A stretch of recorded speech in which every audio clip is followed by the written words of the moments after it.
Okay, go ahead. Your Honor, the CCP aggravating circumstance was originally intended for organized crime type hits and contract murders. And over the years, as I've indicated in my motion, it's been expanded to include just about anything with some minor heightened premeditation, and it really creates a grave risk of a normal premeditated first-degree murder being deemed cold, calculated, and premeditated for the same reason that the jury found it to be a premeditated murder. And in my motion, I've cited the Herring and Hansborough and McRae cases.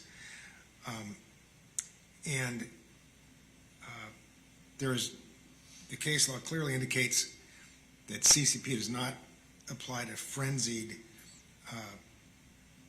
kind of panic or rage murders. And the facts of this case do suggest that these killings were done in a panic, rage type manner. Okay, thank you. What says the state in response? Very brief, please. Yes, sir. The state would obviously object to that. We think there's more than sufficient evidence to establish the factors of cold, calculated, premeditated. We don't believe that these were rushed, hurried murders. They were pre-planned. Gun was acquired before. And can you hear me, Judge? I can hear you fine. And all the factors establishing with the Williams rule evidence and all the other evidence establishes this is a clear plan of him, and he would get these folks and they would kill them all beforehand, plan it ahead of time, Judge. Okay. Anything else? Nothing on that. Yeah, I would deny your request to strike CCP as an aggravator. Allow the state to present evidence of it. They already have, actually, through the trial. So, anything else? With regard to the prior violent felonies based on the contemporaneous homicides in this case, Your Honor, I'm required to concede in my duty of candor to the tribunal that there is a large body of case law holding that contemporaneous murders, which would include the 3 murders in this case, do qualify as the prior violent felony aggravating circumstance. However, I would just ask the court to revisit the matter and decide the issue anew on its own, because I would submit to the court that prior violent felony should mean exactly what it says. It should be something prior, beforehand, not decided in the same trial. Okay, thank you. I don't think I need any argument from the state. I believe the case law is very well established in that issue, so deny your request to strike that aggravator at this time. Your Honor, I need my chart, the one that I used. I was told it was wheeled back in the hallway. Yeah, but I think I took it down, and I believe it's gone. Is it? Do you know where it is, Alyssa? I'll go look for it. Well, start off in the jury room, and I know I took it down because we. Okay, anything else we need to address before we get the jury? I'm going to have to go back to my office anyways. Yeah, Yes, what do you got? The victim impact? Yes, sir. And there's an objection to victim impact? I believe there's some, Judge. Defense this morning, we just highlighted some that they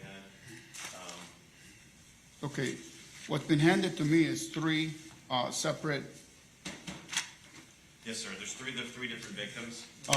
communications. I will identify him by whose name is at the bottom of the communication. Yes, sir. Rhonda Iwanski.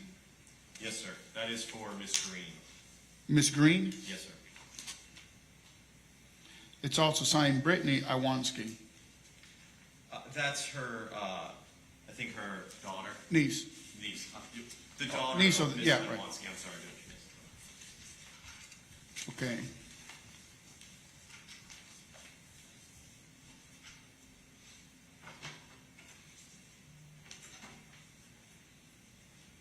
And just so the court knows, I did go through and edit these quite a bit beforehand. I'm sorry? I did go through and edit these quite a bit beforehand, Judge. Okay. So, But what you've handed me is what you proposed reading. yes, sir. And certainly, if there's a few issues, we can talk through them. I just got it this morning, so we're looking at it together. And who's reading them? So for Ms. Iwanski, she's going to be on Zoom. She has a health issue and she's unable to travel. Okay. So she'll be reading her own, Ms. Okay. Iwanski.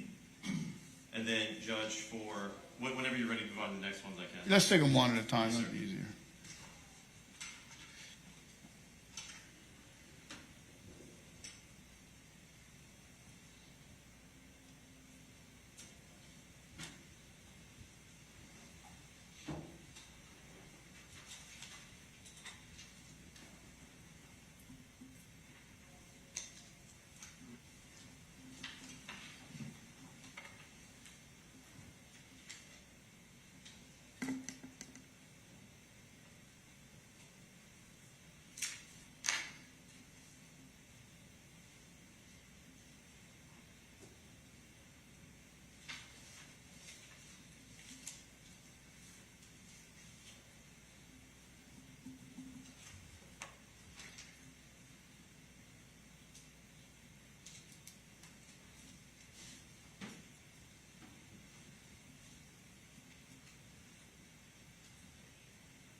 All right, okay, and then I've read so far the Iwanski letter.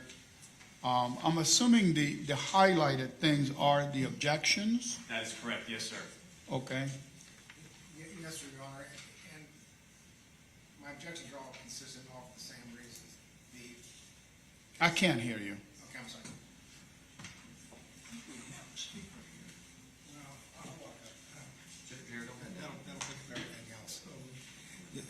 Your Honor, my objections are all the same. The case law is clear that the victim impact evidence is allowed to prove the uniqueness of the decedent and the resulting value to the community.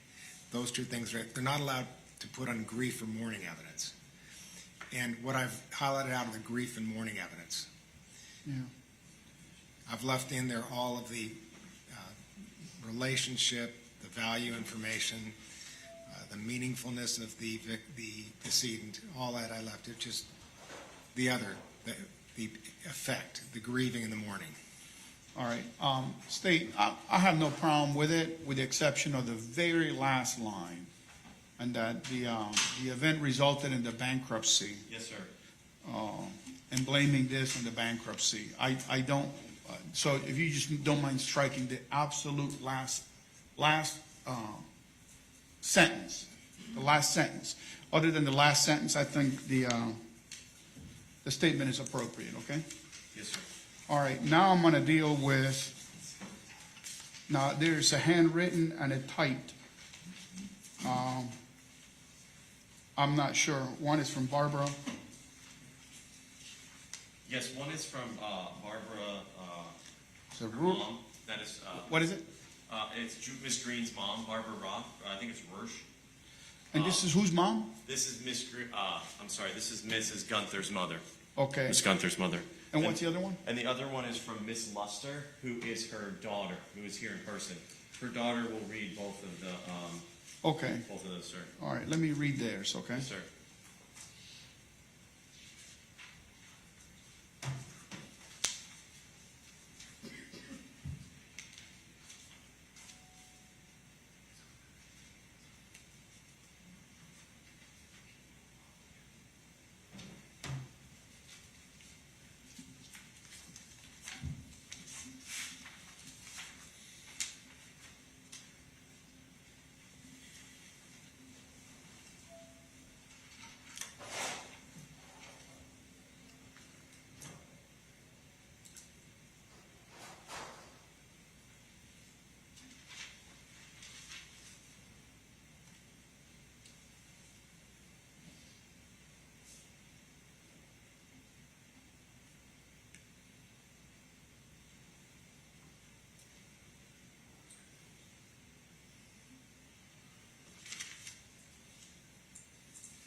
Okay, as to the statement by Nikki, that will be acceptable in its form without any redactions. Defense, you still need to object, renew your objection, I guess, the same. You want to make the same objection? Yes, Your Honor, if I could just have the court agree, I have a running objection, I won't have to interrupt. Let's not have a running objection. Just reiterate after everyone. You just want to use the same objection, that the comments that you're objecting to, in this case, they're being highlighted in yellow. They will remain highlighted in yellow in the exhibits, so we know what you're objecting to. Yes, sir. And I'll just make that very clear. And Judge, can you, in the exhibits, can you just on that last line of the first one we looked at, maybe draw through it too, knowing that that's what we're going to use? That's what we're updating now for Ms. Iwanski. Okay. Thank you, Judge. I'll just strike through it and then write the word stricken next to it and put my initials Yes, sir. Thank you, Judge. and the date.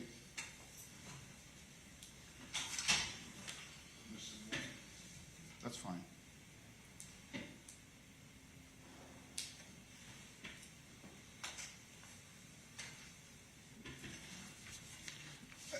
If you don't mind putting an ID number on this, Sherry. This will be Ms. Iwanski's statement. That's going to be part of the record.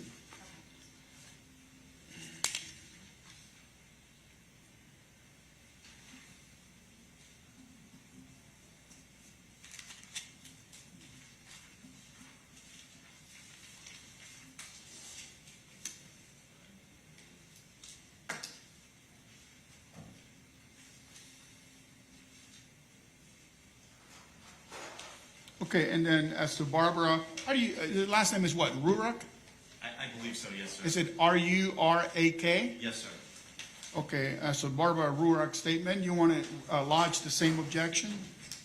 Yes, sir. Okay, and then likewise, I feel the statement is appropriate. We'll allow the statement to be read in its original format as presented to the court. And Sherry, if you don't mind giving each of these a separate ID number, and just say on the record what they are. What was the first one, Iwanski's? ID what? This one's going to be ID B. Okay. B as in Bravo? B as in Bravo. Okay, And who's that? Someone in the corner. Barbara Ruas, is that the last one you did, Jim? Rurak, yeah. Okay. This one, the Ruak will be C as in Charlie. And the last one will be D as in David. Okay, very well. And then now I have one identified as, it says Patton family. There are, I believe four. it's just one, but it's a composite of Yes, sir, I think four, there's four total, sir. four separate statements. Okay.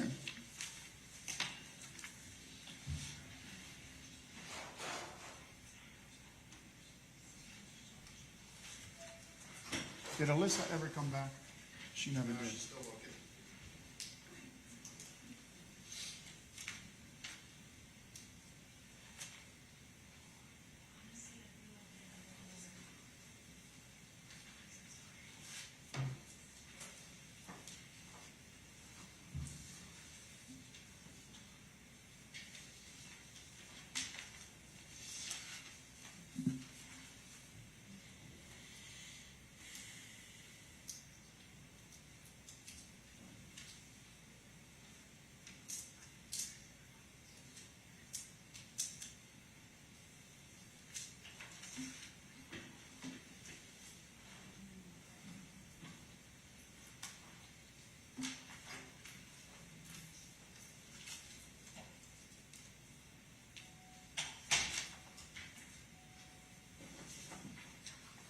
Okay, and then I read the statement of, it said, Rochelle Patton.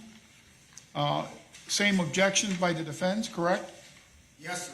Okay, and then I find that the statement is appropriate and will be read as proposed to the court.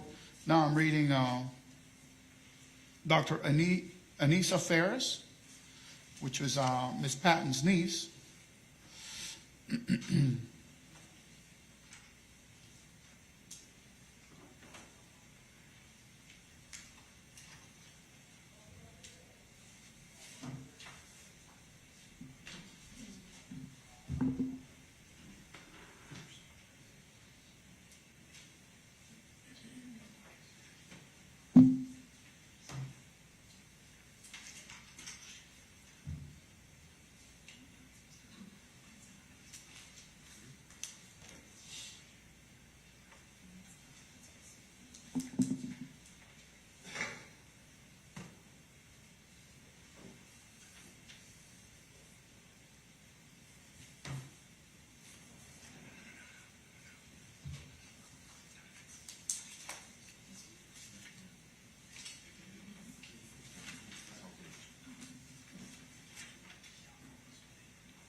Okay, I read Dr. Ferris's statement, find that her statement is appropriate. The defense still has an objection, correct? Yes, Ron, just the last line. that Yeah. I highlighted. I'm going to overrule the objection, allow the statement to be read. Now I'm reading Naima, Naimah, Naima.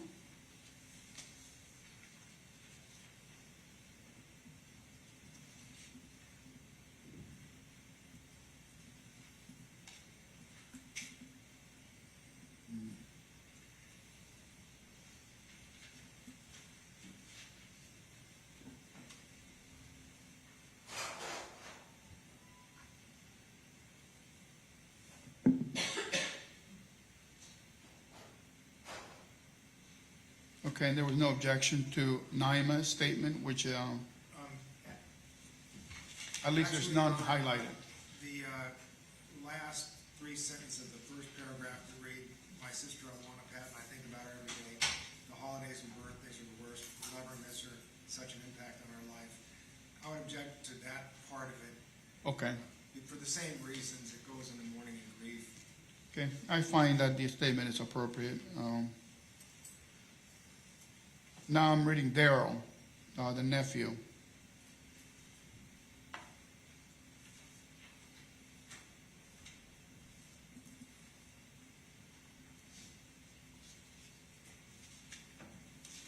Your Honor, with regard to Darrell, the objection would be to the last sentences of the first two paragraphs. Yeah. Same reasons. I'll overrule the objection. So, all right, thank you all very much. All right, I need to go back to my office for a second, but is there anything else we need to address before I go back there? No, sir, the state would just renew the ask the court to adjudicate the defendant. Yeah. Yes, sir. Thank you. Mr. Hayes, the jury having returned a verdict as to each count. In this case, as to the murder of Laquita Gunter, I hereby adjudicate you guilty of the offense of first-degree premeditated murder with a firearm.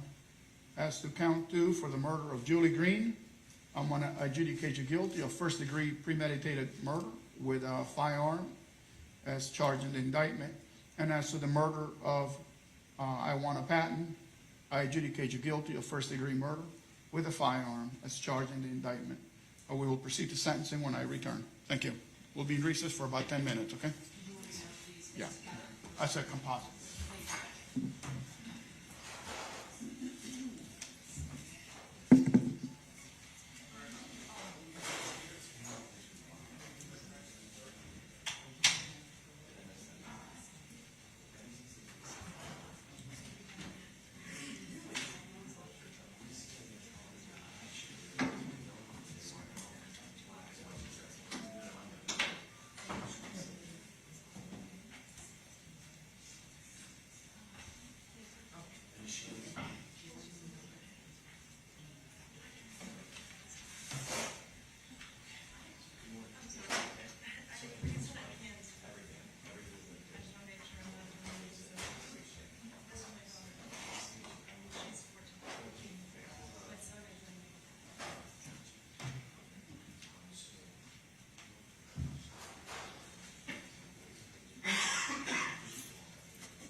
Court's back in session.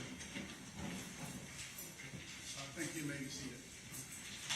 Bill, come here for a second. Yeah, just want to turn on.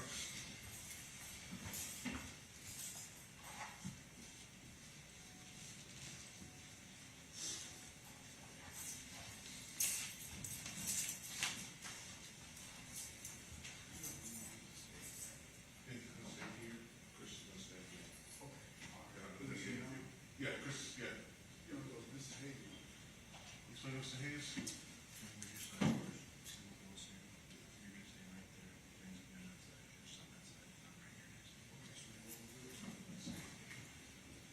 Yeah, I just want to get married. Yeah, I just want to get married in case. Yeah, all right, and then we will not need to go before this. Did my chart get found, or is that? No, and then let's have a sit. Where's the state? Has it been 10 minutes? I thought it's been 10 minutes. So they're out there talking. Okay.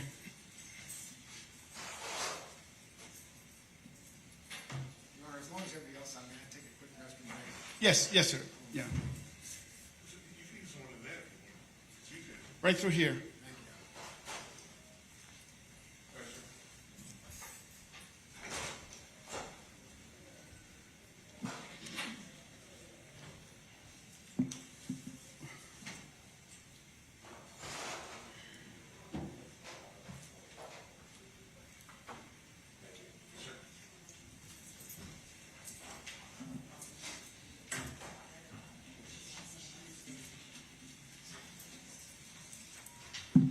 All right.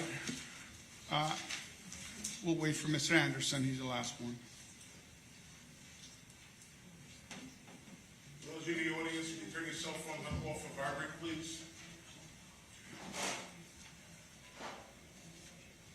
And there's no recording unless you're a member of the press.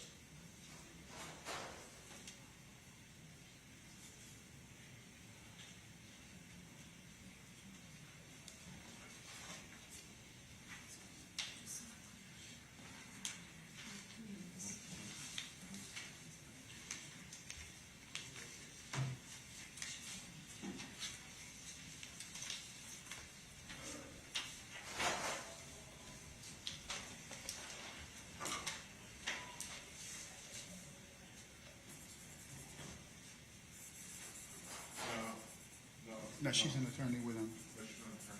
Are you an attorney with them? Mitigation specialist, I'm sorry? the mitigation specialist. Who do you work for oh, okay. Yeah, it's part of their team. Okay. All right, you ready? Yes, sir. State? Yes, Judge, we're ready. Okay, then let's get jury.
State, whenever we have sidebars, you guys come through first. Okay, yes, sir.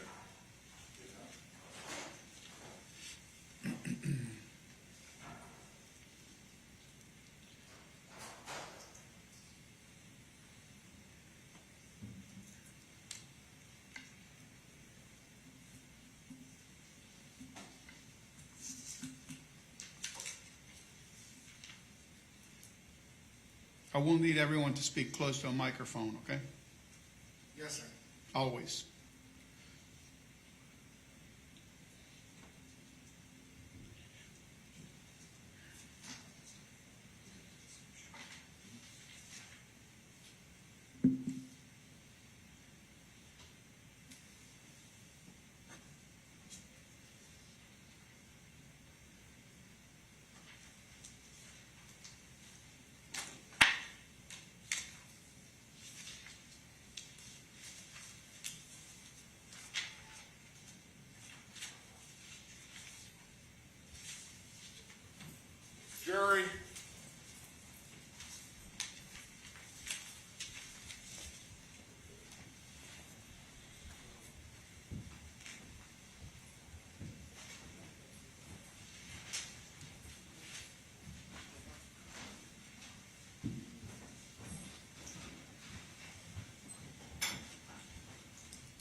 The jury is present and seated. You may be seated. Good morning, ladies and gentlemen. Welcome back. Just a question for all of you. Has anybody here become exposed to any information regarding this case, independent of what's been going on in the courtroom? All right, thank you very much. Before we begin, I want to just say something. This time of year, two things happen in Daytona Beach. One of them is that Bike Week is about to start, and the other one is a pollen that is incredibly terrible. And I suffered bad from allergies, so I'm hoping I won't break out into an allergy attack while the proceedings are ongoing. But I just want to let you know that I suffered badly from allergies, and I may wear the mask sometime during the proceedings. All right, members of the jury, you have found the defendant guilty of 3 counts of murder in the first degree. The punishment for this crime is either life imprisonment without the possibility of parole or death. Now, the attorneys will now have an opportunity, if they wish, to make an opening statement. The opening statement gives the lawyers a chance to tell you what evidence they believe will be presented during the penalty phase of this trial. Now, what the lawyers say during opening statements is not evidence, and you are not to consider it as such. After the attorneys have had the opportunity to present their opening statements, the state and the defendant may present evidence relative to the nature of the crime and the defendant's character, background, or life. You are instructed that this evidence, along with the evidence that you have heard during the guilt phase of this trial, is presented in order for you to determine, as you will be instructed, 1, whether each aggravating factor is proven beyond a reasonable doubt. 2, whether the aggravating factors found to exist beyond a reasonable doubt are sufficient to justify the imposition of the death penalty. 3, whether mitigating circumstances are proven by the greater weight of the evidence. 4, whether the aggravating factors outweigh the mitigating circumstances. And 5, whether the defendant should be sentenced to life imprisonment without the possibility of parole or death. At the conclusion of the evidence and after the argument of counsel, you will be instructed on the law that will guide your deliberations. Now, an aggravating factor is a standard to guide the jury in making the choice between the verdict of life imprisonment without the possibility of parole or death. It is a statutorily enumerated circumstance that increases the gravity of a crime or the harm to a victim. You must unanimously agree that each aggravating factor was proven beyond a reasonable doubt before it may be considered by you in arriving at your final verdict.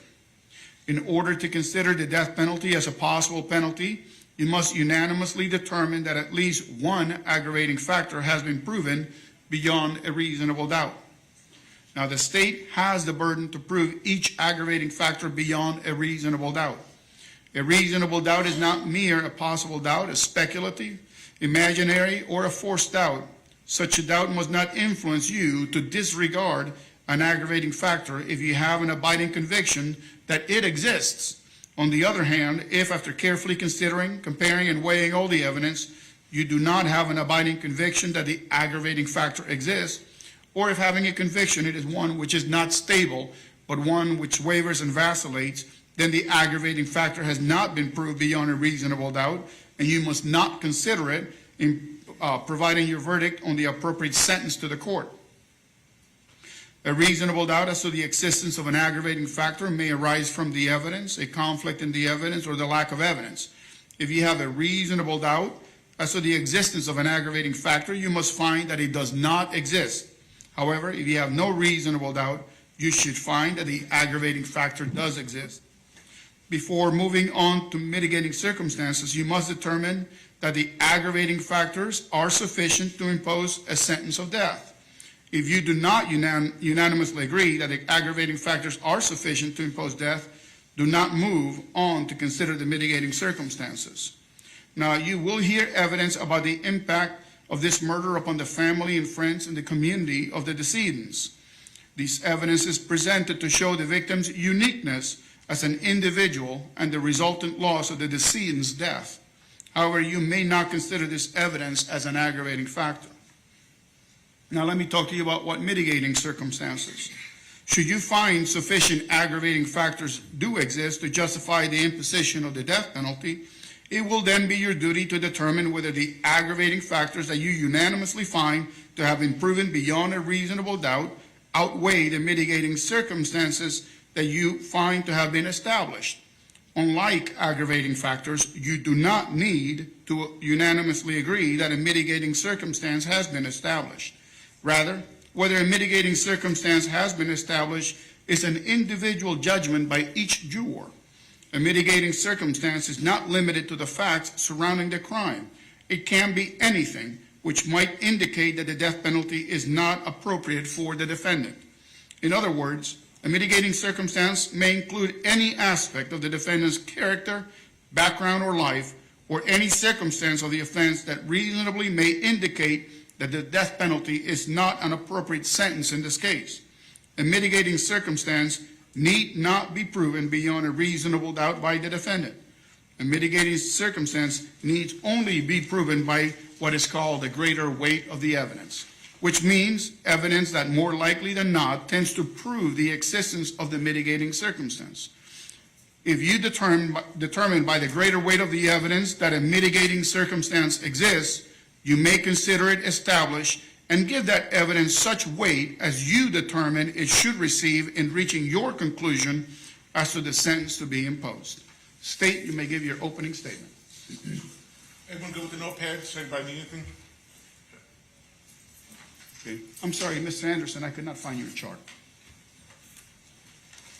Oh, well, Okay. without it. May I move the podium, Judge?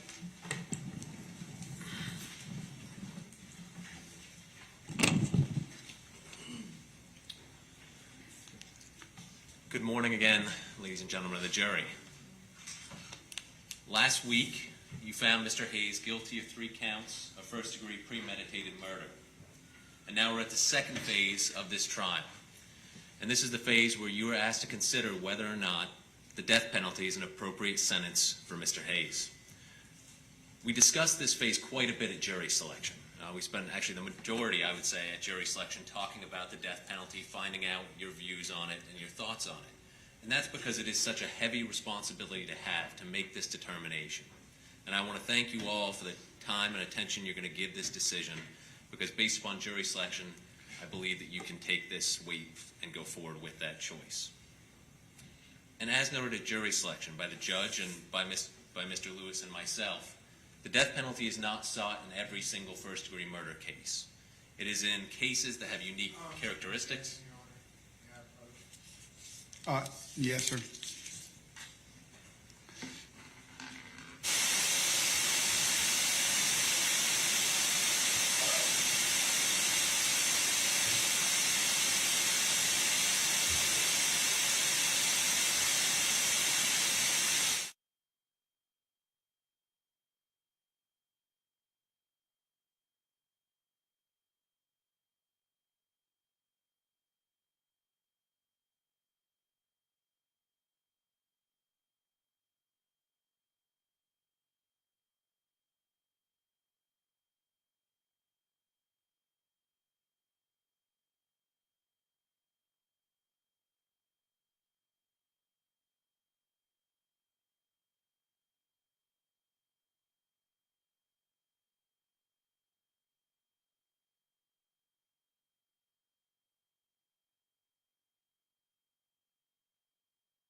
That was okay?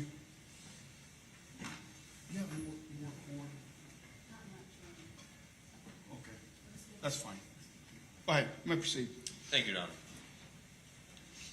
As I was saying, there are some first-degree murders, like this case, that based upon the specific factual circumstances, based upon the evidence that you heard last week, where the death penalty is appropriate.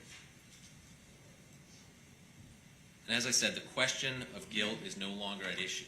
It's now the state's solemn responsibility to present you with evidence of aggravators. Remember, as the judge just said, aggravating circumstances are laid out by Florida law. They're actually listed in a statute, the different aggravators the state can pursue and allege in a death penalty proceeding. And in this case, these statutory factors have actually already been presented to you. The evidence that we are going to show you was presented during the guilt phase. And we're going to summarize that a little bit. I'll do it a little bit in my opening, and Mr. Lewis will do it in his closing about that evidence that you already heard. The only new information the state will be presenting to you is the victim impact evidence. And that will be from members of the family, from Ms. Gunter, Ms. Patton, and Ms. Green. You'll also be asked in this penalty phase and be presented testimony about mitigating circumstances by the defense. Unlike aggravating factors, mitigating circumstances are not just laid out by statute. They can be anything that basically supports a imposition of a life sentence. It can be things from the defendant's past of that nature. In this case, the aggravating circumstances the state is relying on go to each victim individually. And that's important for you to remember. Just like your verdict form and your finding during the guilt phase, you have to make findings as to each individual victim and to the aggravators applicable to that victim and that homicide. The first being Ms. Gunter. On Ms. Gunter, the state will be seeking one aggravator, to prove one aggravator to you beyond a reasonable doubt. And that is the aggravator of cold, calculated, and premeditated manner without the pretense of moral or legal justification, often referred to as CCP. The terms and the definitions of cold, calculated, and premeditated will be defined to you by the judge later on. But what the term basically means is that the murder was committed after calm, cool reflection, that the murder was committed with prearranged design to kill with a heightened level of premeditation, which allowed for substantial time for reflection. And as I said, the evidence supporting this aggravator has already been presented at the guilt phase, and that was the murder of Ms. Gunter, how it was clearly planned out based upon the evidence, her being found naked without any identification, shot in the back of the head, no signs of struggle, things of that nature. But also it's the consistency between the three murders which show the CCP. This was a situation where it wasn't a random act or a shortly planned decision to kill. Each of these murders were basically on a script. Same type of victim, similar type of location, leaving the victim in the same condition at that location, leaving them without any clothes, identification, one single gunshot wound. So it is this script, this repeating script, which supports the state's CCP aggravator for Ms. Gunter. As to Ms. Green, we're also seeking the CCP aggravated. Again, that's cold, calculated, and premeditated. But we're also seeking the aggravator for a prior conviction of another capital felony or a felony involving the use or threat of force. And essentially that prior capital felony would be the conviction for the murder of Ms. Gunter. So the murder of Ms. Gunter is the aggravator for the murder of Ms. Green for that reason. And the same thing with Ms. Patton, the third victim. We are again seeking the cold, calculated, and premeditated aggravator. And we're also seeking the prior conviction for a capital felony. And for that, it would be the murder of Ms. Gunter and Ms. Green for Ms. Patton's murder. Those are the aggravators we are seeking for each one of the victims in this case. At the conclusion of this penalty phase, you'll see that all the evidence that's already been placed before you and that this evidence supports these aggravators and proves them beyond a reasonable doubt, and that they justify the imposition of a death sentence. Now, I do anticipate you're going to receive testimony and evidence and mitigation from the defense. There is likely going to be several family members and friends you hear from. You'll hear about the defendant's background, about his childhood, about his upbringing, things of that nature. I also anticipate that you'll receive testimony from defense expert witnesses about the defendant suffering from issues with what's called executive functioning. Executive functioning is basically a task that our brains do to make decisions every single day throughout our lives and be able to make rational decisions. And you'll learn from experts that the part of the brain that handles executive functioning is the frontal lobe. And the state anticipates that you'll hear testimony from the defense, from their experts saying that in this case, Mr. Hayes does have executive functioning limitations, and that is because there is damage to the frontal lobe of his brain. But ladies and gentlemen of the jury, you will also hear from state expert witnesses if the defense does present this evidence. and the state expert witness, which includes a board-certified radiologist, will tell you that the brain scans of the defendant showed no impairment of the frontal lobe.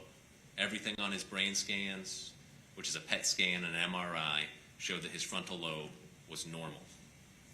And please keep in mind, as you hear about mitigators and you hear the state's aggravators, that it's not a numbers game. This is not a situation where it's, well, there were 14 mitigators and 2 aggravators, so we're going to recommend a life sentence. No, it's the weight that you give to those items. So it's the amount of weight you give to an aggravating circumstances compared to the amount of weight you give to a mitigating circumstance.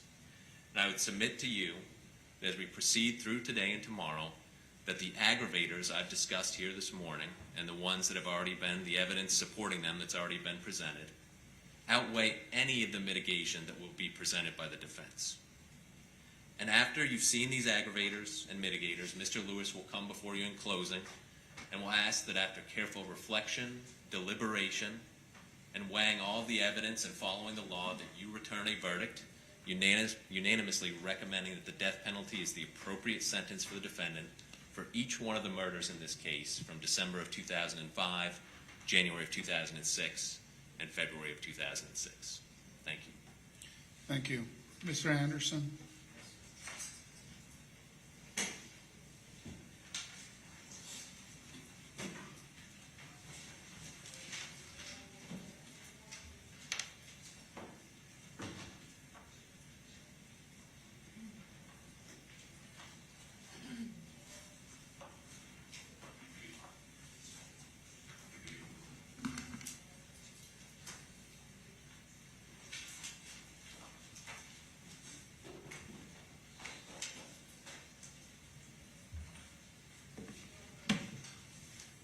Can you hear me?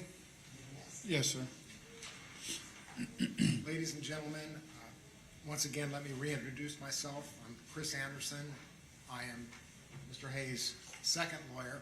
You'll recall that at the beginning of the trial, when we were doing jury selection, I introduced myself and indicated that I probably wouldn't have much chance to talk to you unless and until the circumstances of you finding Mr. Hayes guilty of murder should occur.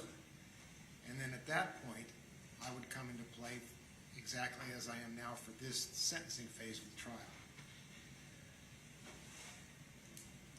You've rendered a fair verdict. We thank you for your patience and your hard work. You spent a lot of time deliberating, and we accept your decisions. And let me assure all of you that we all know that all killings are tragic. Nothing that I say to you and present to you today is meant to diminish the value of human life. You've heard talk about the victims being prostitutes. They still had value. They were human beings.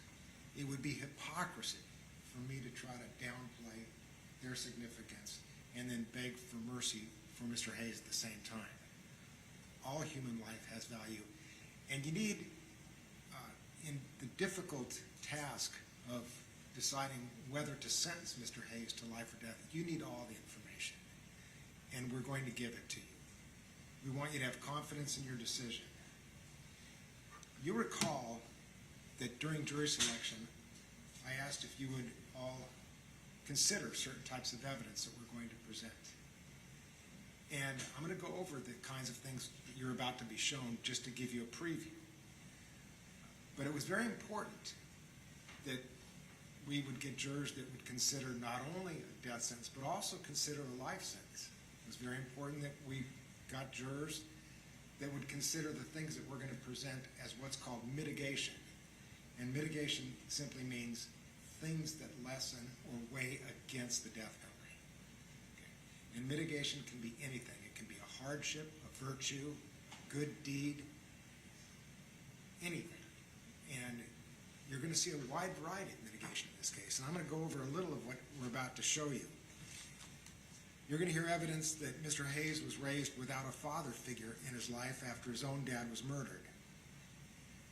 You're going to hear evidence that his mother had to work full time to support the family.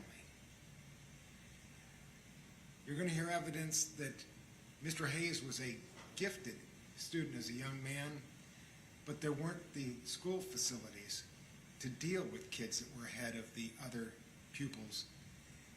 And as a consequence, he tended to get into some mischief in school. You're going to hear evidence that he played a musical instrument. Playing a musical instrument or reciting poetry, any kind of performance is not done for the performer. It's done for the viewer. You're going to hear evidence of that kind of giving, skill, and act. You're going to hear evidence that Mr. Hayes was gainfully employed, always working, even though something was amiss and he had trouble hanging on to jobs. Continual string of changing work. Mr. Hayes, you will hear, had a caring and hardworking but detached mother, who of necessity had to run a household as a very strict disciplinarian, and sometimes that discipline crossed the line into abuse. You're going to hear evidence that Mr. Hayes, despite his problems, strived to support his family financially, support his kids. And of course, childhood shapes who we become as adult, and you're going to hear evidence that Mr. Hayes was overweight as a child for a while and got bullied and had to fight in a rough, gang-infested area. You're going to hear evidence that Mr. Hayes' biggest way of contributing was cooking for others. Again, preparing meals, something done for others, for the enjoyment and pleasure of others, family, and friends. You're going to hear evidence that despite his challenges, he tried to better himself, even to the point of going to college and earning a degree. You're going to hear evidence that Robert was abused as a child, sexually. And yet, despite those things, you're also going to hear that he was a loving son, a loving brother, and he was an involved and active family member. You're going to hear evidence that he behaved appropriately around children and around women in normal social circumstances.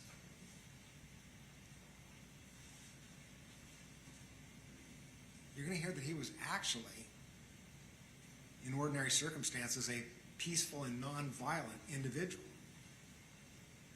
who was a good listener and there for others.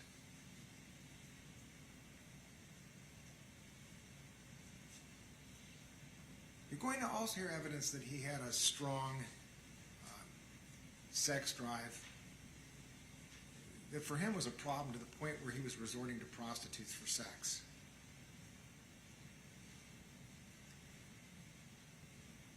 You're going to hear that he treated the mothers of his children appropriately, and that he controlled his temper, and he was peaceful in ordinary circumstances.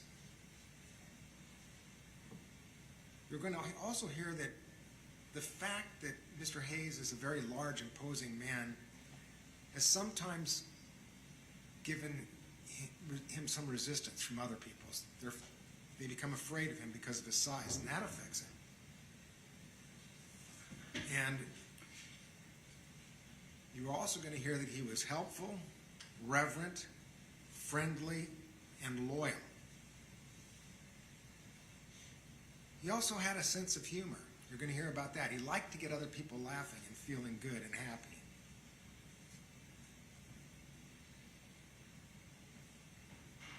You're going to hear evidence that he always treated others with respect in ordinary circumstances.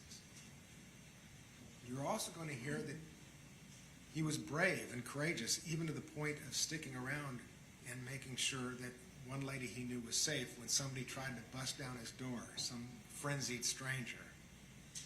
So you're going to hear all of these things. And all of these are things that you consider in deciding between life and the death penalty. You're going to hear that Robert Hayes is not all bad. You're going to hear evidence that will convince you that he has committed these crimes, but there's another side to him. that takes them out of that group of people that should be sentenced to death.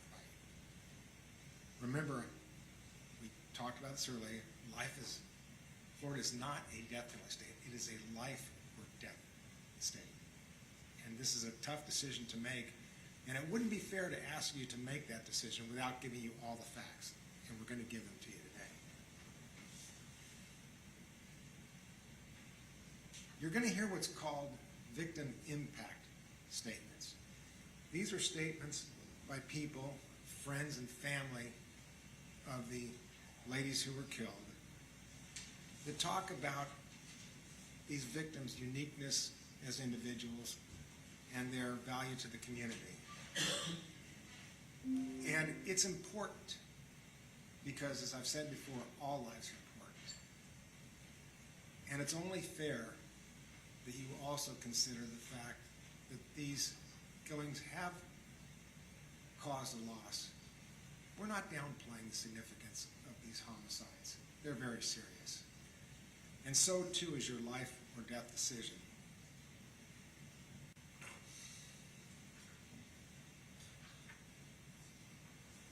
The mitigation evidence that we're about to present will show you that Mr. Hayes had a difficult childhood. He had a problem. He had problems especially holding jobs.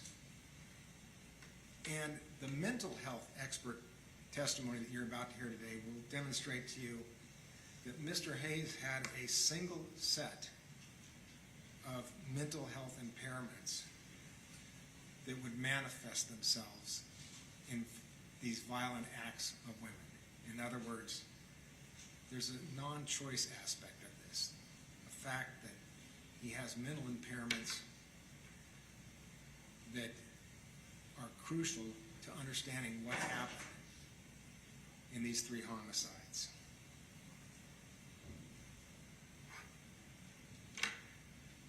Now, the state is going to present evidence and argument to attempt to persuade you that the murders were cold, calculated, and premeditated. And you've already heard the evidence about the murders, but I believe that as the second half of the trial progresses,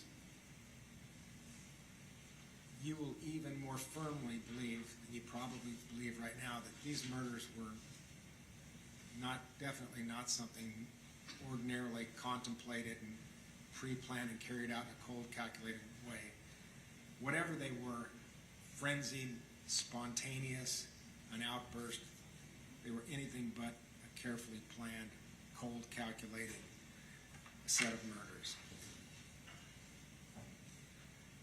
You're going to hear some brain scan expert testimony, and you will be pointed out physically the problems with Mr. Hayes' brain and how those problems dovetail in and help us understand what happened. Very important evidence, even though it'll be a little dry at times.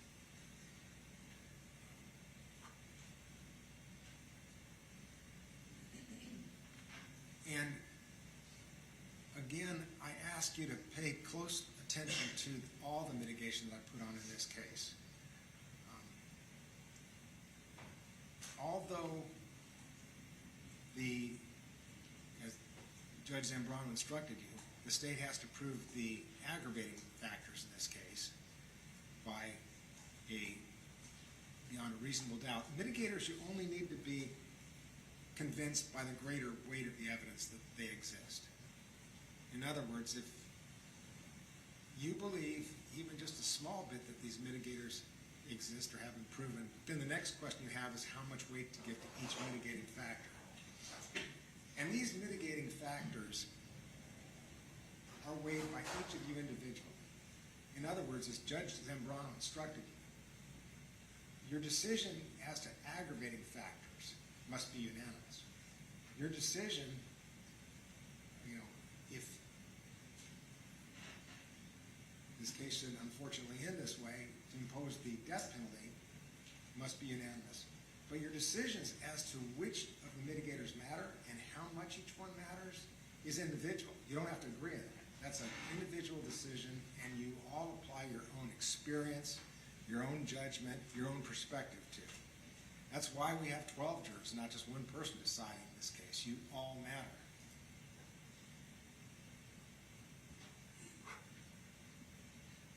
Some of the expert testimony is going to get a little dry. If it does, if we start losing anybody, if it's getting hard to stay awake, please let the judge know you need a break to stretch your feet, whatever, because it's critical.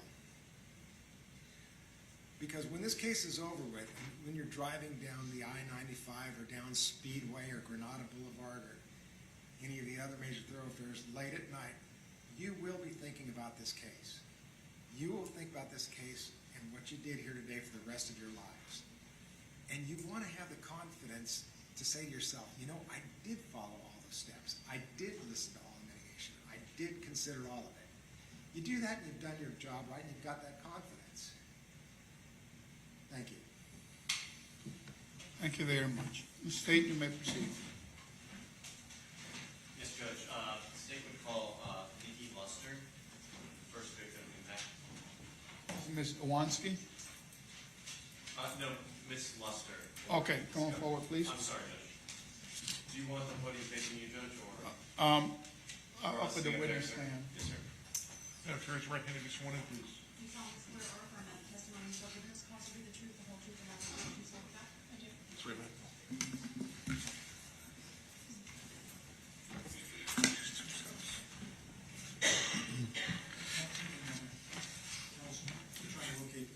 Yes. Hello, my name is Guyette Nicole Luster. Oh, one I'm moment, sorry. one moment. I'm so sorry.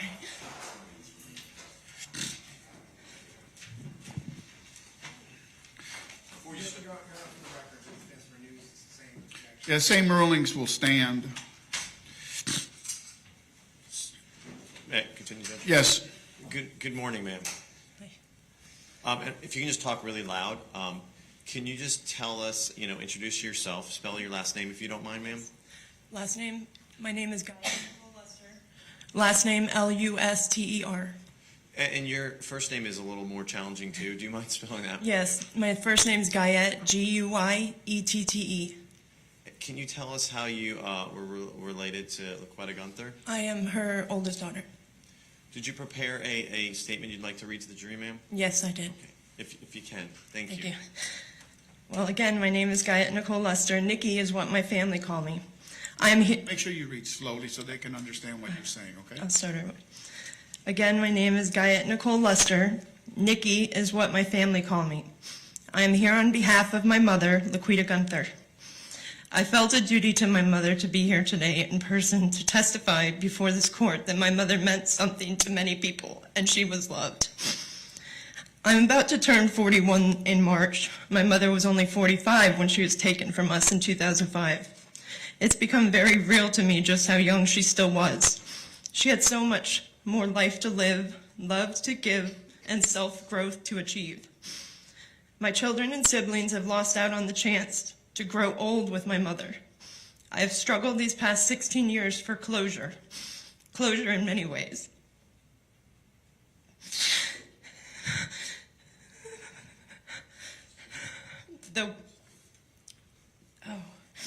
The what ifs and what could have beens either keep me up at night or haunt my dreams. My mom mattered. I still feel connected to my mother even in her death. How can I not? She's my mom. As a mother myself, I believe in mother's intuition and spirit. I've gone through my own adult hardships since her death, and she's still a voice in my head telling me to be stronger and do better. My very first memories are of my mother's infectious laugh and beauty.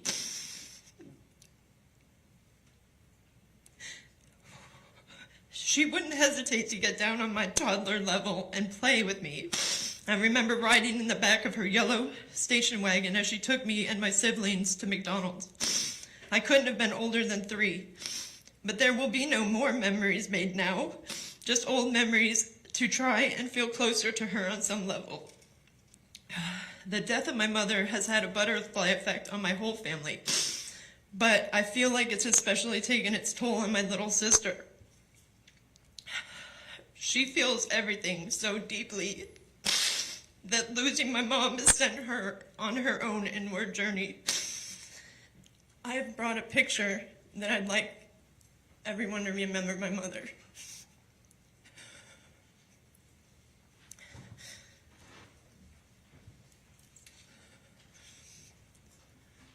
believe there's no objection to the state's pay for the penalty phase. Here will be admitted as evidence.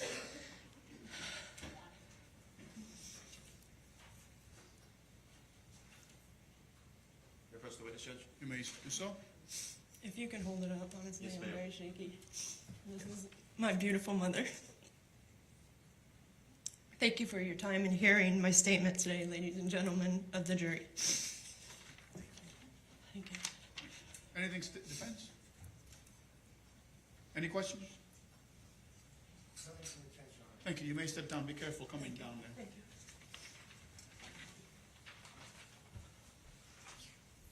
you. Okay. State, next witness. Yes, the state would call Vicki Schwartz to read a statement for Barbara Warwak. Okay.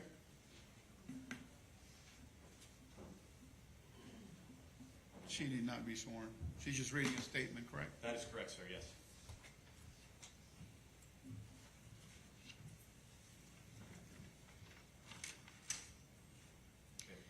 My daughter was killed on Hold Xmas on. Eve. You need to understand, she is reading a statement of someone else. She is not the person who wrote the statement. Go ahead.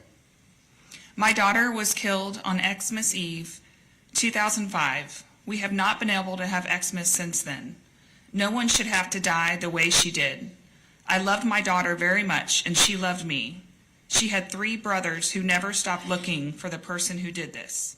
She had friends and children who loved her. This is something you never get over. It is a lifetime sentence for the family. Thank you for reading this to the court. Barbara Warwak. Thank you, ma'am. And for the sake of a record, who was Barbara Warwak? It was the mother of Miss Gunter. All right, thank you. Yes, sir. Thank you. Judge, the next witness or victim is actually on Zoom. It is Okay. Miss Iwanski. She's going to attempt to read her statement, Judge. If she's unable to, I'll have Ms. Schwartz come and finish that for her. All right, Ms. Iwanski, can you hear us?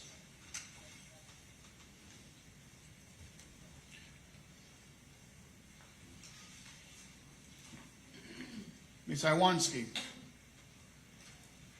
Miss Iwanski, can you hear us?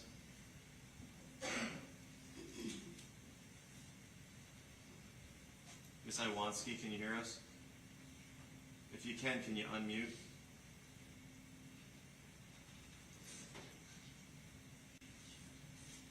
I have sent 2 messages. One is to unmute, the other one is to turn the video on. Judge, if we can, we'll move past Miss Iwanski and we'll come back to her. I'll have someone reach out to her by phone.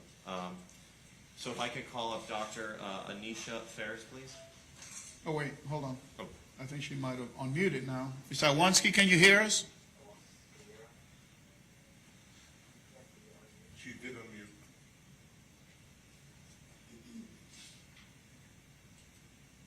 Miss Iwanski?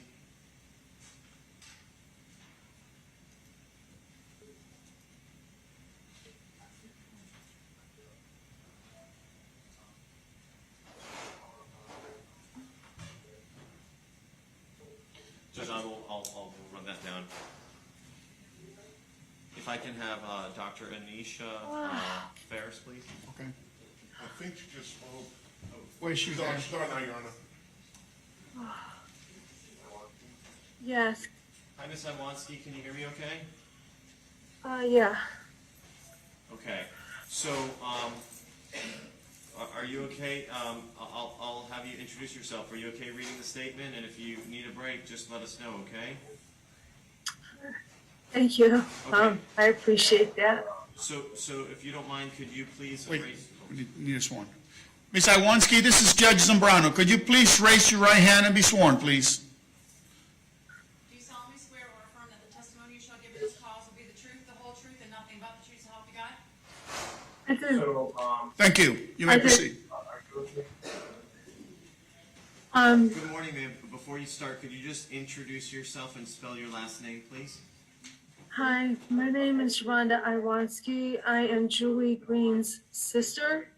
My last name is Iwanski. Ma'am, did you prepare a statement you'd like to read about your sister? I did, but if I would like to add one or ask a question. The two last paragraphs, I don't feel like I have a closure to this statement. Ma'am, just, I know, I just. that's it. Okay. I'm just saying I don't, so it feels a little very incomplete to me. That's all I would like to say. Yes, ma'am. If you could just go ahead and read your statement. Your Honor, before she reads it, I renew my existing. Okay, same rule. To understand how this crime affected myself and my family, it is important to know a little history about the three sisters. There were three sisters, Rhonda, Terry, and Julie. We were all 7 years apart in age, me, Rhonda, being the oldest, Terry in the middle, and Julie the youngest. I went to live with my grandparents when I was 4 years old and was given all the good opportunities in life that they could provide. Terry and Julie lived with our mother and did not have the same advantages I did.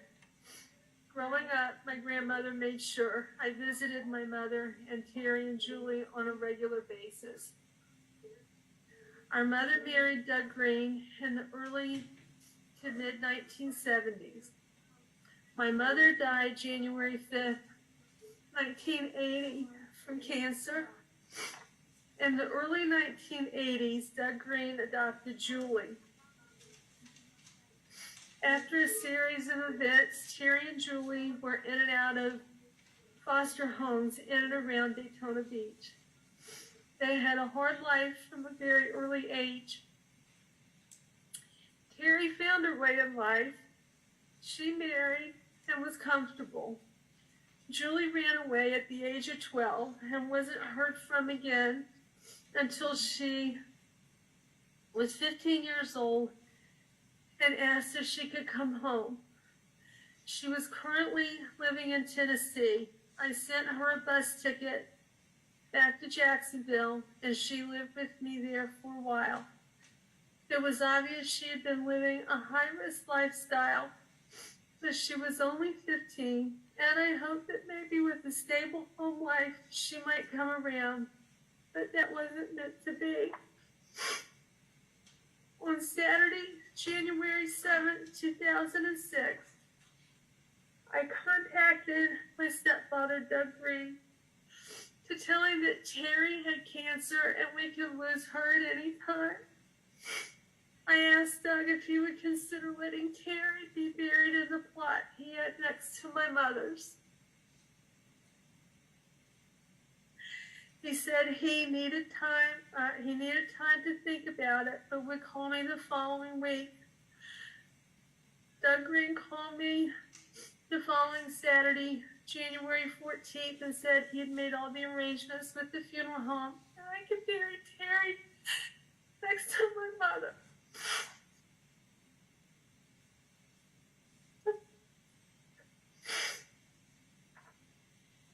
The next morning, Sunday, January 15th, I called about 7 a.m. and said, "I'm sorry, I have more bad news."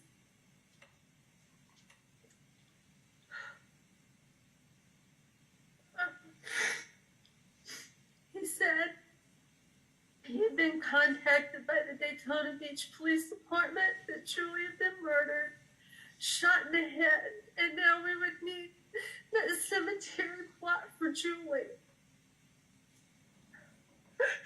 I remember letting out a cry, hanging up on my stepfather, and my husband and daughter rushing into the foyer to see what was wrong. I couldn't speak.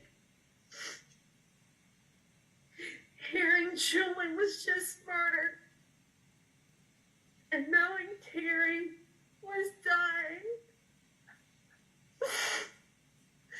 was just too much. I was able to compose myself and call my stepfather back for more information. and to support him. I promised I would be on the next flight to Daytona and see him by the end of the day. My daughter Brittany went with me. Yes, Julie did have a high-risk lifestyle, but no matter what lifestyle she lived, she did not deserve to be murdered.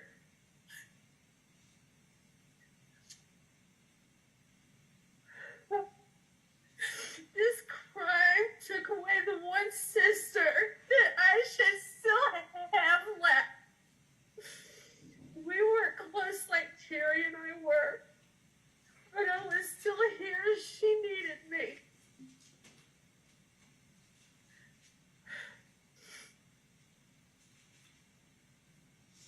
Excuse me.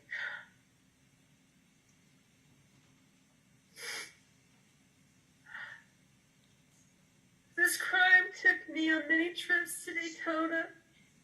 I was away from my job. I was not home with my family. I had no interest in spending time with family get-togethers, going out for social fun, and the list goes on. I am still affected by this today. It's like a part of me died with Julie's violent death and then the passing about a month later of my sister Terry. Did this crime affect my family? Well, you bet it did. This crime brought all of our lives as we knew it to a grinding halt. The way I was feeling emotionally affected everyone around me, including my immediate family, friends, and co-workers. This crime against Julie was all I could think about. It is still in my head every single day. And here we are, 15 years later, I still feel the need to share this story with someone. And after I do, I immediately wish I had them. Doug Green, Julie's adoptive father, passed away on December 29, 2018. Julie's death had such an impact on him, we could never move forward. He could never move forward. He spent his time trying to get information on who may have murdered her. Julie's death left me and my family with partial financial responsibility for funeral arrangements. This tragic event also resulted in me and my daughter, her husband, having to travel multiple times. Travel to Florida multiple times, which required thousands of dollars in travel expenses. Shortly after this, we found ourselves in a somewhat similar financial situation when my sister Terry passed, and less than 2 months after. Neither Julie or Terry had life insurance policies. Okay. Thank you, ma'am. I appreciate you reading it, okay? Thank you very much. Can I read it? No, that's where we have to end it, okay? That other part wasn't worked out. Okay, it should have been, yes, ma'am.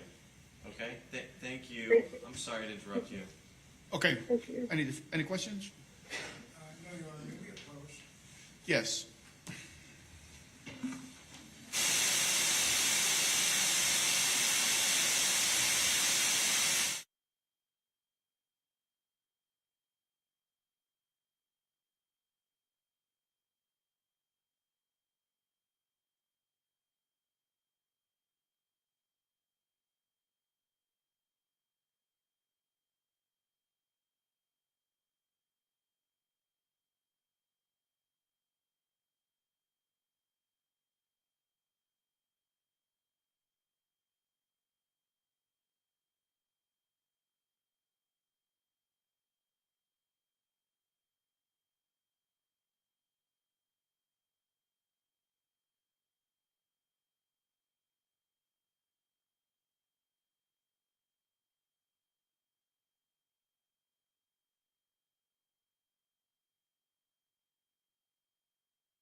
Okay, any questions, Mr. Anderson?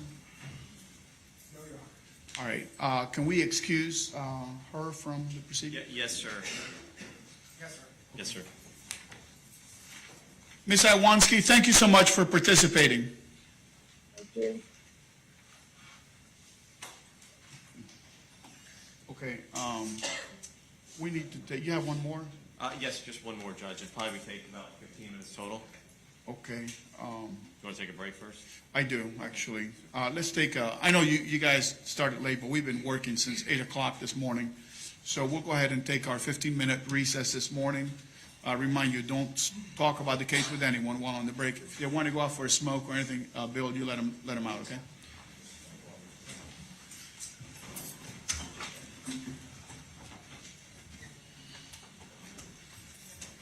And I ask any member of the audience that you do not approach the jurors. His camera's looking right over. Yeah, I got it. No, your camera. Your camera, Judge. They're all off now.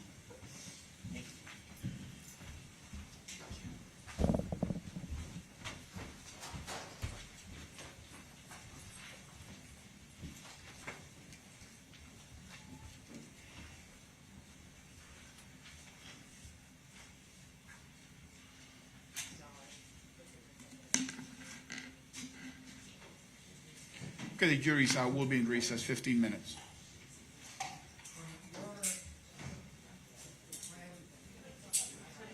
The attorneys have worked out, I hope agree with you, is to call pretty much the lay witnesses today, the lay physician witnesses. Okay?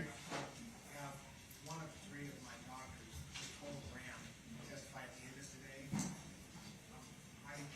Because of the late brain scan and all the other problems we're aware of getting that one done, I'm sure use like an hour before I call this Graham to testify. Okay, well, you guys got to time it. So, What if we finish a lot of the, maybe we just come back from a later lunch, give a little time, or that's fine. we give everyone like, instead of like an hour, maybe an hour and 45 minutes? That's fine. Something like that. Okay. We'll be in recess for 15 minutes. Be back at 10:45.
Your next witness is live, right? Yes, sir, she's in the courtroom. Okay, there. Yeah, that. Sorry about that.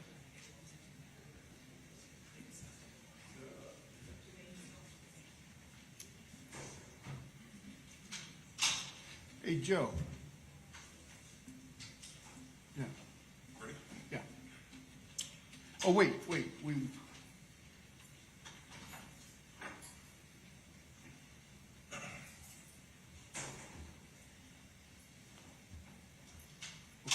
Go ahead and take his cuff off. Go ahead and get it, Jerry. Joe, write your number in a piece of paper. Call me? No.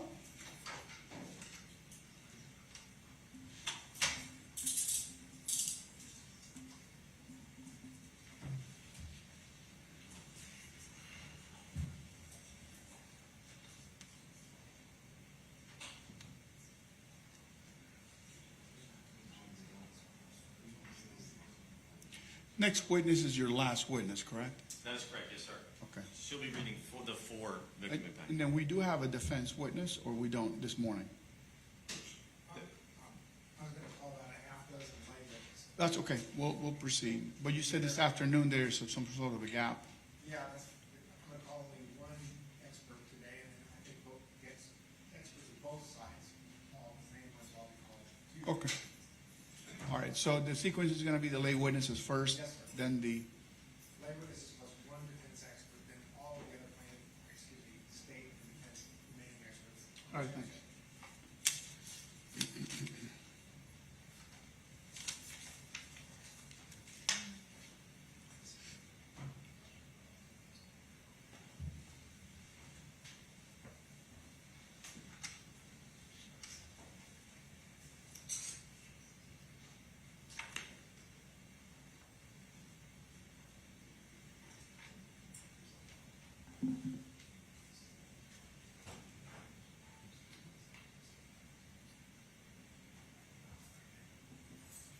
Jury.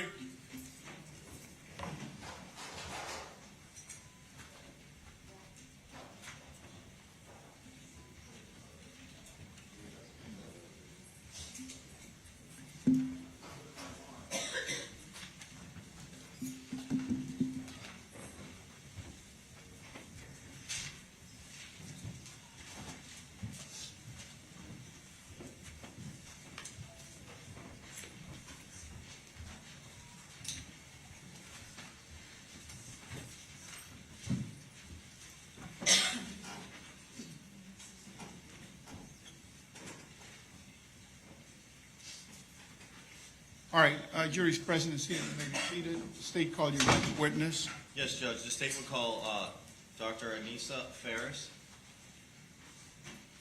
You guys reduce the same objection. Same rulings will stand. Do solemnly swear or affirm that the testimony you shall give in this cause will be the truth, the whole truth, and nothing but the truth, so help you God? I do. You'll come around here, please. Questions, 2 steps. Thank you. Thank you. Make sure you speak loud and clear so the viewers can hear what you have to say. Yes, Judge. You may proceed. And before you start, ma'am, could you please introduce yourself to the jury and spell your last name for us? Yes, my name is Dr. Anissa Ferris. Last name is spelled Farris. Dr. Ferris, how did you know Iwana Patton? How are you related to her? She's my aunt. And I know you have several victim impact statements you're going to read for family members. Before you read it, can you identify the family member and their relation to Ms. Patton, please? Yes. The first one I'll be reading from my uncle, Parshell Patton. He is U.S. Army retired. The second one I will be reading from my mother.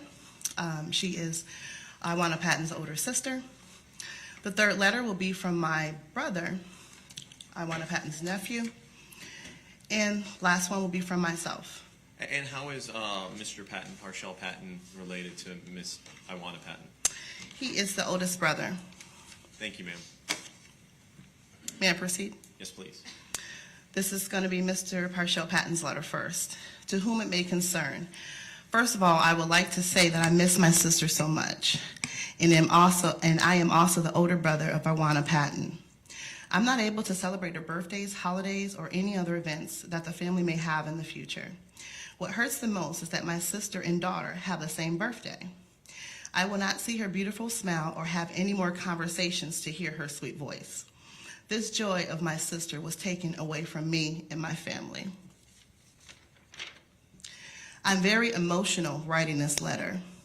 It has brought back the pain of when I got the news that my baby sister was killed, and not knowing why still hurts me today, and always will into my last breath. I will never understand why this happened to my loved one. My sister was a fun lady to be around. She was the life of the party when she shows up. She worked hard and was educated and wanted more out of life. As we all know, that life was taken from her without a reason or a cause. My sister was a warm person and did not have to die in the manner that she did on that lonely night. My family needs closure. I served 20 years in the U.S. Army, and never in a million years would I think that this would happen to any of my family that was not in a combat zone. Warm regards, Parshell Patton, U.S. Army retired. Thank you, ma'am. The next one will be from my mother, Iwana Patton's older sister. My baby girl had such an impact on my life. She is my rock, and she kept the family together. My sister always had something special for everyone's birthday. She was very caring and helpful, so full of love and joy. She kept the peace and was a beautiful lady. My sister, Iwana Patton, I think about her every day. The holidays and birthdays are the worst. We love and miss her. Such an impact on our life. She graduated from McKinley High School and got the medical assistant degree from Bryan and Stratton. Her goal in life was to become a surgeon, and she started working on that goal at Brockport College. She loved helping people and became a nurse's aide to continue that passion. So many good memories. We call her a go-getter. Next letter is from my brother. And can I just, when you read, just slow down just a slight bit. Okay. Yes, ma'am. Thank you. My aunt was a beautiful, hardworking, loving, intelligent, educated woman who had a huge impact on my life and our family. She left an impression on everyone that crossed paths with her because of her smile, positive energy, and amazing personality. No longer having that energy has permanently changed our family forever. My aunt taught me to work hard and to always put 100% effort in whatever I do in life. She modeled this for me through her hard work, education, and constant growth. She was supportive of me and built my confidence up to make me feel like I can do anything. So it hurts deeply that she is no longer here to see all that I have accomplished because of her love and support. I will never forget all these lessons she taught me and will continue to make her proud by doing what she taught and making sure she will be never forgotten.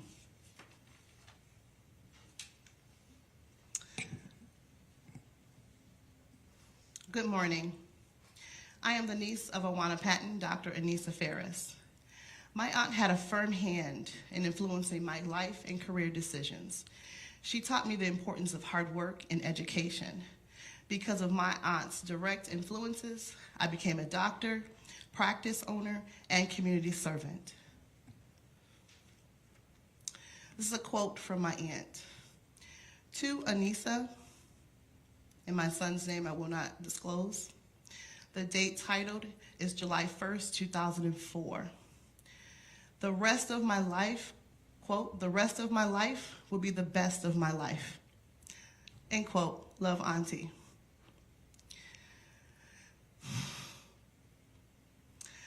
My beloved aunt, Iwana Patton, wrote this quote in a Bible that she gifted me. This personal quote is one she fulfilled her whole life and gained a renewed appreciation for it, right up until she was taken from us. My aunt was the most selfless, loyal, caring, and compassionate woman you could ever meet. She treated everyone like family. She was always happy and the life of any party. My aunt was the first female in my family to attend college, majoring in pre-medical and pre-health studies. Ultimately, she took a passion for caregiving and became a medical technician. And her life's work was centered around just that, caring for others. She loved caregiving so much that she worked in a facility in which she lived on the property as well. At the time, I was aspiring to be a physician and was impressed by such dedication. My aunt is the reason behind much of my career success as a healthcare provider. My aunt was one of my biggest cheerleaders throughout. As a teen, I told her I wanted to try out for a modeling agency, but I was unsure how I would make it to the audition at that time. My aunt said, "Oh no, don't worry, let's go." And just like that, we were out of the door and I was on my way. Later, she came to my college graduation in Florida. At this time, I was a new parent and a new graduate in need of support during this transition. Yet again, my aunt came to the rescue. She left her life in New York and she came to my aid. She came to Florida, became employed, and found her own apartment. This was one of the happiest moments of my life. I was reunited with my favorite aunt, and she would provide support for myself and my son. My aunt was my first role model as a child. She was beautiful, fun, educated, and independent. I wanted to be just like her as a child. I played dress up in her clothes and makeup. I hope you get the picture by now. She was the glue to our family, our problem solver, and a community role model. She loved all people. She was taken from us far too soon. I know we cannot bring her back. Oh, how I would give anything to see her again. She is missed by our entire family. Thank you. Thank you, ma'am. Mr. Anderson? Thank you. Be careful stepping down, okay? Thank you. All right, State? The state at this time would rest judge, no further. All right, thank you. Defense, you wish to present anything?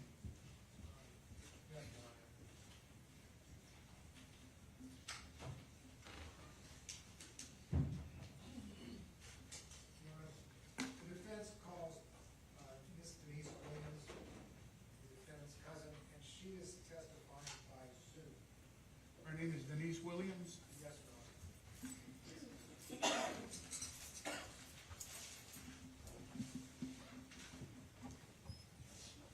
Looks like she's logging on now.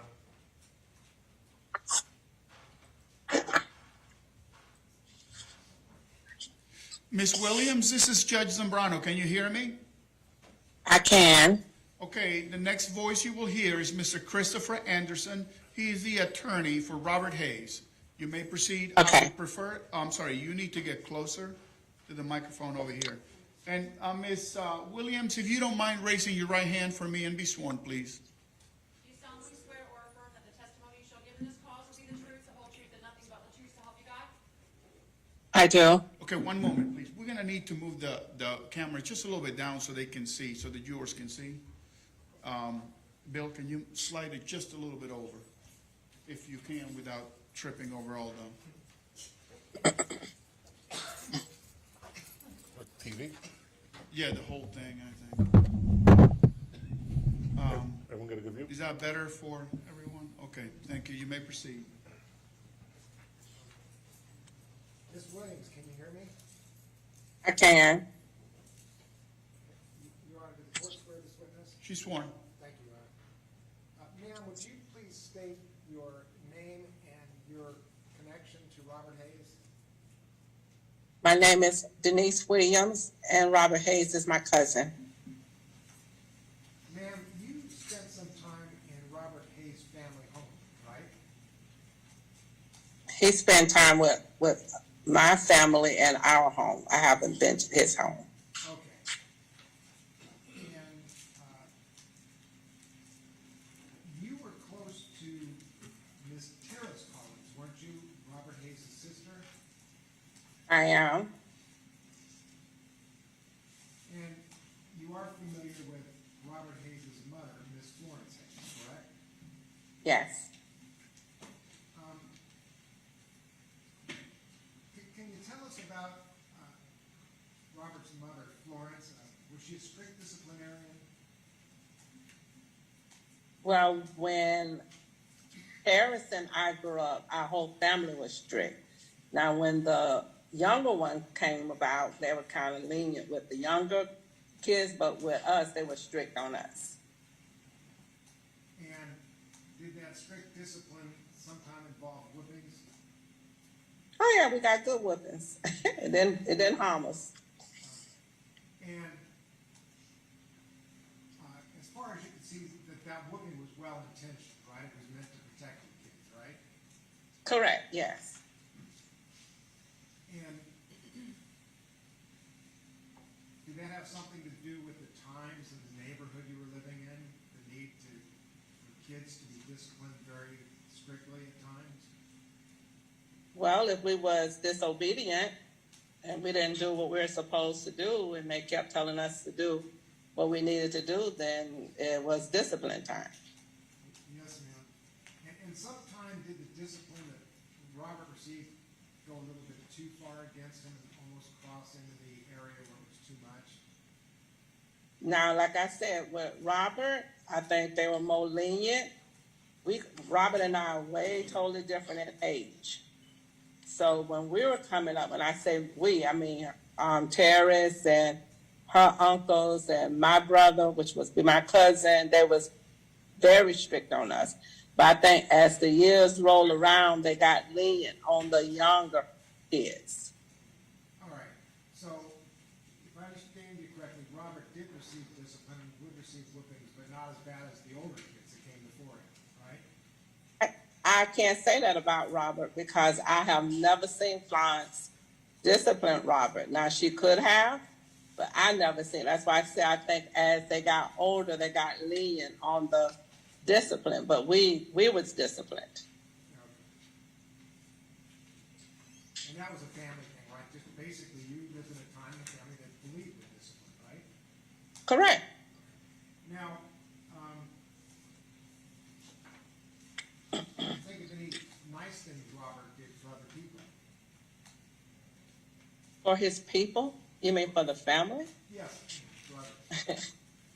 Sure. I mean, we all got together when we had our family reunions, and my son and Robert, well, both of my sons and Robert, because they all three like to cook, would get together and put the family reunion together, and we'd go out to the beach and have the family reunion, and then even they would meet sometimes at our house and cook and prepare meals, and Robert would bring his meals he prepared, and then we just have our family dinner like for Christmas or Thanksgiving.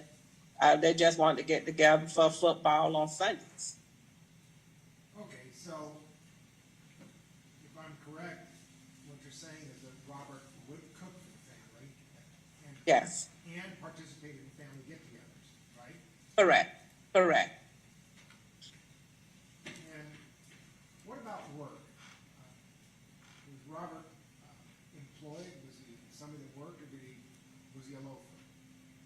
No, he was not a loafer. I mean, ever since I have known Robert, and I can say from school when he was in college, he came home. He still had a job. He was away. I think it was my niece, told us that Robert was working in Georgia as a chef. And so to me, he always kept a job. He always had a job ever since I known him.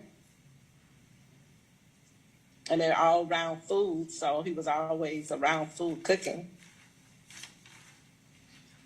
Well, do you have a chance to taste some of his cooking yourself?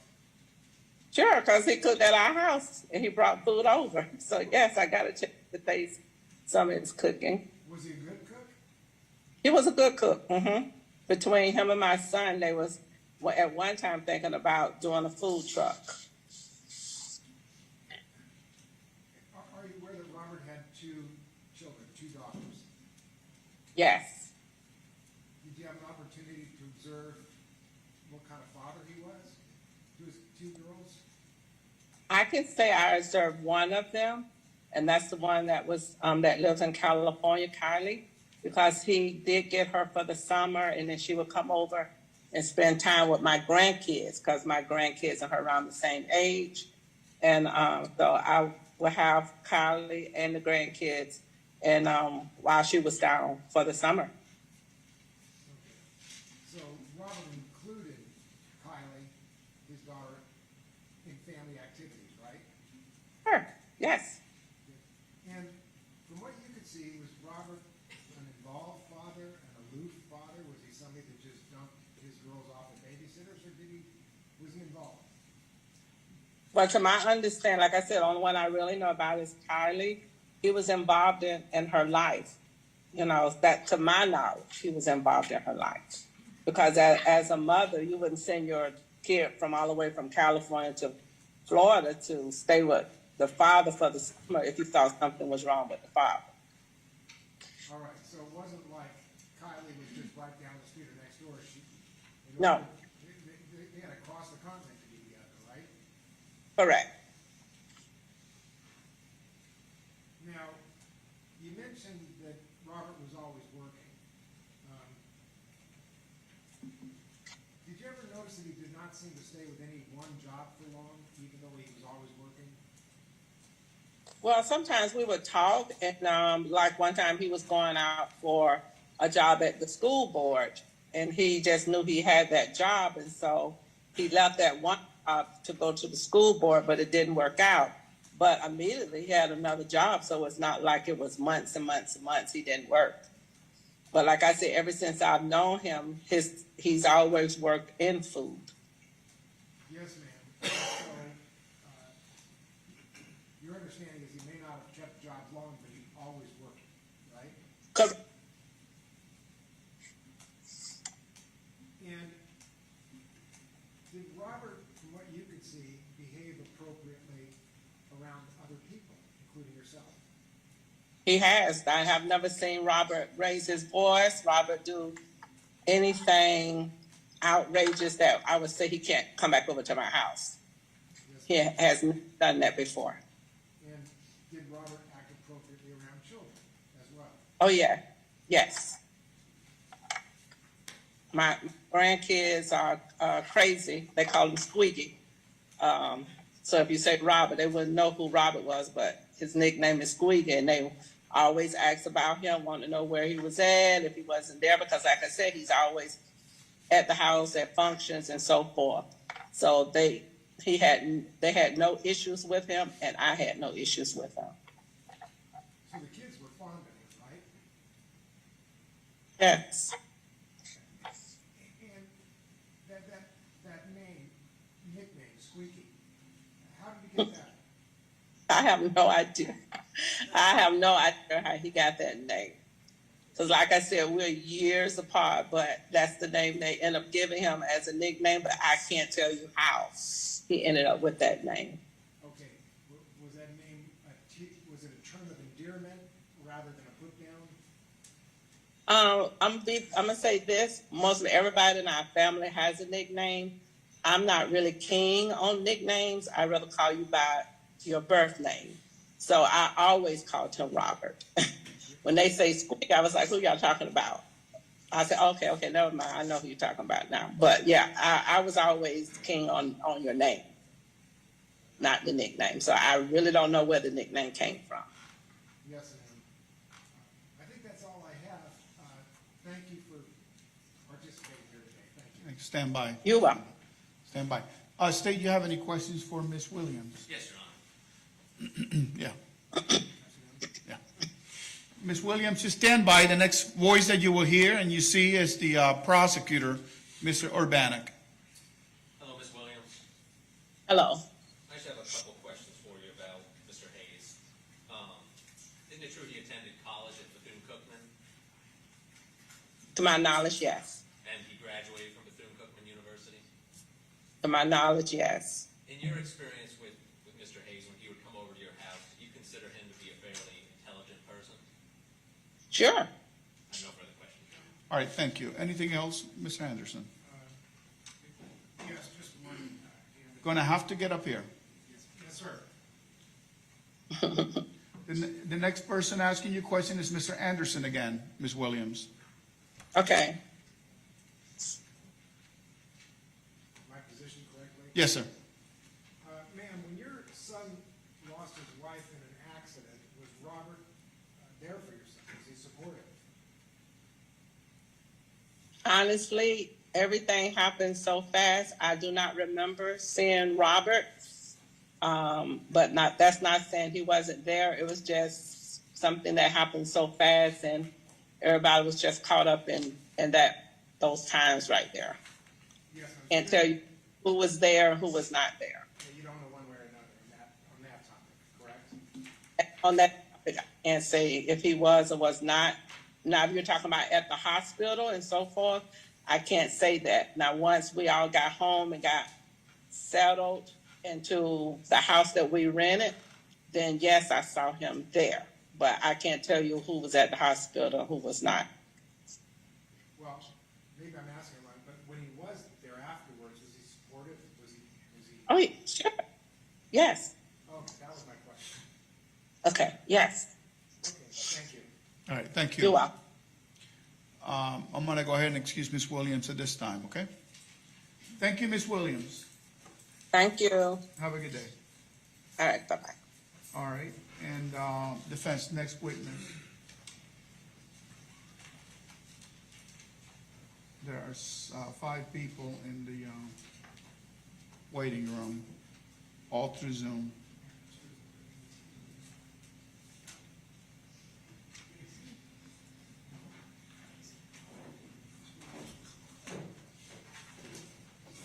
You want me to read you the names? No, I've got him over here. I'm just looking for my list.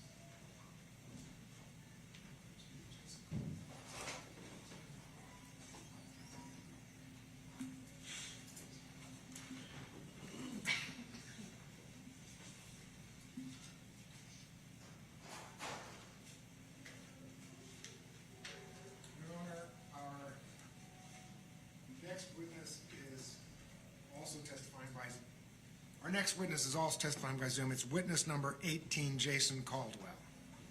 Okay.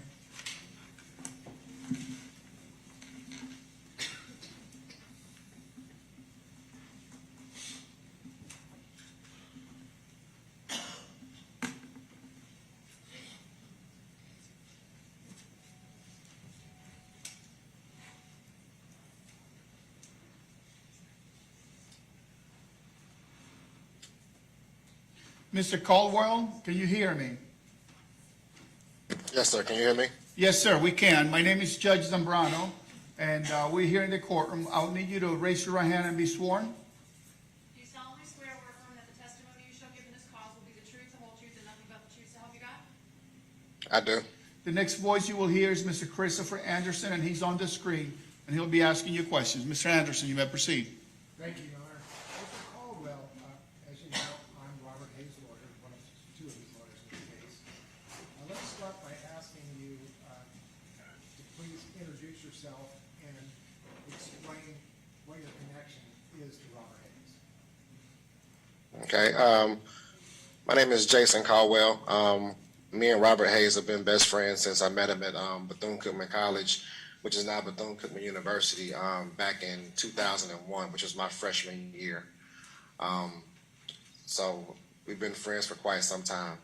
That's my relationship with him.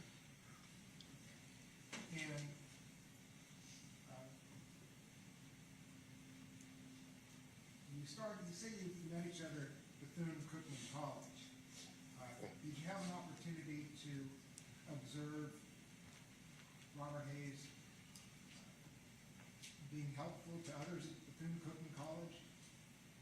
I mean, as a freshman, he was helpful to me, you know, because he came in the year before I did, helped me get adjusted to dorm life, being part of the band, you know, traveling, learning my way around the campus, learning my way around the bookstore. I mean, those are things that an incoming freshman really just doesn't know in the beginning.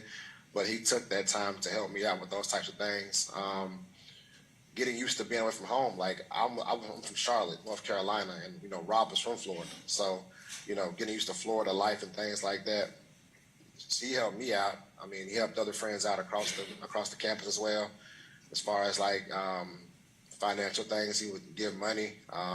He even let me borrow clothes at one point in time. Like, I know he's bigger than me, but it was a couple different jerseys that I wanted to wear that he had. He let me borrow those. I mean, helped out with my laundry. I mean, did a lot of things while I was in school. Okay, so he showed you the ropes at the new school, right? Yes, sir. And he befriended you at the new covenant, right? Yes, sir. And you said best friend. What do you mean when you said best friend, when I first started talking? I'm actually Robert's daughter's, his first child's godfather. So when I say best friend, that is someone that I can depend on at any time or day. I'm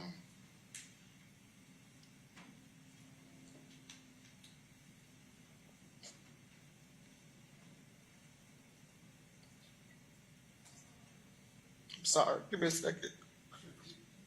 Take your time. If you want to take a moment, get a Kleenex or something, you're free to do so.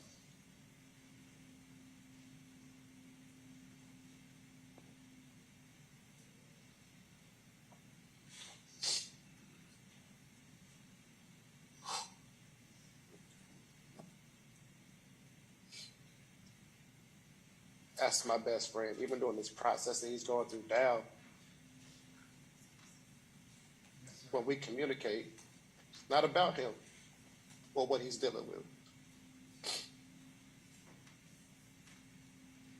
So he genuinely cares for you as a friend. Yes, sir. Like I said, even with everything he has going on right now, when he calls me, it's about what's going on in my life, my family, my child. It's not about the stress that he has on him in this situation.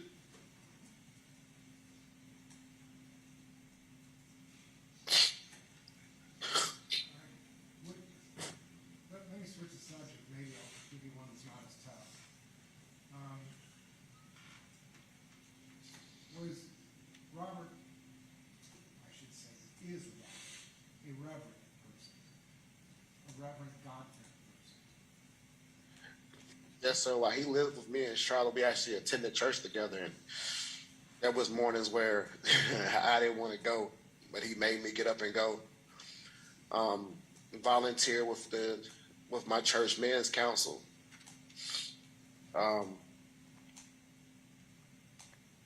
Attended Bible study at times. So I would say yes. What about Robert's character for calmness, peacefulness, or was he a flighty person that would fly off the handle from what you could see? I've never seen Rob get upset. He was always the cool-headed person in the group, try to talk things through versus altercations or getting physical. Even in moments where you would expect someone to be like just angry, I didn't see that in Rob. No. So he was a peacemaker. Yes.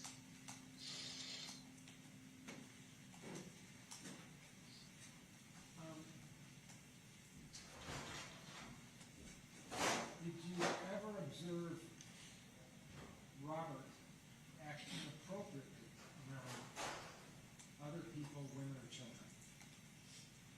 No, sir.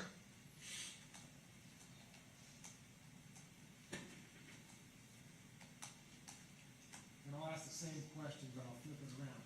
From what you could tell, is it true that Robert always acted appropriately around other people, women, and children?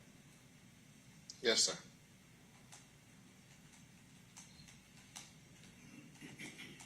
Now, you indicated a moment ago that Robert was friendly. He helped you with clothing and even money at times, correct? Yes, sir. What about loyalty? Was Robert a loyal friend, or was he a fair weather friend? No, he was loyal. I mean, like any friendship, you have times where you don't see eye to eye and you disagree. but even through those time periods, he still remained loyal. He never talked bad about me. He never downed me.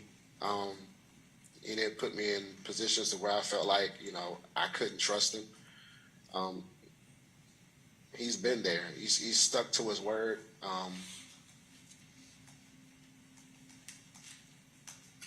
Yeah, I can't see where he could be. He has never been unloyal to me.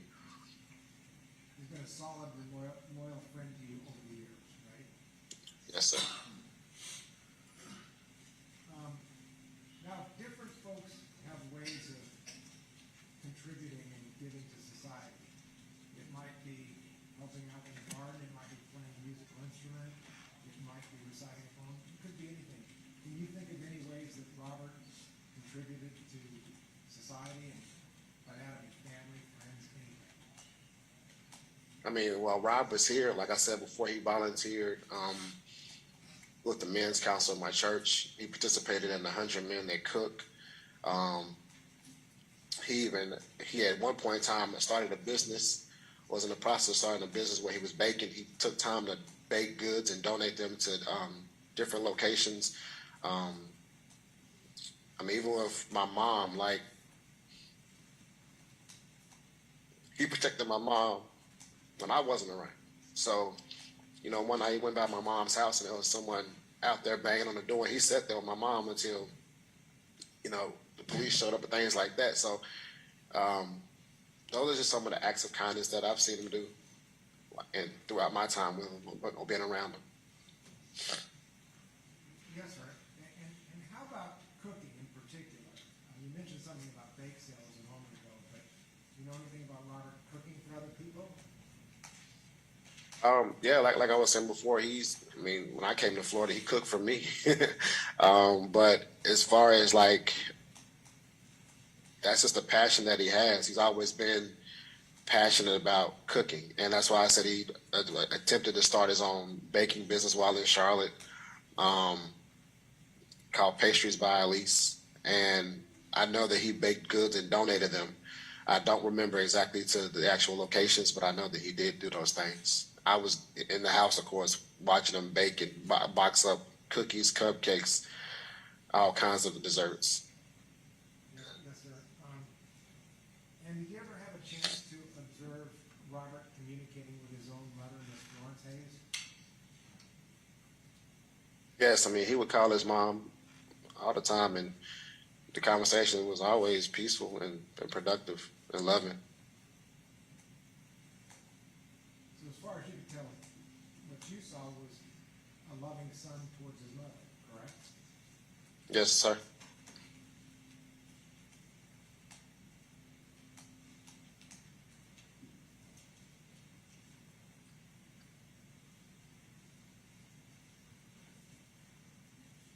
I think that's all I have. Thank you, sir, for coming out. All right, thank you. Any You're welcome. questions, State? Yes, sir, thank you, Judge. The next voice you will hear will be the voice of the prosecutor, Mr. Lewis. Thank you, Judge. Good afternoon, sir. How you doing? No, how about yourself? Good, thank you. Just a couple of questions. Mr. Hayes, did he seem to be pretty smart, an intelligent individual? Yes, sir, I would say so. And you had talked a little earlier that there were stressful situations you guys were in together, and through those stressful situations, Mr. Hayes was able to keep controlled and composed? Yes, sir. You never saw him lash out at anybody because they made him angry or upset him? No, sir. And he seemed to be in control of his emotions, you'd agree? Yes, sir, I would agree. Have you ever known Mr. Hayes to have any mental issues, meaning like any sort of mental problems? No, sir, not to my knowledge. And you spent a lot of time with him in college, I'd assume? I did. You seem like you're a pretty articulate, smart individual. If he had some sort of mental issue, is that something you would have picked up on? Not a doctor, so I really don't know, but if I felt like he was crazy or something like that, then maybe I could say something, but I couldn't diagnose him. Understand, but you didn't see any instances where he was acting crazy, correct? No, sir, I did not. Never saw any instances where he looked up at Martians in the sky, right? talk to them? No, sir. No, sir. Have you had any instances you got them down on the floor like a dog and barked for no reason? No, sir, not in front of me, no. Okay. Any instances where he had social anxiety or social issues? No, sir. Thank you, sir. No further questions. All right, thank you. Anything else? Yes, no, my client is handling. Yes, of course, yeah. Again, the next voice will be Mr. Anderson, Mr. Hayes, lawyer.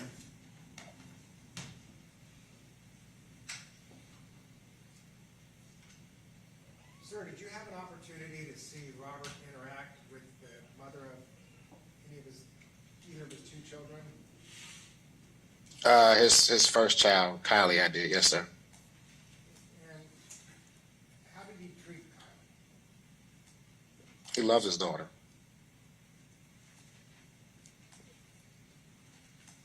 I mean, that his daughter, his children in general are his world. It's one of the biggest things that he and I talk about is just being fathers in general and being there for each other's children. Yes, sir. Now, you know that Robert's been convicted of these 3 murders, right? Yes, sir. Are you still in communication with each other? Yes, sir. As a matter of fact, I received a message from Robert last night. And as I said before, during this process, he and I have had multiple conversations, either through email or smart mail, whatever that system is, or over the phone. And as I said before, like during this process, the conversations are always positive, upbeat, and productive for both of us. Just like I'm there praying for him and what he's going through, he prays for me, and we have those conversations when we do talk.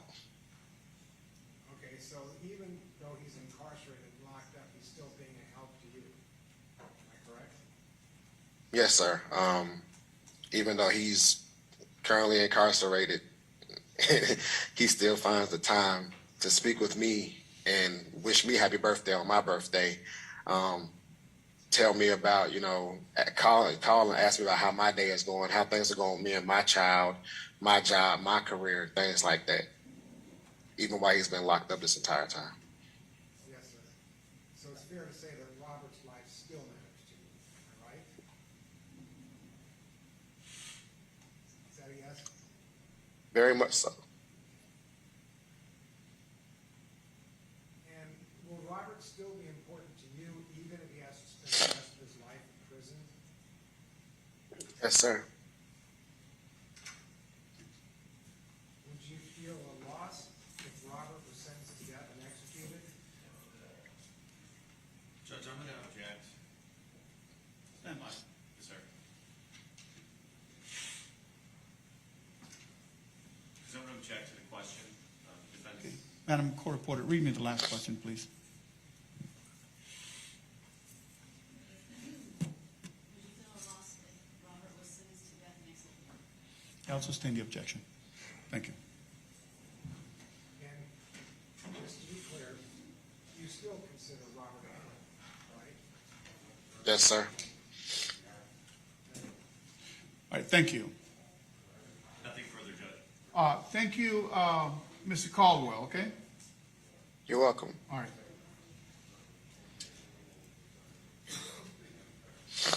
Okay, next witness, please.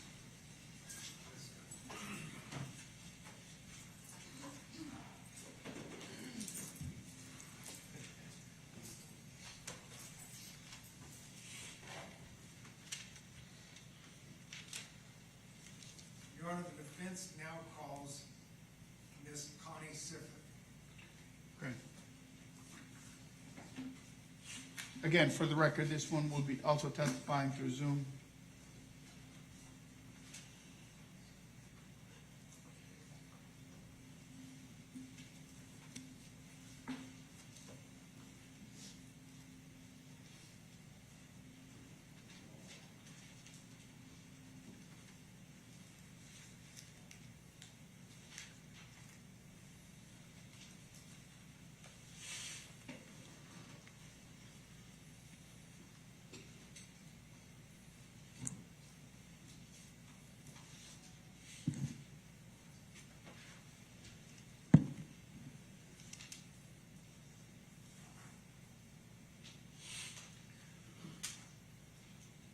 It's still connecting.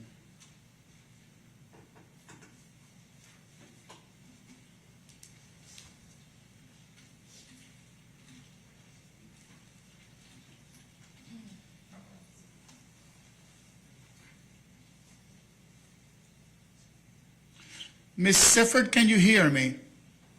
Yes, I can. Good morning. My name is Judge Raul Zambrano. Good morning, Judge. Ms. Sifford, I'm going to ask you to please raise your right hand and be sworn. Do you solemnly swear or affirm that the testimony you shall give in this cause will be the truth, the whole truth, and nothing but the truth, so help you God? I do. Thank you. You can put your hand down. The next voice you will hear will be Christopher Anderson. He's the attorney for Robert Hayes. You may proceed, Mr. Anderson. Okay. Yes, Your Honor. Your Honor, I observed that the video image of Miss Sifford is very, very kind of dark. I can see her, but I wonder if it's okay with the jury. If it's good for me, Your Honor, I wonder if it's okay with the jury. This is something I cannot control. It's lighting on her end, so I don't know if she's I don't know where she's viewing the video from a different. I don't know if it's a phone or a laptop or an iPad, or I don't know what she has, so I can't I help. kind of got your image of you from the chin up. Are you able to adjust your camera or anything? I'm actually on my cell phone, so Okay. Yeah. I'm not able. Okay. Well, now that's a little better. Whatever you did right there is better. So let's just stick with that.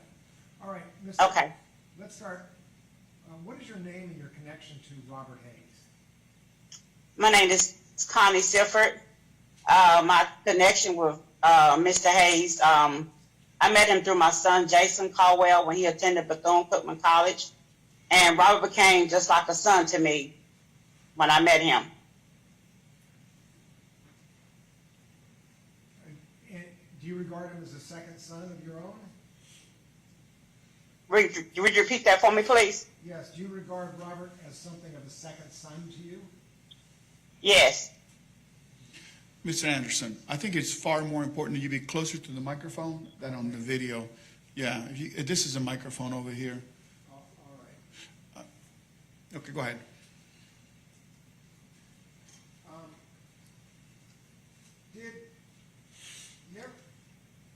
What can you say about Robert's sense of humor?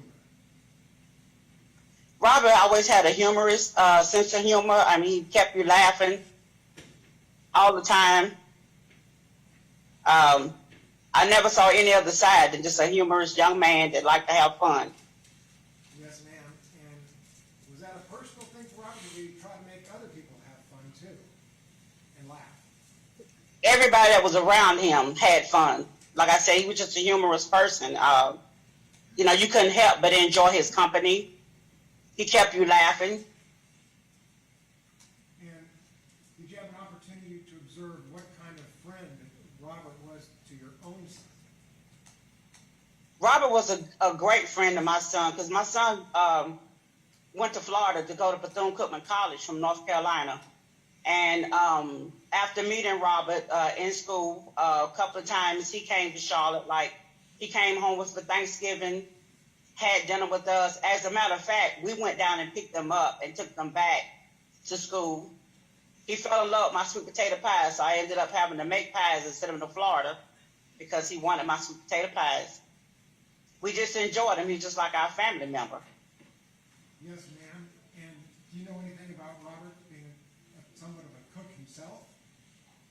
Oh, yes. Once he joined the church that I belong to now, my Olive Presbyterian Church, he got involved with the men's ministry, and they did 100 men in the kitchen cook-off, and Robert won first place for his cheesecake that he made.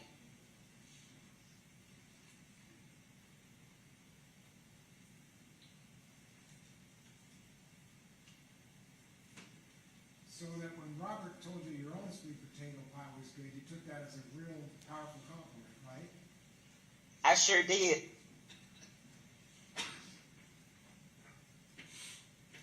Now, you mentioned about Robert attending church and being involved in the men's ministry and involved in the cooking competition.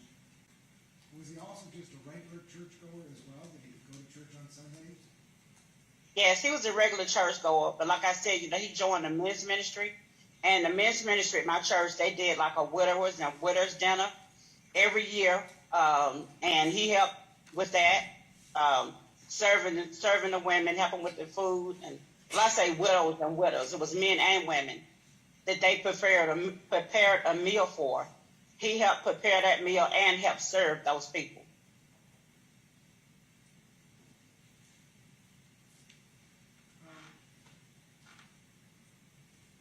Did you have a chance, I take it, you did have a chance to observe Robert in social settings like church, where there would be children and adults and women, right? Yes. Did Robert always act appropriately around others and women and children? Yes. You never saw him act disrespectfully or inappropriately towards anybody, did you? No.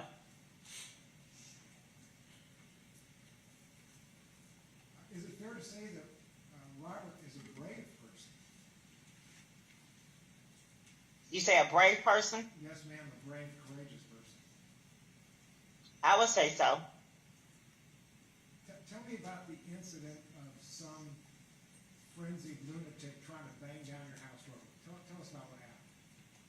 Robert had came by to visit me, like oftentimes he would come by to see how I was doing.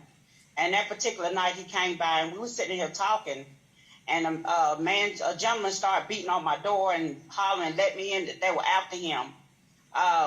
So of course I wasn't gonna let him in my house. I called the police, and Robert stayed with me until police came and got the guy. And he did not leave me until he made sure I was safe, because my husband is an over-the-road truck driver, and I was at home alone by myself that night. So he stayed with me to make sure I was safe before he left. Yes, ma'am. Now, you and I talked before, and some days have passed between then and now. Have you thought of any other good qualities or virtues that Robert might have that I neglected to ask you about?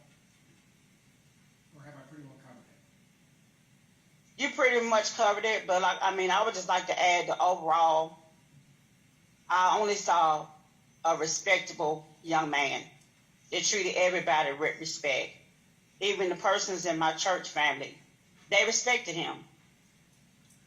Okay, so when you got the news that he's been convicted of these 3 murders, I take it that came as a real shock to you, right?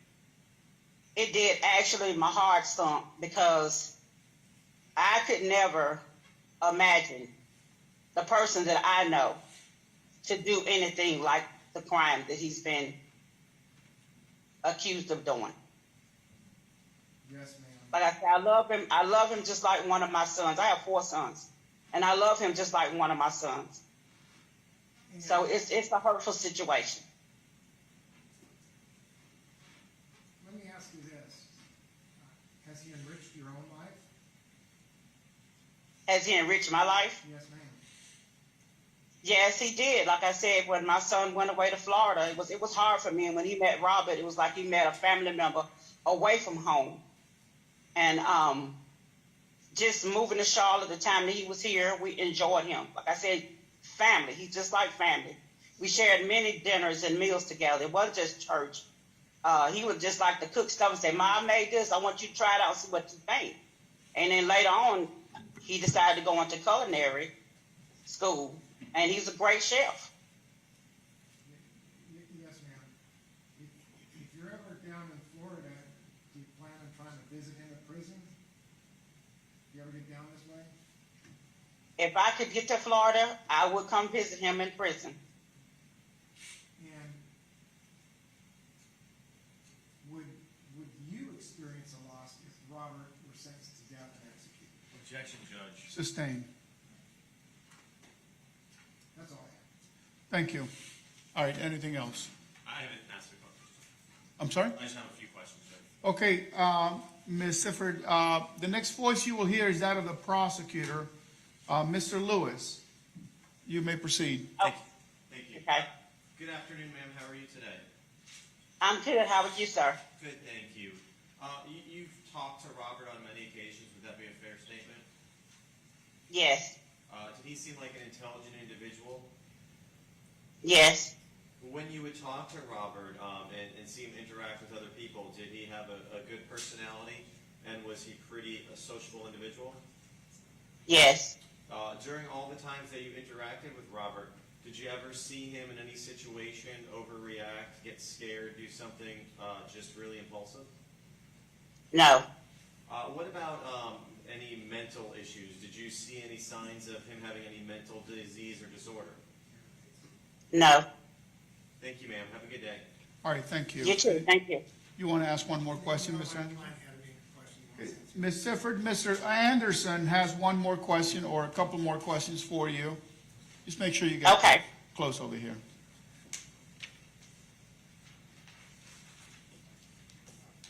Ms. Sifford, did you have an opportunity to see Robert with the mother of his child at any time? Yes, I saw Robert with the mother of his first child.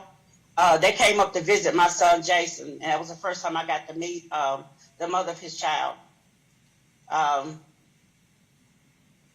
than that, I know that every summer his daughter would come to California, to Florida, to spend time with her dad.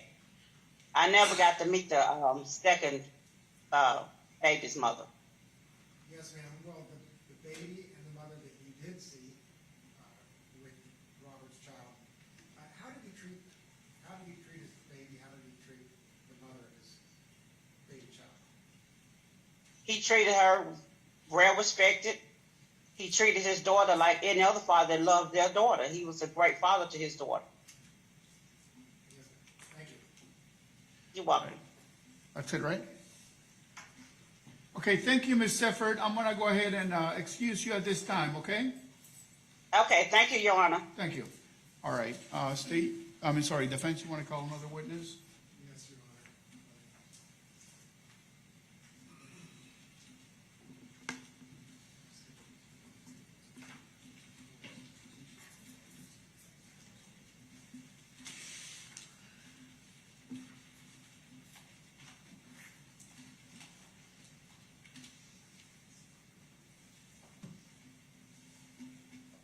Your Honor, the defense now calls Latisha Cornelius. Okay. Again, this witness is through Zoom. Yes, Your Honor.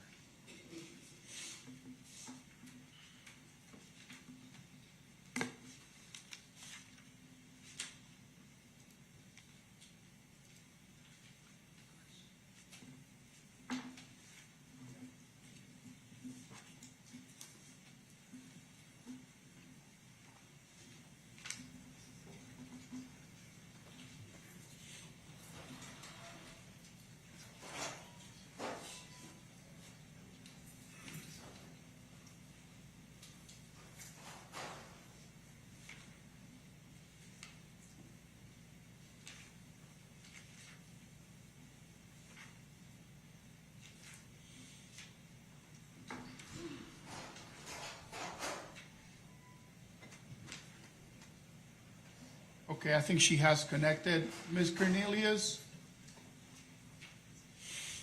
Ms. Cornelius, can you hear me? Need to unmute yourself.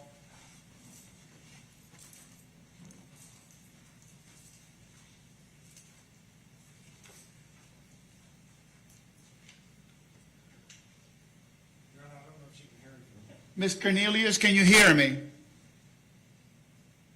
Okay, can you unmute yourself?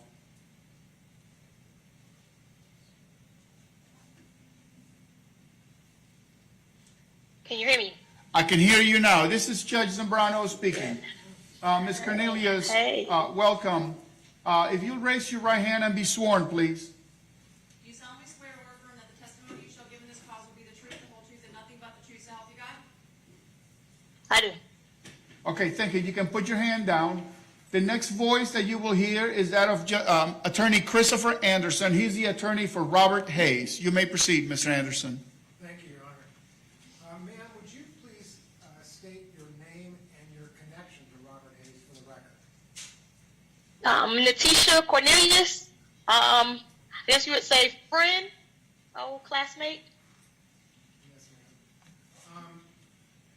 And were you a Bethune-Cookman College classmate of Robert Hayes? Yes. sitting inside some technical area. Are you inside your truck? My truck, yes. Yes, ma'am. You work as a cross-country trucker? I am. I'm going to ask you some questions about some of Robert's qualities. I'll start with Okay. this.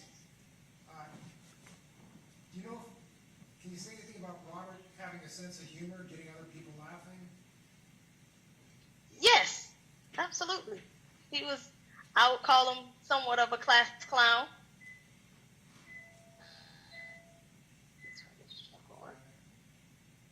When he tried to Sorry, get I'm other trying to people, eliminate these sounds. can you hear me? Can you hear me good? I can hear you, yes. Okay. I think we're both waiting for the other to talk, but I'll go ahead.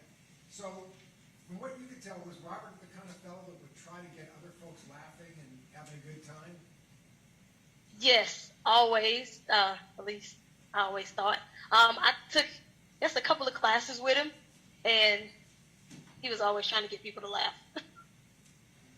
And was he sociable? Would he try to get people to go out for a drink at the neighborhood bar?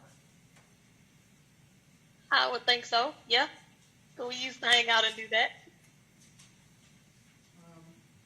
Let me ask about working. I'm going to try to let you do it in your own words. Do you know anything about Robert working? As far as, of course, working when he was where I'm at, which is North Carolina, I know he worked at a place called McCreesh Place. Don't know how to spell it. I want to say it was like maybe a halfway house or a recovery type place, kind of, sort of. I'm not exactly sure. But other than that, he used to work security at one of the bars that I worked at. And outside of working, I can't really think. I know he loved to cook, so that was an attempt to, try and get into that career field. All right, I'll ask it a little differently. Was Robert a loafer, or was he a guy that tried to work jobs? I would not call him a loafer. No, he would go to work. As far as I know, he would go to work. You mentioned something about his cooking. Can you tell us a little bit about Robert and his cooking?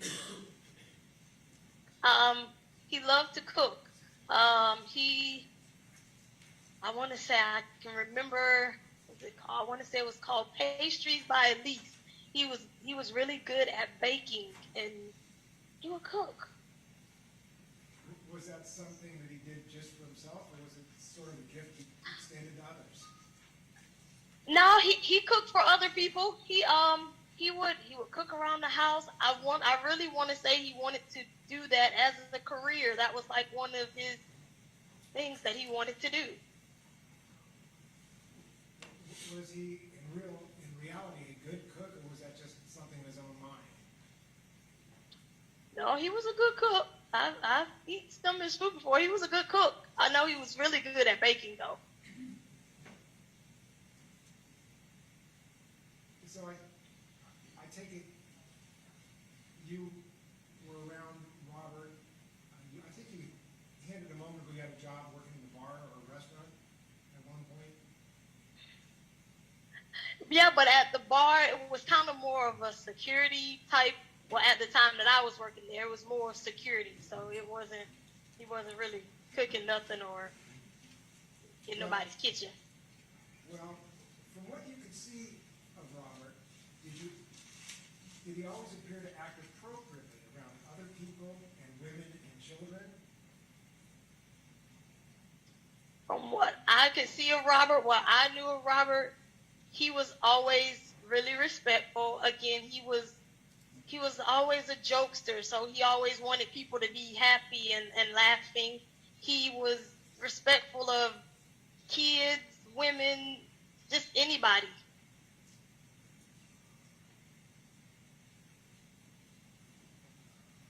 And have you always regarded Robert as a good friend to you?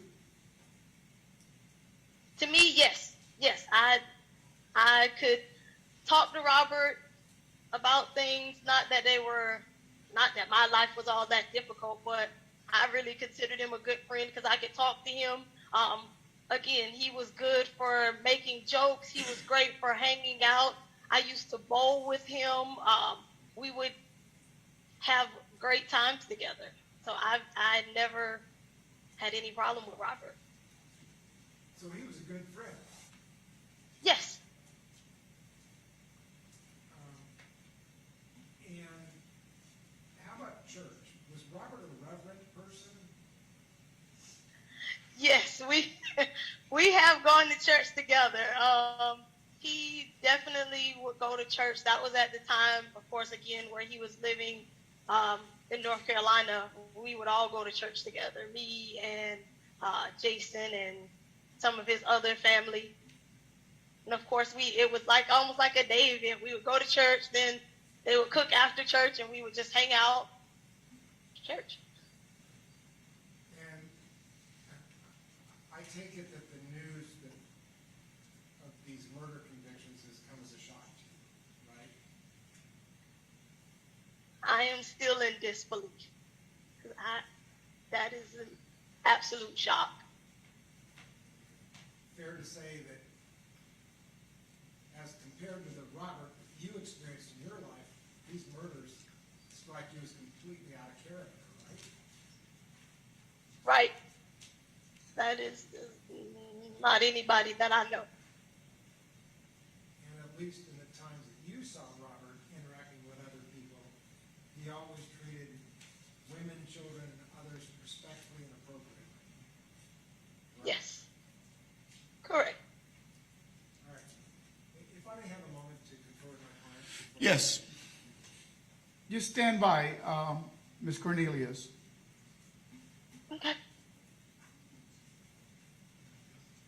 Out of sheer curiosity, where are you at right now? What state? I'm actually in Florida. Oh. You're not right outside the courthouse, are you? I'm not. I'm over here in, what is this, like, I want to say it's Lakeland? Okay. Arbondale. All right. Mr. Anderson. I have nothing further. Thank you so much. Mr. Urbanak, the next voice you will hear would be Assistant State Attorney Urbanak. He represents the state, Mr. Urbanak. Thank you, Judge. Good morning, Ms. Cornelius. Hey, How are you doing today? pretty good considering.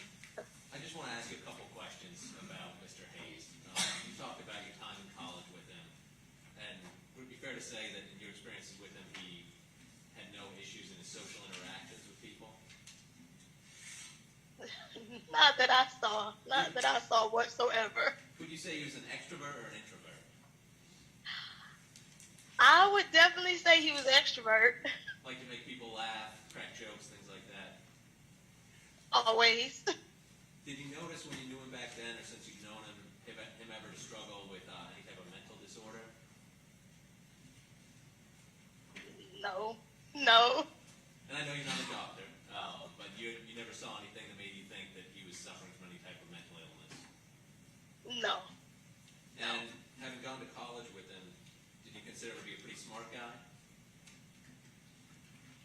I did. At least from the classes that I've taken with him, and of course, college is not cheap, but you're there for a while, so I'd hope you would get out what you're putting in. But I think that he was a pretty smart guy. And what about over the years in terms of his decision making? Did he seem to be somebody who struggled making decisions in his life? I wouldn't say any different than I would. I mean, he did work. He did.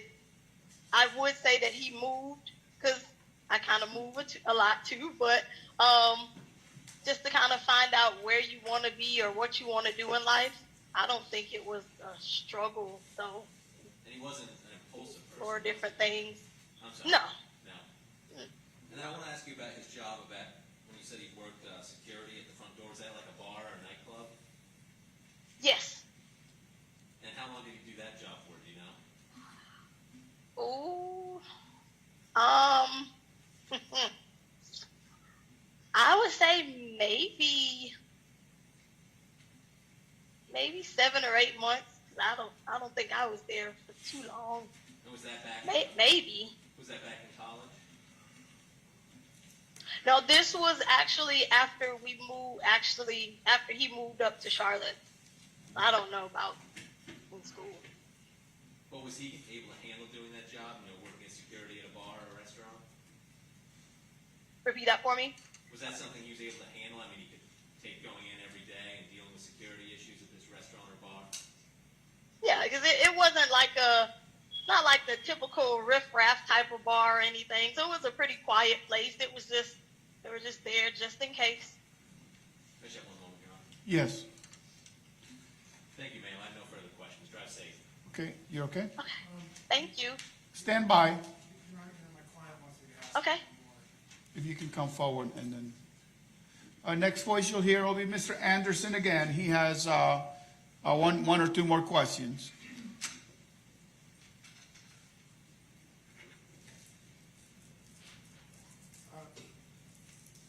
Ma'am, despite the circumstances, is Robert still a person that you care about? Absolutely. Absolutely. And you still consider him to be a friend of yours? I do. And will you still maintain some sort of communications with him, even if he has to spend the rest of his life in prison? As best as I can, sure. All right, thank you very much. All right, Ms. Cornelius, this concludes your testimony. Thank you so much. You have a safe day, okay? Well, thank you. You have a good one. Bye-bye. All right. Bye. We have to take a lunch break at this time. I know you have a couple more witnesses. Is it all right if we take them in the afternoon? Yes, sir. Okay, so we will take a lunch at this time. What time is your expert this afternoon? She's on standby whenever. Okay, as far as the other witnesses, do you know how long they'll be? I've only got a couple of live witnesses that are at the courthouse, Your Honor. Okay. I've got Well, was a 1:30 lunch break, that work out for you? Start up at 1:30? Yeah, that should be sufficient. Okay, so we will be in recess until 1:30. Please remind you not to speak about the case with anyone, okay? Yeah. Your camera off? Yeah.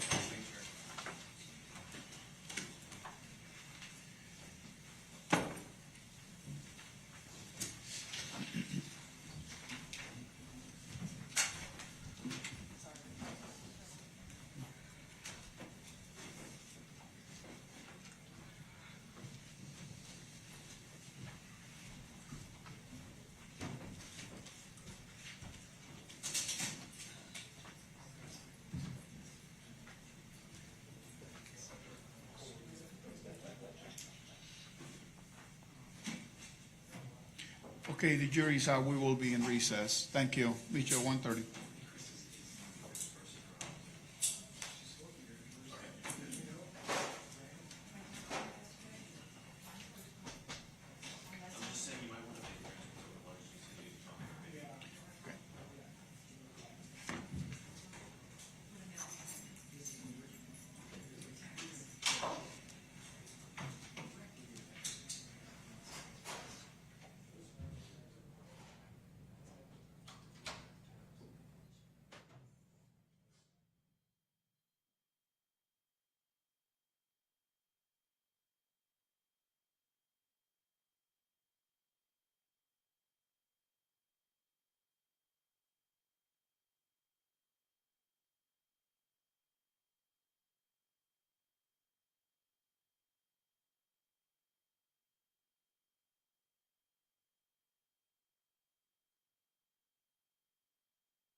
Okay, let's go on the record.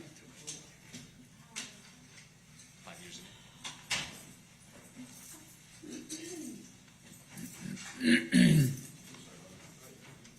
All jurors are present, Your Honor. All right, are we ready for the jury? State's ready, Judge. Okay, then let's go ahead and bring the jury. Go ahead and mute it. Okay, are you gonna go over the schedule with them when they come in, or? Yeah. Oh, you gotta mute that one, Bill. Turn video off, correct? Yeah.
Jury.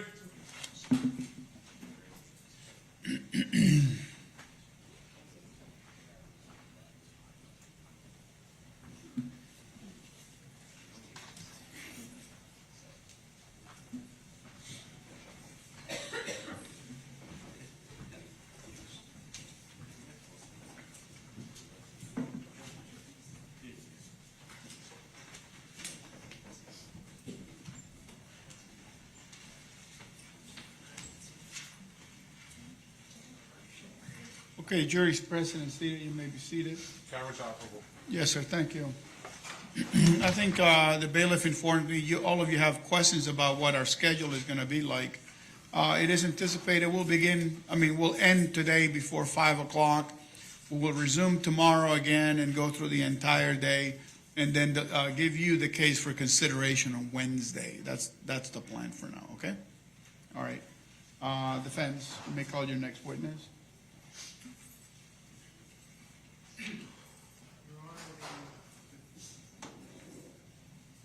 Defense calls Clifton Williams.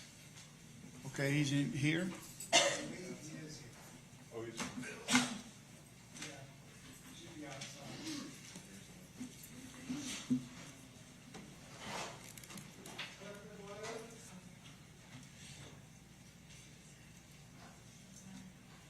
Did Your Honor say you're thinking about going on Wednesday? Yeah. Well, we'll talk about it. Please,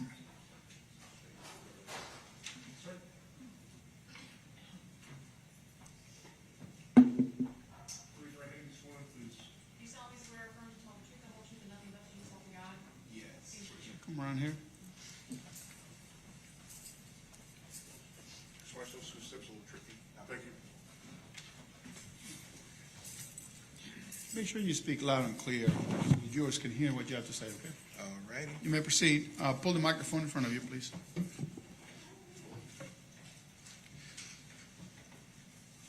may proceed. Okay. Can everybody hear me? Yes. Mr. Williams, would you please state your name and describe your relationship with Robert Hayes for the record? My name is Clifton Williams, Jr. Robert Hayes is my cousin.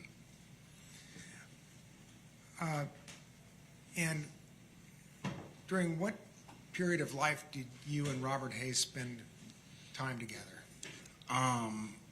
Well, Robert kind of came into my life after my sister-in-law passed away. He's very close with my brother. They're closer in age than me and him are. So he used to come around with my brother. And then when my sister-in-law passed away, my brother moved into me and my mom's house with the kids. And Rob would come over and, just check on us, check on my brother, hang out with us, and just be there for the family in general. So it was a very hard time, but we were lucky to have him. Yes, sir.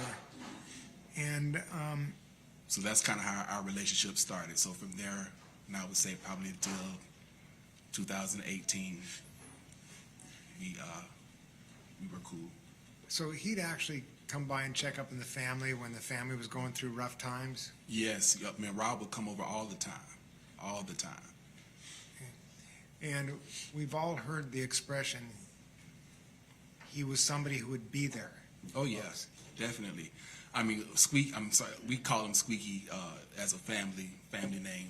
So I might go back and forth between Squeaky and Robert. But yeah, I mean, he's always been dependable for me and my family.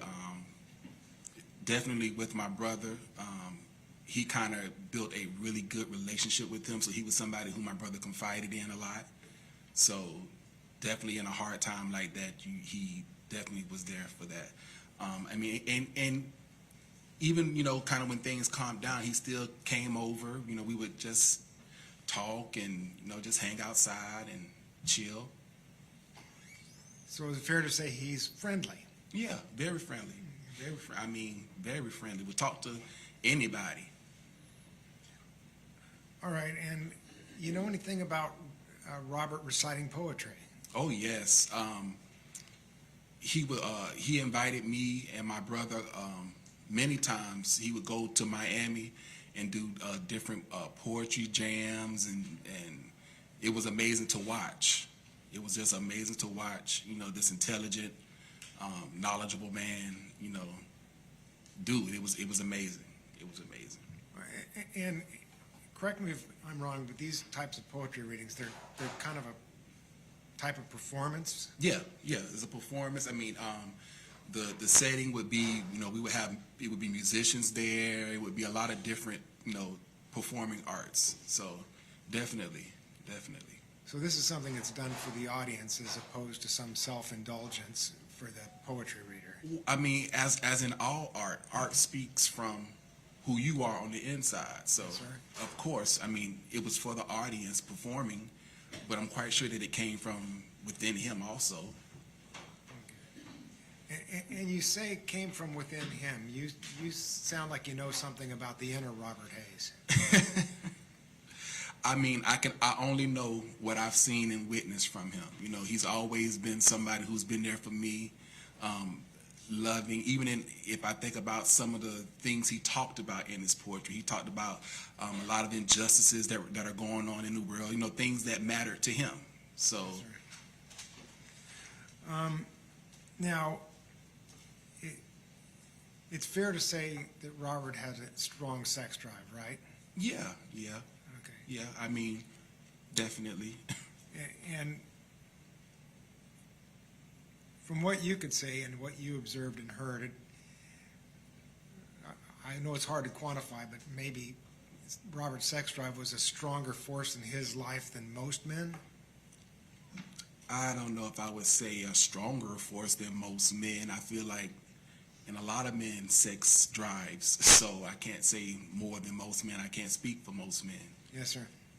Well, let me ask it a little differently. He actually invited you to attend sex parties, right?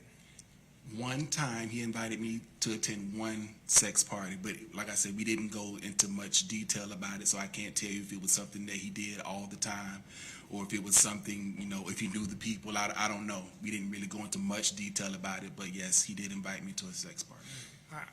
I think you told me you didn't actually go, but he No. did. But it's something he did, and he invited you. Yes. Okay. And he did use prostitutes, right? From my knowledge, I have never witnessed it personally, but from my knowledge, he has had sex with prostitutes, yes. Okay. I mean, he talked about it with you. Yeah, we've talked about The it. way guys will talk, right? Yeah. Okay. And he also used some hookup websites for sex, right? Yes. Okay. I think one was, I heard mention the Backpage. Does that sound like one of the ones he might have used? Yeah, that sounds familiar. We didn't go into much detail as far as where he would get the women from, but Backpage is definitely one of the pages, one of the websites that we discussed. Yes. Okay. And I think he also mentioned to you that he went to sex clubs, right? I don't know if he went to sex clubs or not. I might be mixing up sex party with sex clubs, but in any event, he had an active sex life. Yes. Okay.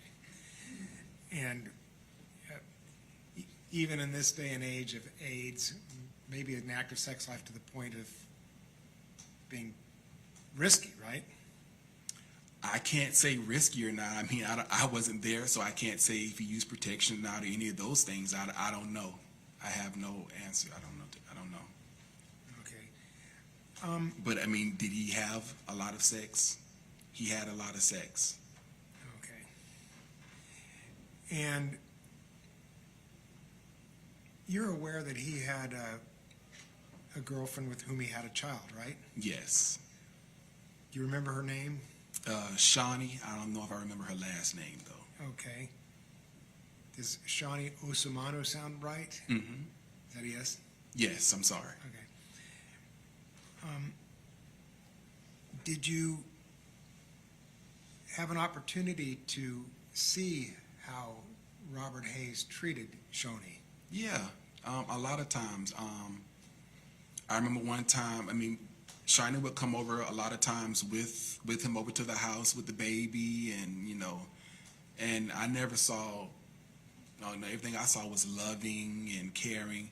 I mean, I've seen them have one argument, but it was just a verbal argument and never got, abusive or,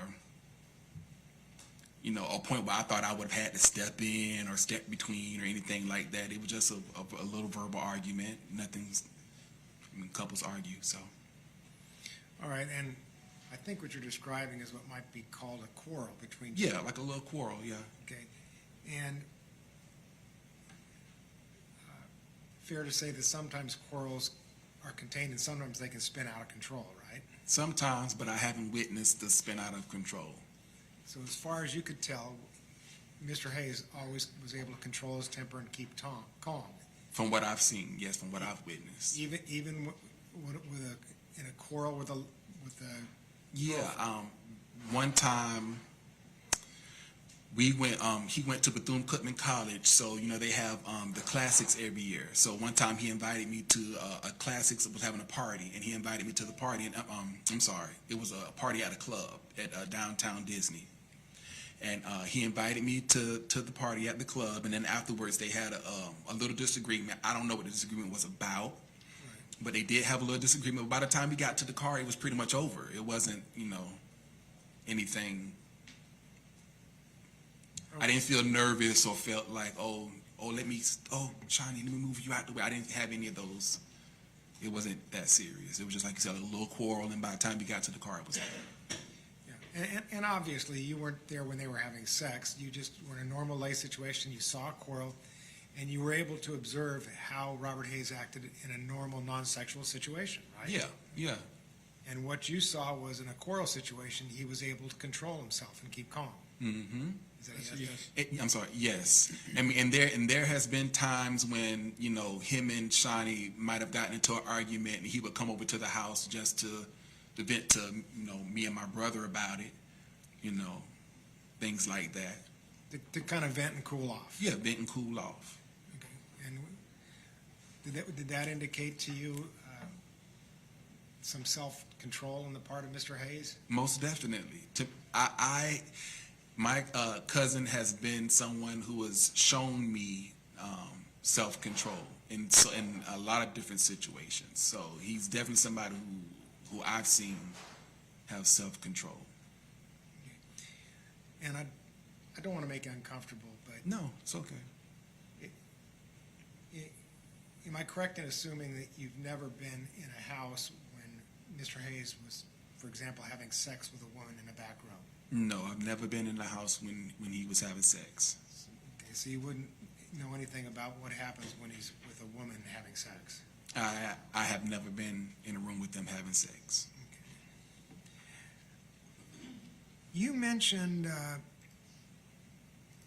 that he had Shawnee, and from what you could see, you might have touched on this, but did you observe his interactions, whether it was by phone or any other form of communications, with his daughter? Yes, definitely. He has a older daughter that lives in California, and I've seen him multiple times interact with his daughter, very lovingly. There's been times where he would, on FaceTime help her with her homework, just see how her day is going. Things that a father would do, that I would, that a regular father would do. He loves his children with all of his heart. So, I remember he even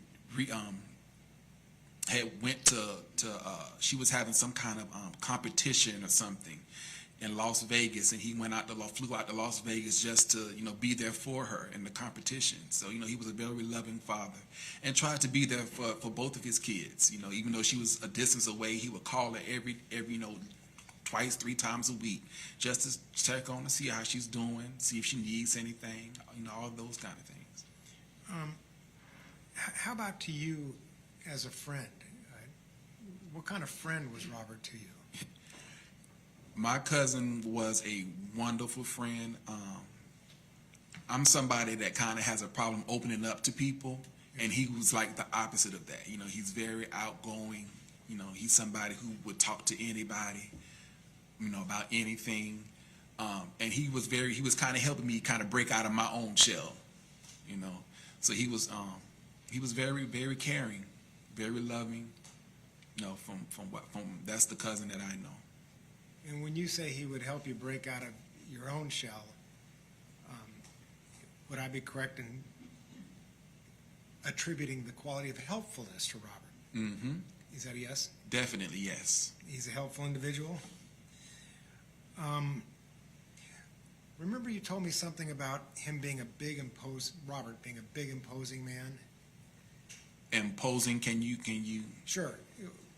Something you told me about, he's a very large man, and some people are intimidated by that. I mean, people can be intimidated by that. He's over 6'3", 4", and he carries himself, with pride, with his head held up, and a lot of people can take that as intimidation, but he's also somebody who will talk to anybody about anything. He's not, he very quickly breaks that stereotype in your mind if you just have a conversation with him. And he's somebody who would quickly have a conversation with anybody about anything. And inside the conversation, you begin to realize, oh, he's a big teddy bear. He's. In other words, he's a man that you should not judge by his large size. Definitely. He's really a big teddy bear. And he has a deep voice and, a commanding presence. And, so people can take that and run with it. But if you actually had a conversation with him and get to talk to him, you would hear how knowledgeable he was, that he was a very caring person, and passionate. He was very passionate too. Okay. And so if somebody were to see Robert and be intimidated by him, maybe standoffish and you wanted them to meet Robert, what would you say? Would you say, don't, you tell me in your own words. How would you make them comfortable about Robert? What would you say about, that's true? My cousin knows how to make people feel comfortable around him. There's not much I would have to do. You know, he would just start talking to them, and before you know it, their guards is down and they're comfortable. And they're laughing. He's a jokester. He loves to make people laugh, so they'll be laughing and, you know. Okay. And would you maybe even use the expression big teddy bear? Yeah.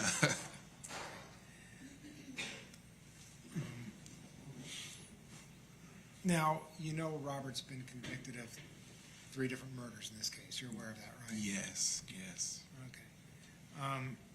Do you still consider him a friend? Yes, I consider him family. He's still my family. I love him. That's my cousin. Yeah, the convictions doesn't change how he was there for me. Doesn't change my truth. You know, I know that he loved me and my family. I know that he was there for me and my family when we needed him the most. I don't think my brother would have made it through without him. I know that much to be true. Which brother? I have a brother. My brother's name is Harold. Oh, yes, Harold. Yes, sir. Yes. Okay. That's the one I was saying that I just said my sister-in-law passed away. It was his wife. Yes, sir. Yes, sir. So. And so it's fair to say he's enriched your own life. Definitely, most definitely. And he was helping. My grandmother left me with a sweet potato pie recipe. He was trying to show me how to start an LLC and kind of grow that into a business and, you know, do different things like that. I mean, like I said, he's so knowledgeable in so many different aspects of life that, you know, just sitting down listening to him, I would just, you know, grab knowledge and gain knowledge from him. So he would, you know, he was telling me about different things about, you know, how to start a business and, you know, what it takes and the different, you know, aspects and areas that I needed to do to get that started. So most definitely. if he, In his own life, he was telling me he wanted to be at that time a high school cooking teacher. You know, he had filled out applications and things like that to be a high school cooking teacher. So and I'm glad you brought that up. From what you could tell, was he always trying to better himself? yes, most definitely. You mentioned trying to become a cooking teacher. Can you think of any other examples? I mean, ever since I've interacted with Robert, he's always had a very decent job. I mean, and when he didn't, in between jobs, he still always had two or more jobs. So even, you know, at one point he was working for a diner, a local diner in the area. You know, he was an assistant, an executive assistant or something like that. He was like second in command pretty much. So he's always looked to do better and be better, even inside of everything. Since I met him, he's always been cooking. So he's always been better and striving to be better in that. Let me ask you this. If I succeed in persuading the jury not to sentence him to death, would you go see him in prison? Oh, most definitely. Do you Most think definitely. he could still- I mean, COVID is the only reason that I really haven't been able to now, but most definitely. Okay. And do you believe, based on what you know of him and what you've talked about here today, that he could still be a benefit to you and his daughters? Most definitely. I mean, the relationship that he built with his daughters are irreplaceable. You know, he was not an absent father. Even though, you know, one of his daughters stayed in California, you know, he was there for her in every way that he could be. You know, he loves his children. That much I've seen with my own eyes, you know. Yes, sir. So he definitely, you know, we benefited from him. And thank you for that. I'm going to see if anybody else, my client wants me to ask anything else. Just give me a moment.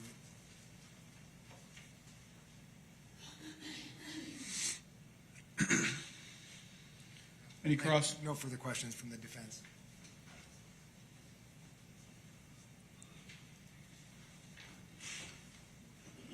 Good afternoon, Mr. Williams. How we doing? Just a couple quick questions for you.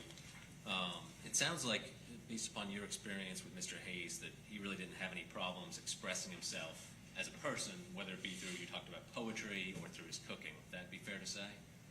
Yes. So he's a pretty expressive person. Yes. Around me, he was very expressive. Yes. And I think it was you who mentioned that he even, he'd have no problem coloring his hair one day if he wanted to change his hair color. He had that Oh, yeah. confidence about it. Definitely. And that was one of the things that I admired about him, that I aspired to pick up from him, was that confidence to be him. He was him. And so he was a bit of an extrovert, to say the least. Yes, he's definitely the life of the party. And you said that kind of helped you come out of, maybe you were more introverted, helped you come out of your introverted self a bit. Yes, sir. And through the years knowing him, did you ever observe anything that made you think that he may have been suffering from any type of mental illness? No, nothing. And he was the type of person that would think processes through when making decisions? With me, yes, we thought through. Like I said, he was showing me how to start a business and things like that. So, impulsiveness, we all can be a little impulsive, but he was definitely somebody who thought through and made decisions from what I saw. Yes. And in fact, isn't he also rather composed even when you've seen him using alcohol or other substances? You've said he remains composed. As composed as you can be. He wasn't belligerent. Okay. And we still had fun. He was still, the life of the party, laugh and all of those things. But he wasn't belligerent or violent. Not getting into confrontations or fights or anything like that? Nothing. I've never seen it.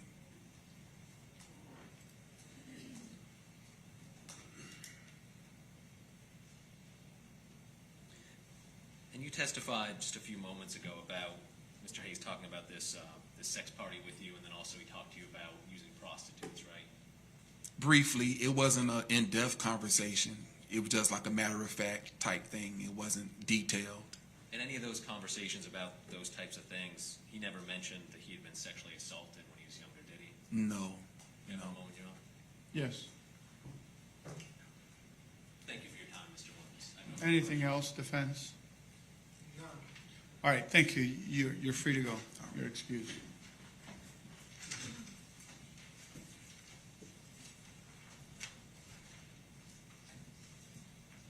Defense, your next witness. Honorable defense, you would next call Ms. Florence Hayes, the defendant's mother. Is she on Zoom? Yes, sir.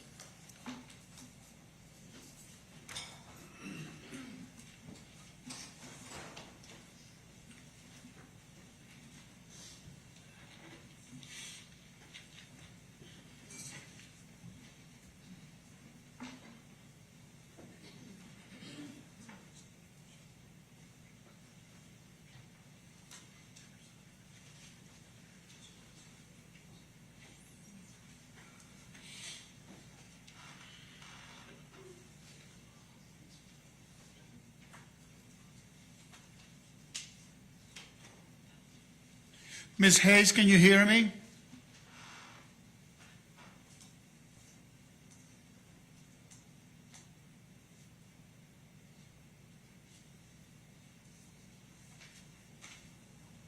She has to unmute herself.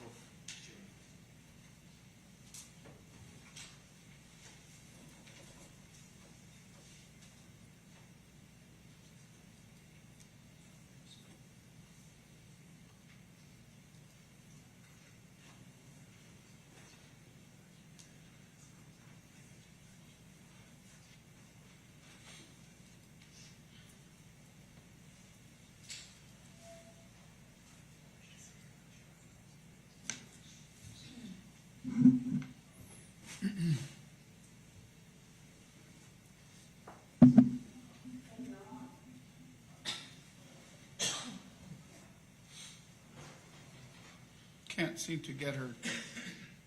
She's dialing in.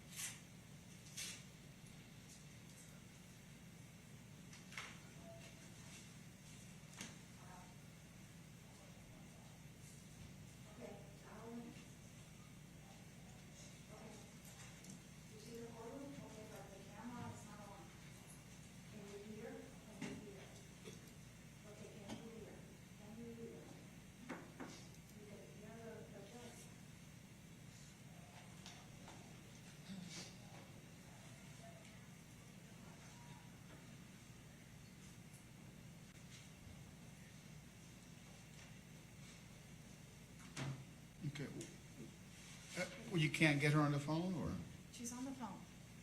she can't get on Says the, that she hears you. she can hear me? Yeah. Can you ask her to unmute herself? Can you unmute? She just hung up.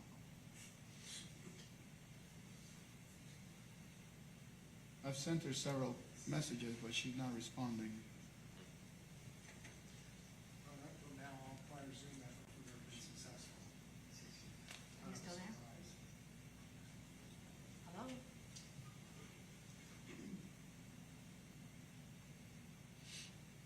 She previously testified, but I think she was at someone else's office when she did that. Yes, sir, that was the state attorney's office in Palm Beach. Oh. Do you know where she is? Yes, what's wrong? Is she in her home? Yes.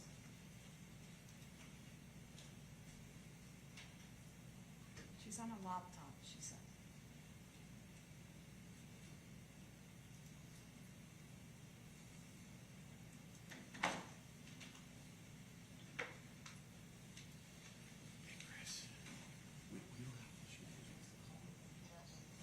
Do you want to just leave her on the phone?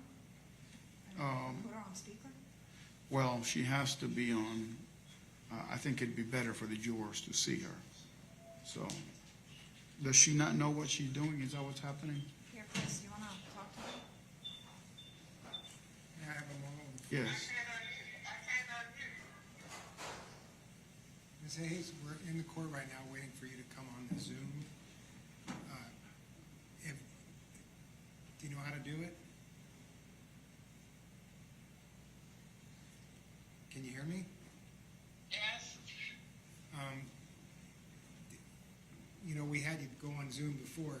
We need you to do that again. Is anybody there? Is anybody there that can help you with it? No, I'm trying to unmute my, Oh, there's a little, if you got a screen, there's a little, like, symbol in the bottom left corner of your screen. It's the left corner, right? Left. Unmute. You see that? I did at the bottom of my screen, but I couldn't unmute my name. We can get someone to her house. Sorry? We're going to get somebody to her house. We're going to do, They might be able to have somebody in South Florida to get to her house, maybe. I've got the South Florida councils here. If she just hangs up and then tries it again, it should fix it. let me see if she can just do it on the phone instead of, No, The well, laptop. I'm not telling you how to run your no, business. no, but I'm saying to be on Zoom on her phone instead of the laptop. She can try that, whatever. Let me try.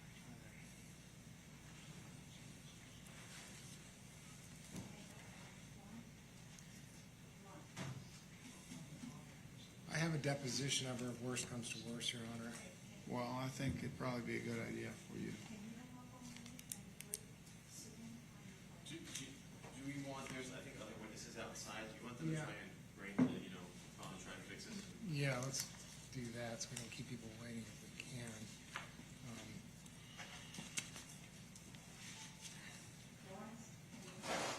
You could call another witness.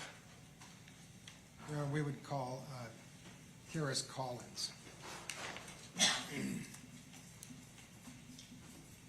There's Collins. Collins. Yes, sir.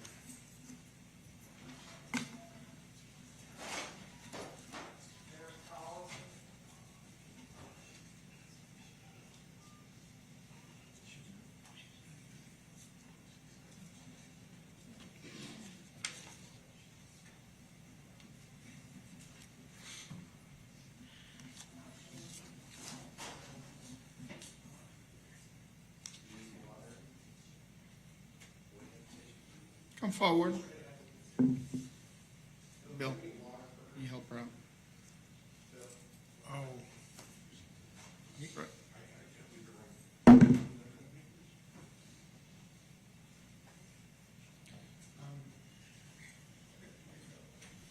No, I gotta sit up there. Raise your right hand so I can swear you in, please. Do you solemnly swear or affirm that the testimony you shall give in this cause will be the truth, the whole truth, and nothing but the truth, so help you God? Yes. Thank you. Yes, ma'am. Um, Yes, ma'am. Yes, ma'am. start with Ms. Collins, I need to address something at the bench. I didn't realize the change of order would occur just now. I would have called this to your attention before she took the stand. Okay. All right, we can come sidebar.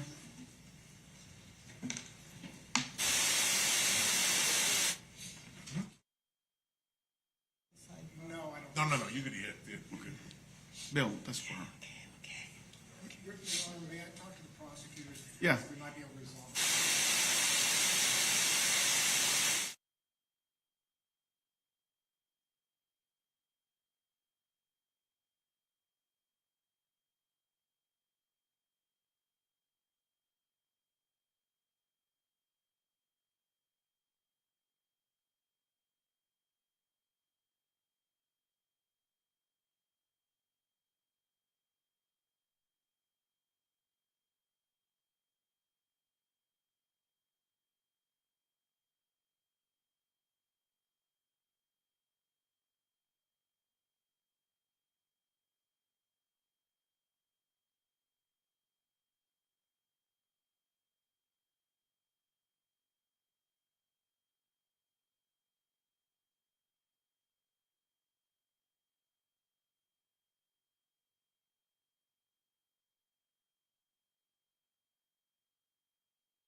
All right, you ready to proceed?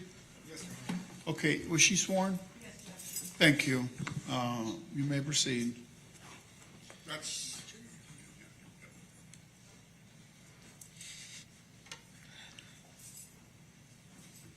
Actually, I'm gonna need you behind the podium so they can hear you. Oh. Yeah.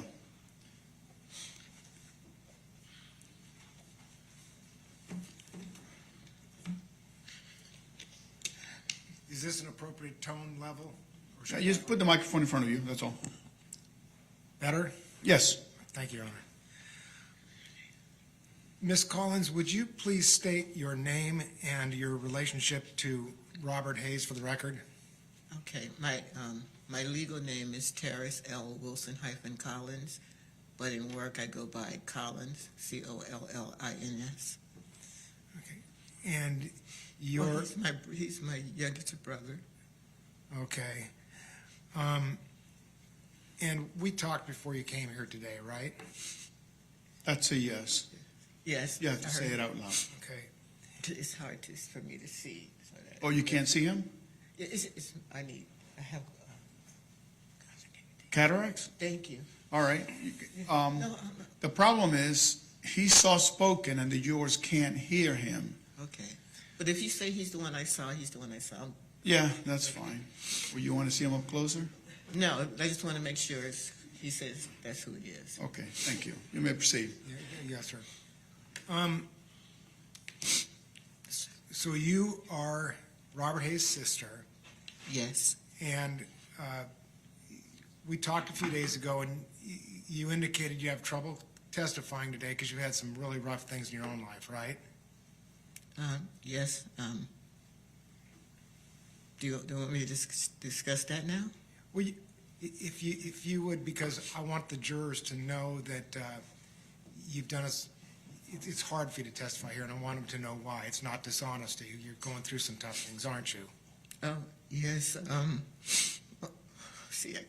On December 30th, 2021, my 36-year-old son was hit by a car and killed. I just got his ashes I guess over a week ago.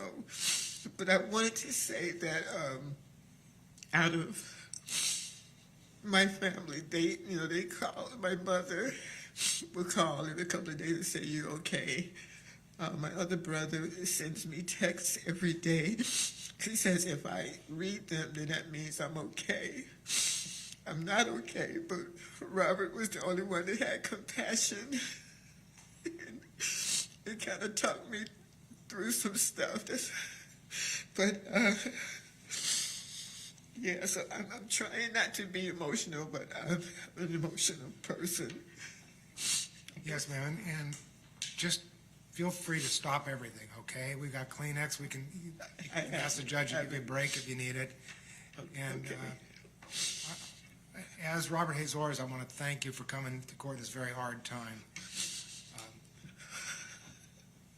And I told you I'd take care of everything. I'd arrange a investigator to drive you here and drive you back, right? Yes. Okay.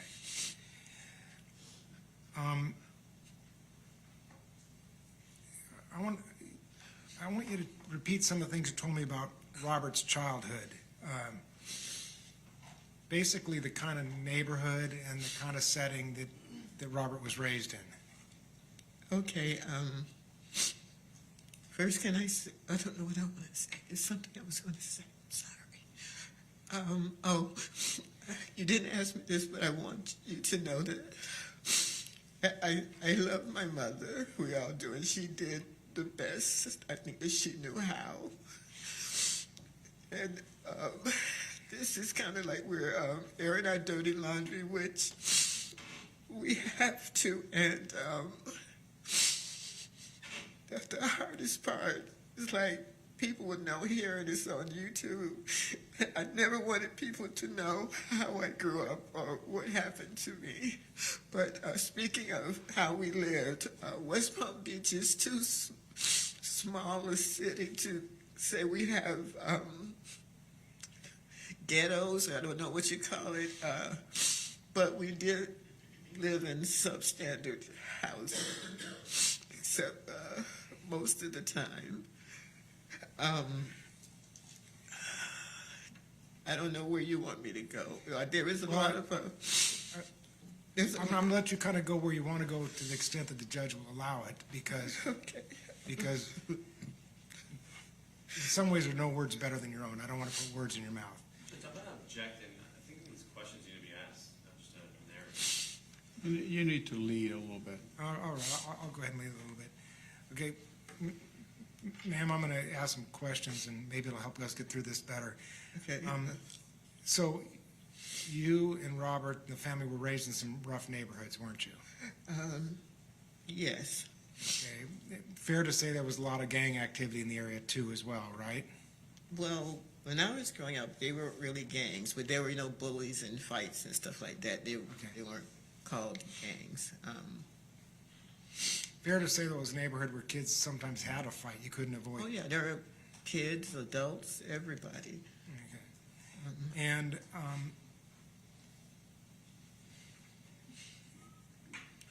remember saying something to me about your family was descended from slaves, and there's some sort of survival things that are taught generation to generation. You remember that? Yes. And also, Robert is part Native American on both sides, and that helps in anything. But that'll go too. He used to have long braids as a kid, even when boys should have had their hair cuts, and my mother always braided his hair. He had long braids, and I don't know if that was some of the reasons for the bullying. But I could count back, say, like 4 generations. So my mother, my grandmother, my great-grandmother, and then the relatives, the generation before that. You know, I don't know that much of stories, but it's been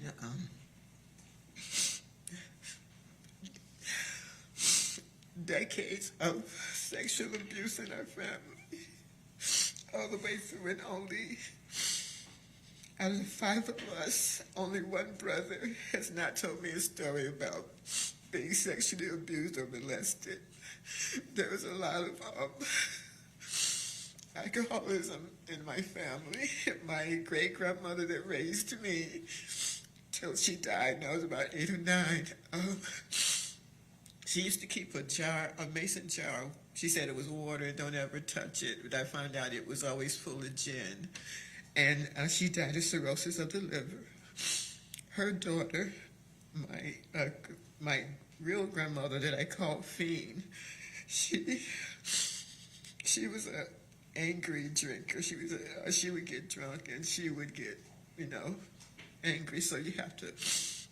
There's a lot of violence and aggression in our family. My mother, because I've been to,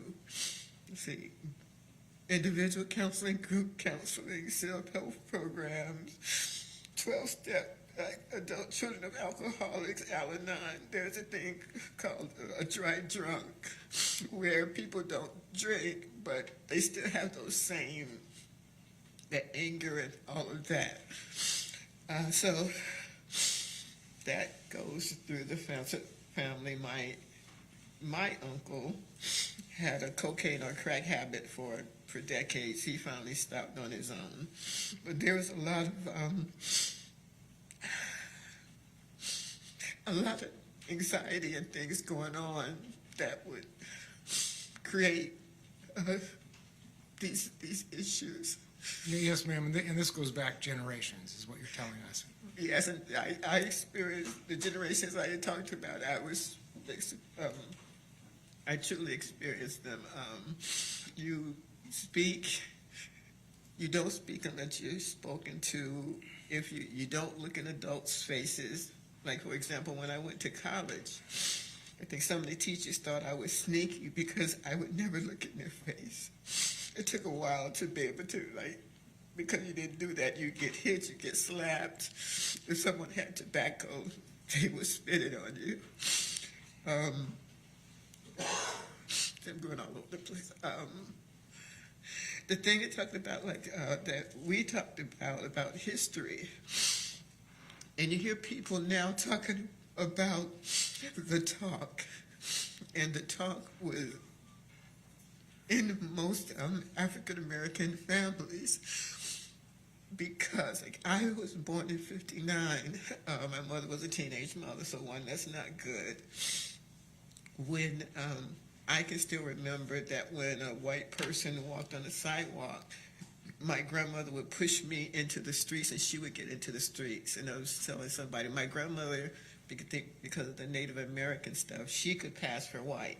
And then you have this dark child, so we have to get off of the sidewalks to let a white person pass. So, the 59s, 60s, all that is going on. But the talk is, you have to learn how to behave in the house so you don't get hurt outside. You watch what you say, you watch what you do. And a lot of the things people would say is, I'd rather kill you before I let them kill you. And them was society and all of that. So I think a lot of the harshness came from that, because they had to quickly teach you how to act. I mentioned every child had to be potty trained by 9 months, and now we know that's not right. But you had to be potty trained so they get a babysitter, so you could, they could go and work. So I think a lot of one half of Grace, my great grandmother, she married a sharecropper. I can't remember why I'm bringing that up now, but there's something in there.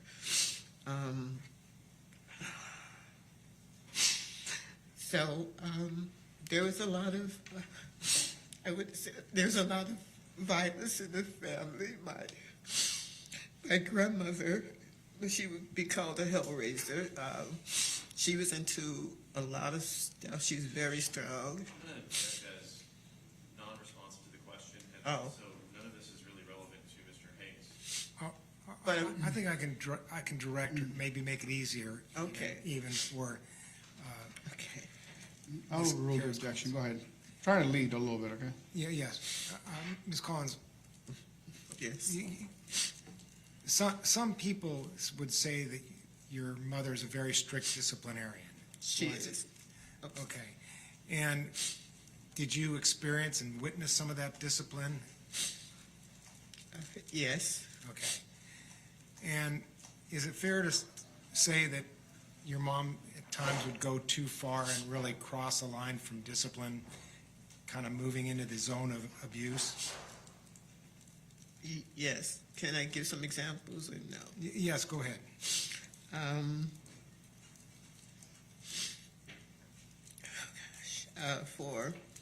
For me, my mother had what's called a razor strap, and that's what she would hit us with. It's very thick leather, and it could be for almost anything. You forgot something, you didn't do something. We were not allowed to go outside at all. I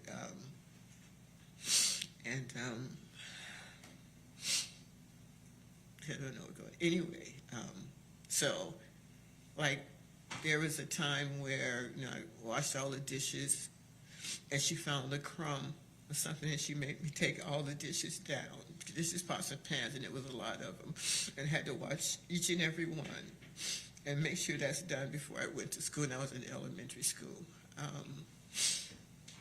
There is a story that I hear from my brother and sister that she used to bake pies and cakes to sell, and somebody ate part of a pie, and no one would say who did it. So she made them put their hands over the stove in the heat. I only found this out as an adult. So somebody can, would tell. I don't think anybody still told. When she would hit me, because I don't like to say beat, when she would hit me, I have to lay down.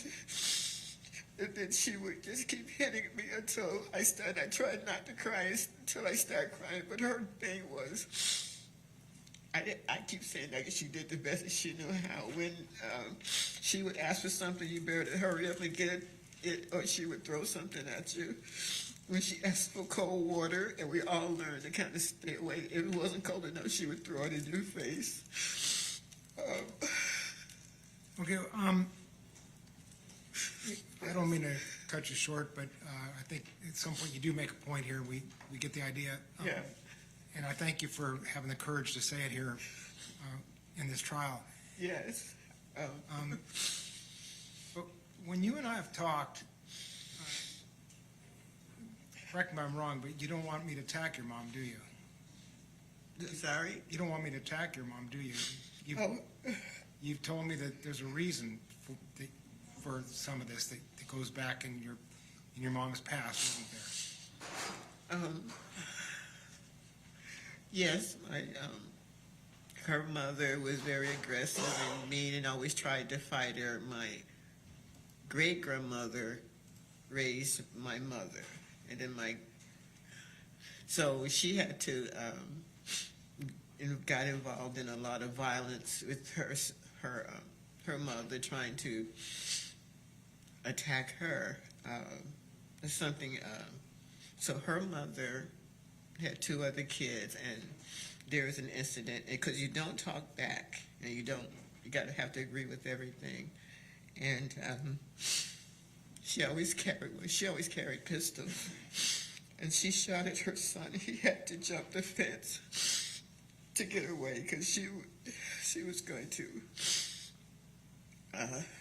She was aiming. She was pissed. She was drunk. She was aiming, to do that. Well, let me go back to what you said about the talk, okay? Yes. Your mom, Miss Florence Hayes, worked full-time to support the family, right?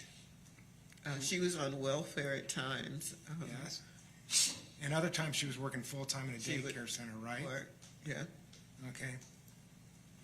And don't you believe that your mom, Miss Florence Hayes, did some of these things because she believed, Miss Florence Hayes believed she needed to protect her kids by running a really tight ship and having firm discipline? Yes. Is that true? Yes. And that's why you told me you don't want me to attack your mom, right? You remember that? As I get older, you know, you can kind of see why somebody did what they did. Yes, ma'am. No, then I couldn't, but we come from a kind of loving family. My mother is not good with emotions. That's what I told her thing about, you know, my son died, nobody came to see me. Or they just call, you know, it's hard to talk about. You know, someone died, everybody can't take that and understand that. But Yes, I stayed away from home for decades because I didn't want to deal with her. Yes, ma'am. And just to be clear, Yes. I don't want to put words in your mouth, but you indicated, you remember our phone conversation, that over time as you've gotten older, you become more forgiving because you learn some of the things your mom had to deal with in life. You remember telling me that? Yeah, we lived in Detroit, and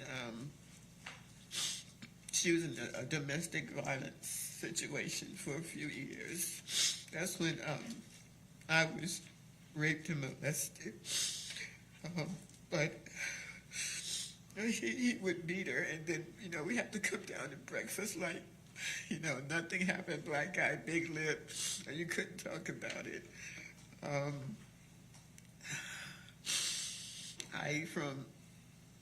Because I call it reverse engineering, but looking at, from all the things I've studied and read, it looks like she was probably molested and sexually abused. Like I said, I think everybody was.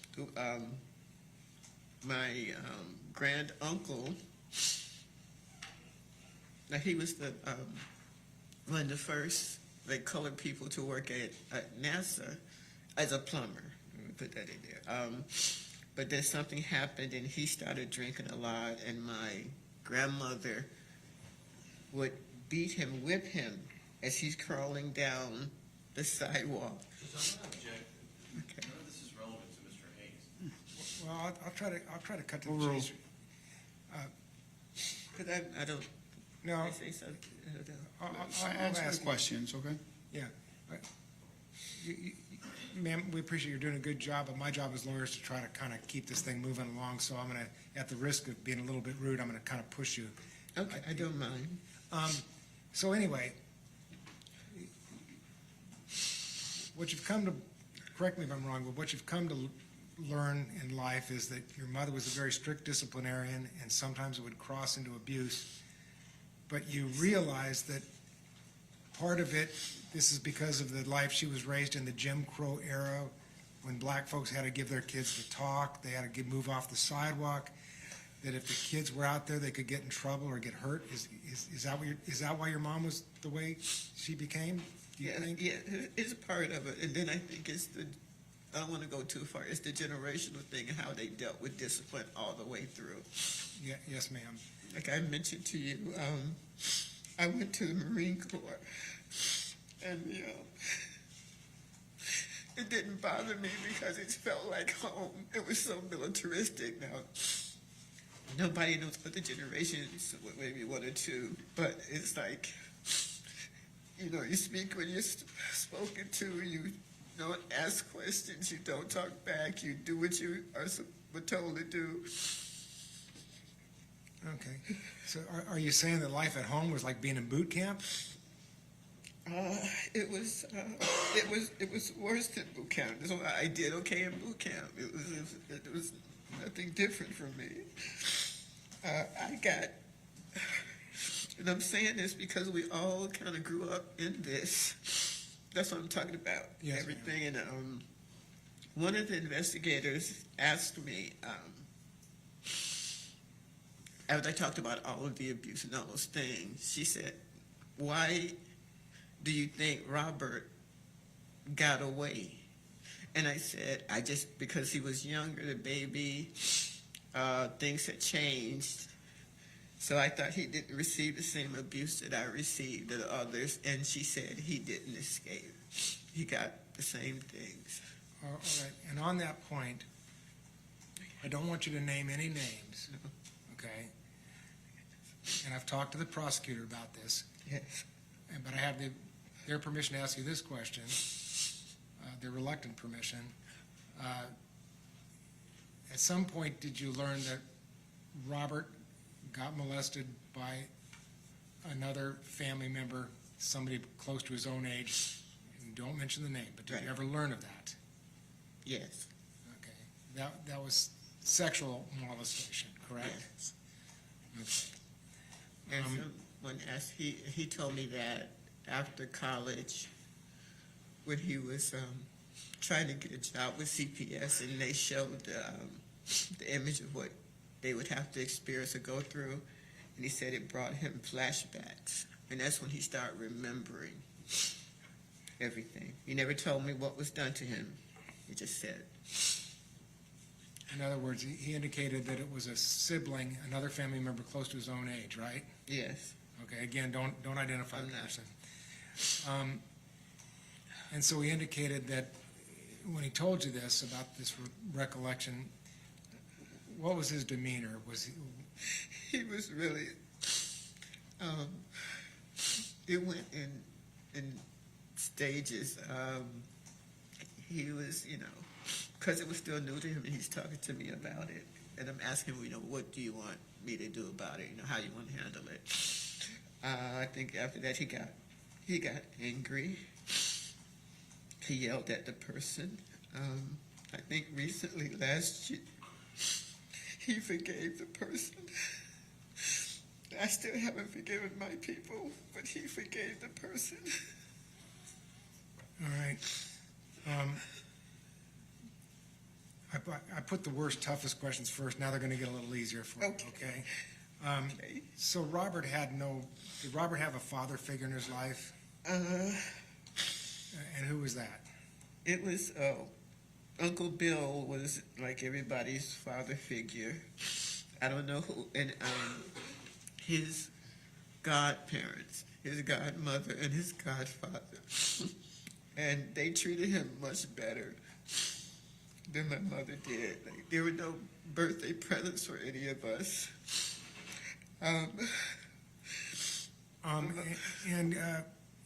But in his own household, it wasn't a mother and a father together in one roof kind of household. No, his father passed away early when he was a baby. Okay. Do you know the cause of his death? The father's death? I heard, but I don't know if Robert knows. I'm kind of cautious there. Well, don't worry about hurting people's feelings now. We're in a trial and I'm fighting for his life.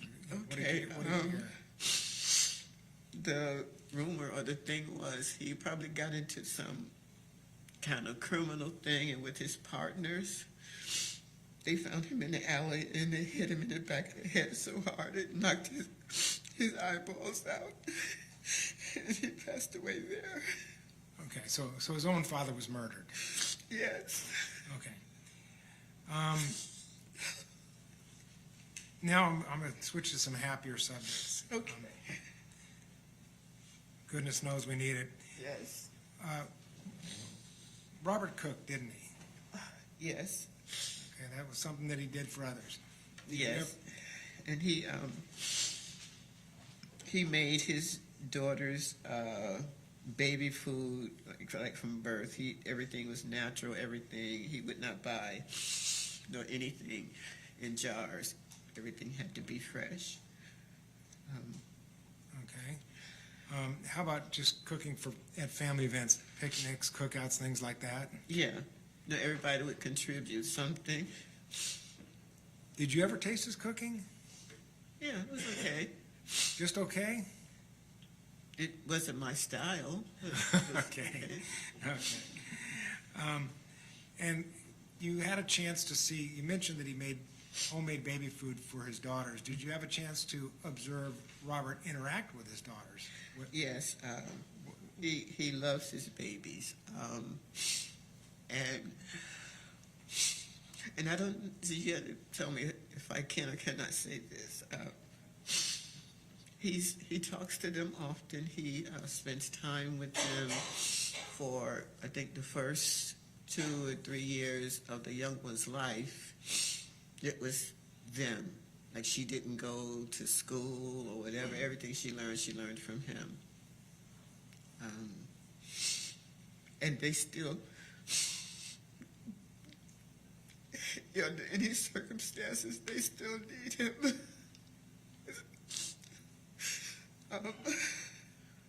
Okay, so you've seen him interact with his 2 daughters, and yes, I know you're not the daughter, but you're an outsider looking in, but yes. Are you saying that Robert is an asset plus to his 2 little girls? He's an asset to them, to our family, like I said, the compassion. Since he's been incarcerated, he's been helping people understand their cases. He's been helping people learn to read, tell time, because a lot of people don't know how to tell time from a clock. So I think he's a community asset and an asset to society. So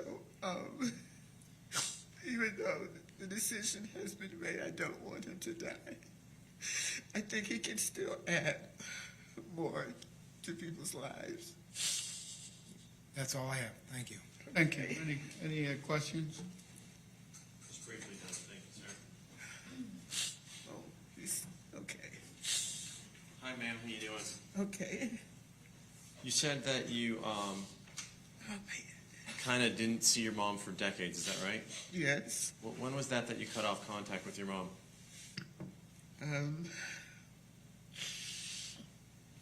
You have to give me a minute. I graduated from college in 81, 82. We came back here and stayed for, I think, a couple of years. And that's when I would put all the kids. I don't know if I'm like the second mother, but I was the one who tried to get them out because my mother wouldn't allow it. That's when I put him in the African dance group. I put him in karate. Who are you talking about? Huh? Robert, I'm sorry. Okay, so that's not answering. So the question is, when was it? Yes. Yeah. Okay.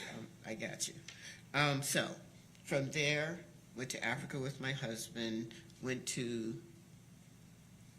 New York and stayed there for a while. So I guess say from the time I left to go to Africa, and I think it was 89, because we don't have that relationship. We don't have that.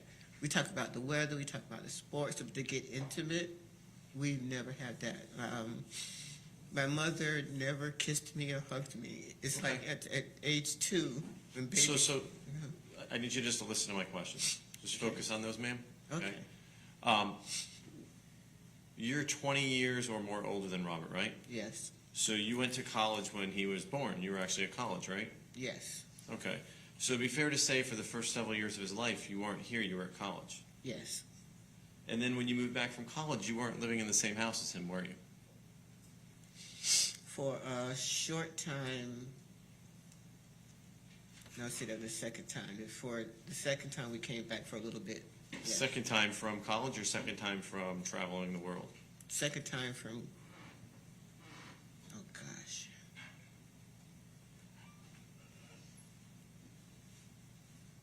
I can't. Understand. Would it be fair to say, though, that you weren't home for a lot of the times Robert was growing up and how your mom was interacting with him?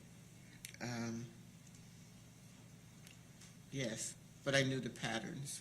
Okay, you knew the patterns, but you're just going by patterns. You don't know how she actually, treated him, do you, ma'am? I guess in that general sort of way, I would say no. Well, I want to be more specific because Okay. you have a cousin named,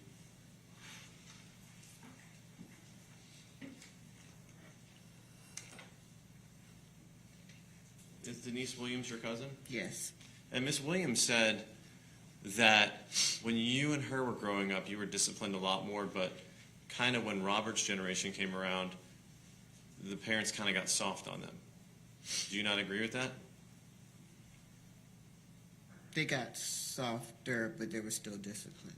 Okay. You didn't learn about this alleged sexual abuse of Robert until 20 years after it happened. Is that a fair statement?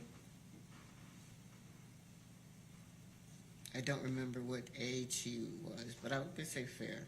Okay, and he was a young child, and the male relative was a child too when this happened, correct? Yes. Have you ever noticed any behavior on the part of Robert that would indicate to you that he has a mental defect? No. Have you ever seen him have a mental illness of any sort? No. And he, in fact, lived with you when he was a grown-up, right? For a little while? Yes. Yes. So you've had an opportunity to observe him, see his behavior, correct? Yes. Never saw him lose control, attack anybody, correct? No. Never saw him overreact in any situation, correct? No.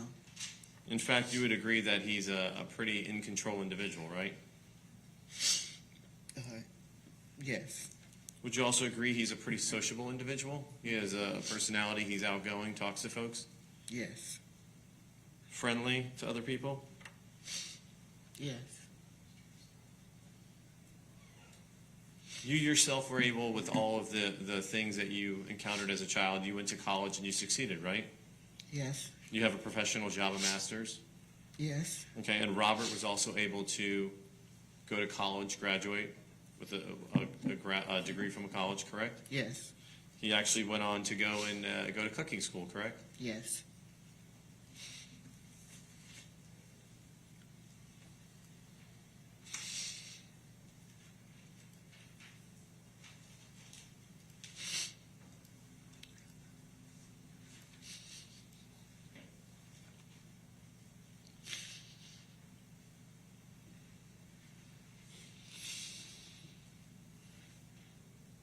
I don't have any other questions, Judge. All right, thank you. Anything else?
Ma'am, what was your degree in? You earned a degree, right? I have a bachelor's in psychology and a master's in human relations and supervision. And I was working on a doctorate, but my eyes got too bad. Okay. So you actually pursued a profession where you're helping people. Am I right? Yes. All right, thank you. You may step down. Be careful coming down. Bill, you don't mind making sure she safely makes it down.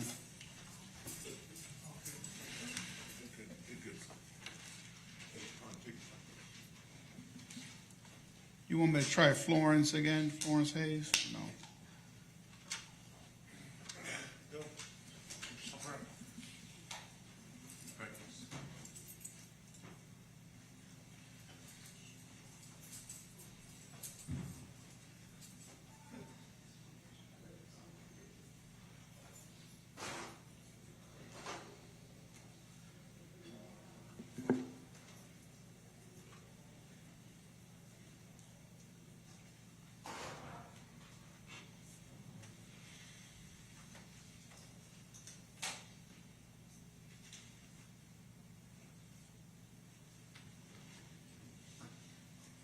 Okay, Ms. Hayes, can you hear me?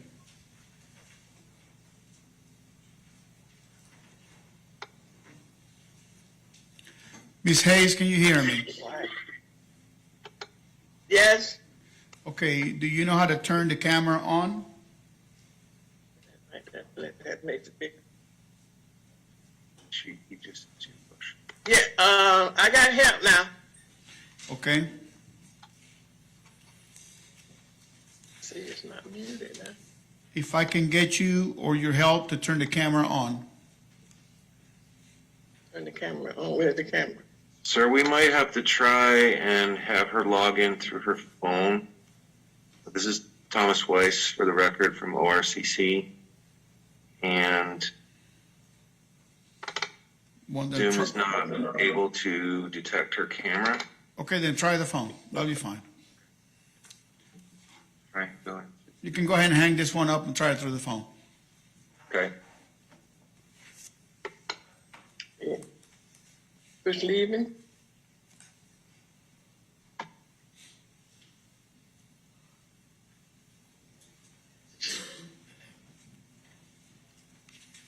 You doing that?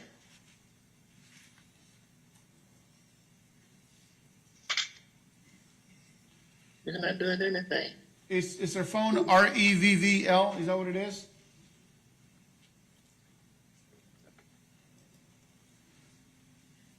What'd you say? Looks like it's connecting now. Okay, then I'm gonna have to remove, otherwise we're gonna end up with feedback. I'm gonna have to remove her off of the. That's fine.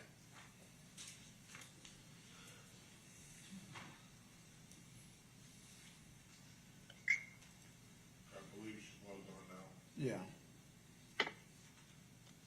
Can I do that? Your Honor, can you hear us? We can hear you and we can see you, but I think I'm hearing you through the computer and I'm seeing her through the phone. Recording in progress. I want to remove her computer.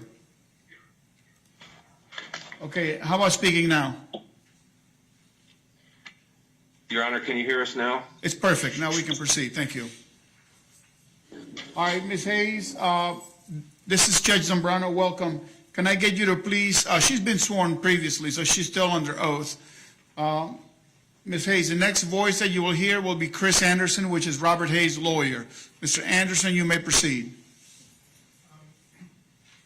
Ms. Hayes, I'm Attorney Chris Anderson, and we're now in the second part of your son's trial. Thank you for being here by Zoom. Okay. You have to state your name. I know you're his mom, but please state your name and your relationship to Robert Hayes. My name is Florence Hayes, and I'm Robert Hayes' mother. Okay. And ma'am, am I correct in understanding you're 80 years old right now? You're 80 years old right now? Yes, December 16th, I was 80 years old. Okay, congratulations. I understand you have a little trouble walking around. You need a walker to move, right? I have a walker and I have a walking cane. Yeah, yes, ma'am. Well, I do thank you for appearing by Zoom. Thank goodness we live in an age of technology because we can have you here today. Now, Okay. now, Robert is your youngest child, right? Yes. He's the baby of the family, right? Yes. And you were a single mom when Robert was born, right? No. You were married? Yes, to his dad. What happened to his dad? His dad was murdered down on 3rd and Rosemary in West Palm Beach. Yes, ma'am. Now, then after that, you were pretty much having to raise the kids as a single mother yourself, weren't you? Yes. Now, there were other men in Robert's life, like he had a school teacher and a band teacher, right? Yes.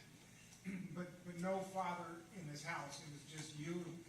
His mom had to do it all alone, right? I had help, but it was it was every once in a while help, like from family members and my friends. And now, when Robert was a small child, he was in daycare. Was he there? Yes. Okay, the camera shifted a bit. When Robert, Okay. When Robert was a small child, you actually worked at the daycare center he was enrolled in, right?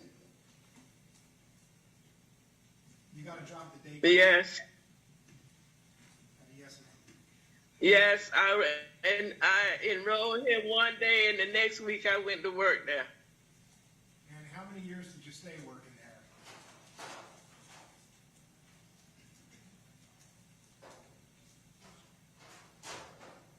We just lost our. What happened? I worked there about 26 years. I stayed working there after he went into public school. Okay, yes, ma'am.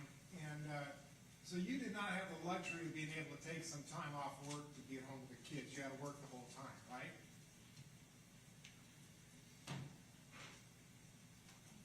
Did you hear? Am I coming across?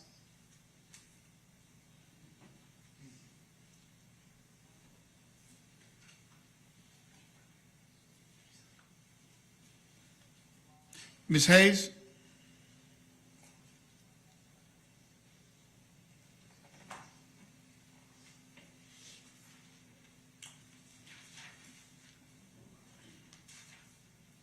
I think we might have lost the feed.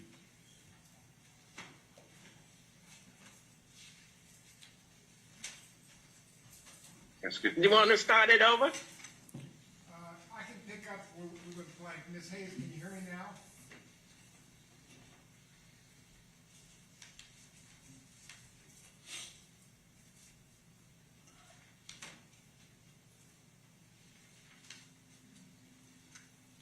I'm afraid that this is not working out. If you waive her, Yes. if you waive her video feed, we can do it through the phone. It'll be a lot easier. Yes, ma'am. But it's entirely up to you. You have to waive it if you want to talk to your client about that.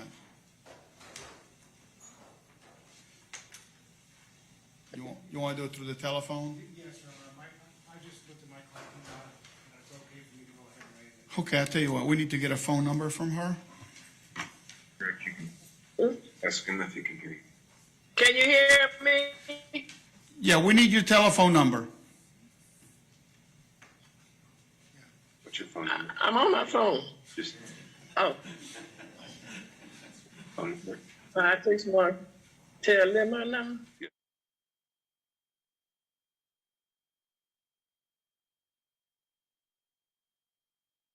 One 42014.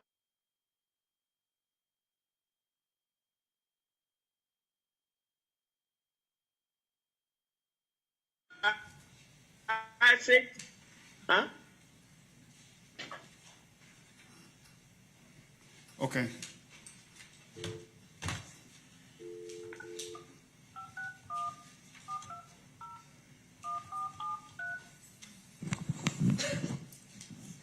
You're gonna have to get back behind the microphone now.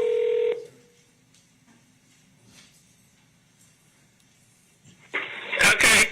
Ms. Hayes, this is Judge Zambrano. This will be a little bit easier. The next voice you'll hear will be Mr. Anderson, okay? Tell me if you have any trouble hearing him, okay? Okay. Thank you. Go ahead, Mr. Anderson. Speak right into the Yes, mic. yes, sir. Ms. Hayes, as a young child, Robert, when he was small, was educationally wise ahead of most of the kids his age, wasn't he? Yeah, in his class, yeah. Okay. And that resulted, didn't it, in some idle time and him getting into mischief? Yeah. They didn't have anything like a gifted program for kids that are way ahead of their classmates at that time? Well, he was 4 or 5 years old. Yes. And I don't think they put them in the gifted program till later on, and you have to be tested to go into the gifted program. Yes, ma'am. Now, Robert played a musical instrument, didn't he? Yes, he played the tuba. Yes, ma'am. And he also wanted to better himself in life, didn't he? Yes. And towards that end, he went to college, didn't he? After he graduated from high school. Yes, ma'am. He went to Bethune-Cookman College, right? Yes. Okay. And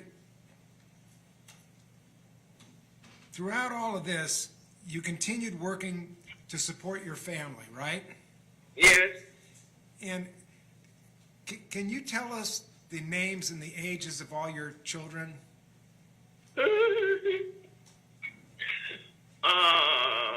Robert is 40. John is 46. Jesse is 50. I think Jesse is 50. Pedro is 51. And Terris is 61. All right. And Robert was the baby of the family, right? Yes. Now, while you were working to support your family, is it fair to say that you ran a pretty tight ship at home? Yes, when I was there. Okay. And I take it that you were concerned for the safety of your children, right? Yes. And you discipline them a lot, right? In other words, you. Yes. Okay, and sometimes. Yes, I did. And sometimes that discipline involved whoopings, right? Yes. And I understand that the whoopings were, do you, correct me if I'm wrong, but I understand the whoopings were done to protect your kids. You were afraid that bad things would happen to them in the neighborhood and in the streets and so forth. Am I right about that? The whooping wasn't to protect them. The whooping was to let them know to do what I say. Okay, to let them know who was boss, right? That's right, yeah. Okay. Mom was always right. And would you say things to your kids because you loved them and you wanted to make sure they didn't do stupid things and get hurt? Yeah. Okay. Now, the fact you had to work did limit the amount of time you were able to spend with Robert one-on-one, right?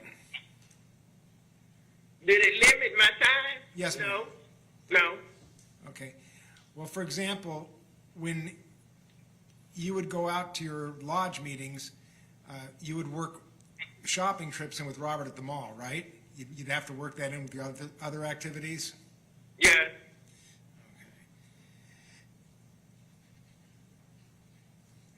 Did you have a chance to see how Robert treated his own kids, his own family? Yes. Would you describe that, please? Well, far as I know, he took care of them. And one of his oldest little girl, she came here for the summer one year, and she was with me, and she was jumping on the sofa, and I said, Kylie, don't jump on the sofa. You're not home. She said, this is my home. And I said, oh, okay, so I sit back down.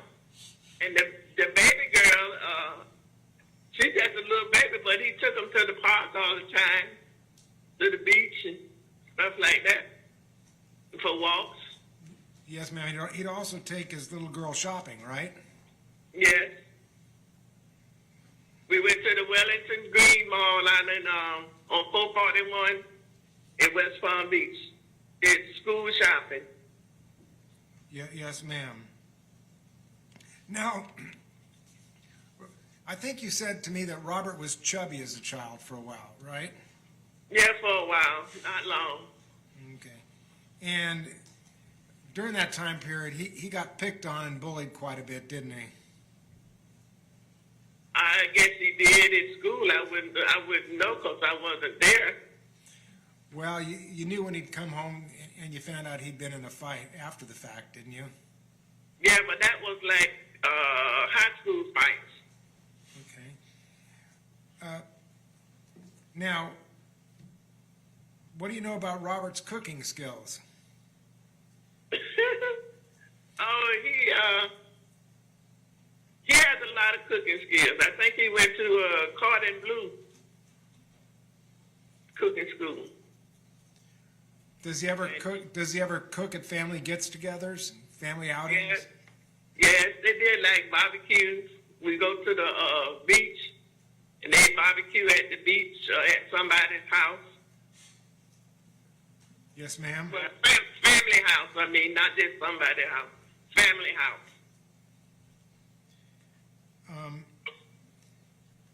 I was going to have you hold up a picture or two of Robert, but that's not going to work now, so I'll get on to the next question. Okay. Has Robert, well, on that barbecue subject, did you have a chance to taste Robert's cooking yourself? Yes. How is it? It's good. When I stayed with him, well, I go over there and stay in the morning time after I get off from work. I was working at Walmart, and he fixed me breakfast. That was good.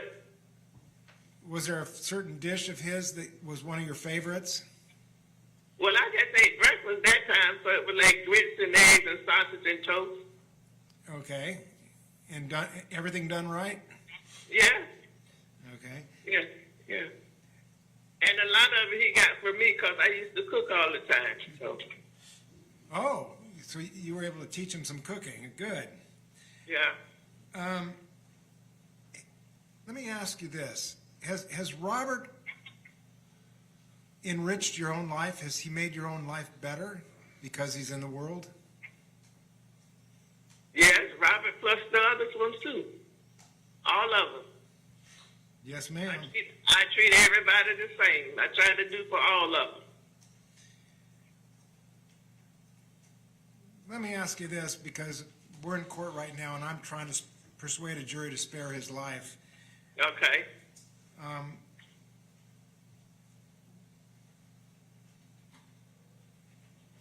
If Robert goes off to prison, will you talk to him by phone? I know you can't travel much, but there's phone calls allowed. Would you want to talk to him by phone? I talk to him by phone now, 3 times a week, Monday, Wednesday, and Friday. Sometimes Saturday, and sometimes Sunday. That's good. I'm sure you know that means a lot to inmates. Do you? Yes. Will you continue that? Oh yes, that's my son. Okay. Thank you. All right, do you want to confer with your client before I move on to this? All right. Thank you for reminding me.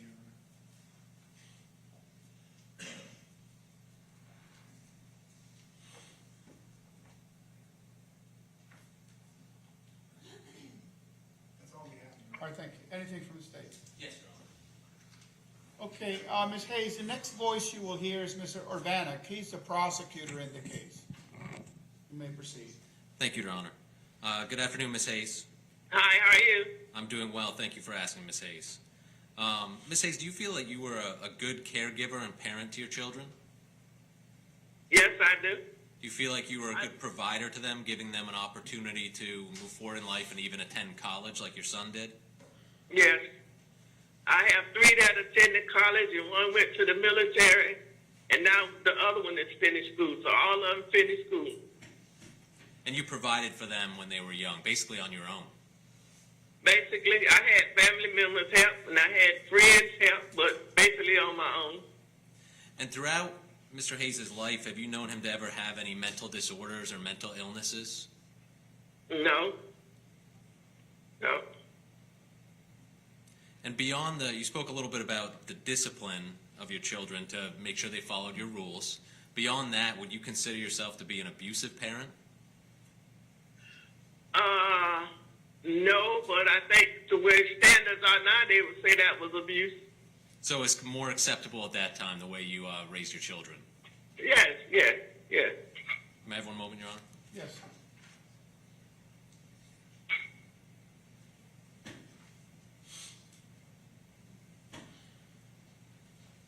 Thank you, Mrs. Hayes.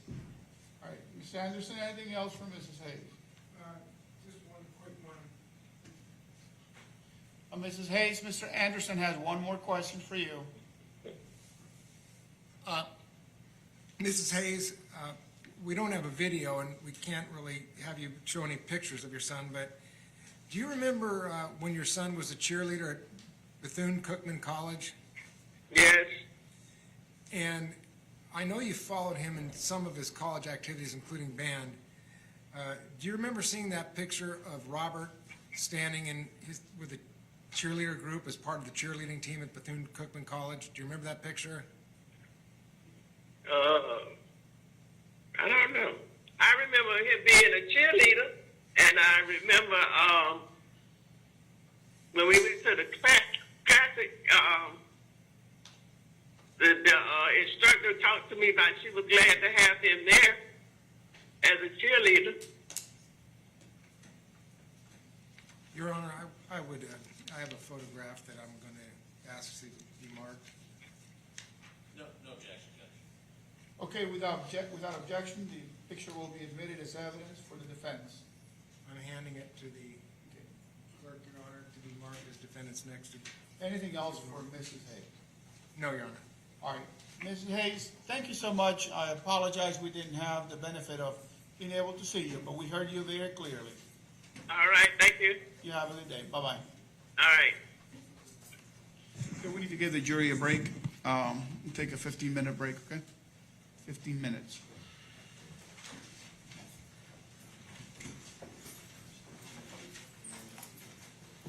The video off? Yeah.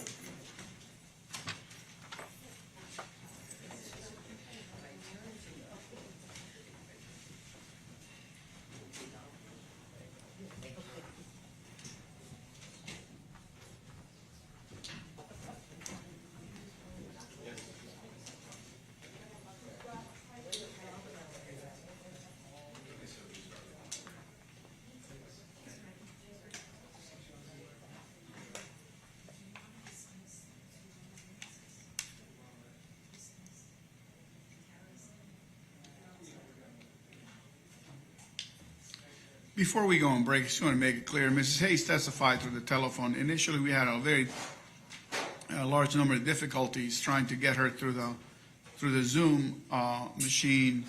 Ultimately, we did see her for a little bit, the beginning of her testimony. Then I suggested we do it through the telephone, so long as the defense waived her being present and being able to see, and we being able to see her. And counsel indicated that he waived that requirement. Is that correct, Mr. Anderson? That is correct, Your Honor, and before the image on the video started freezing, the jury did have a chance to see her move and talk and see her demeanor in her face for several good, clear seconds, and so I spoke to Mr. Hayes, we made a decision to go ahead with the audio. Very well. Okay. So we'll go ahead and take our break now. 3:30, come back at 3:30.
to the jury.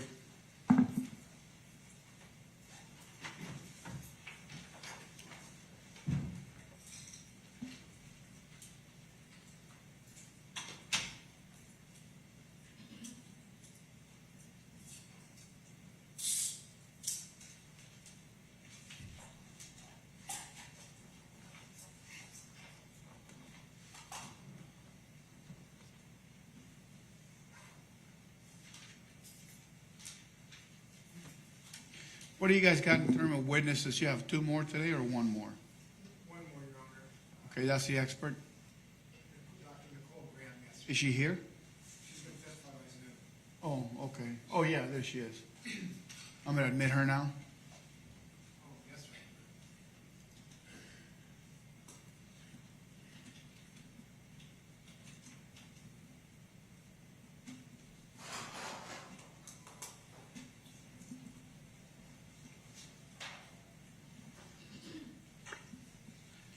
Okay, can you hear me? Is it Dr. Graham?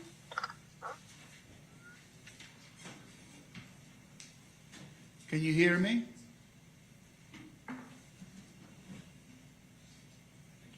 Dr. Graham, can you hear me? Oh, then it's muted over there.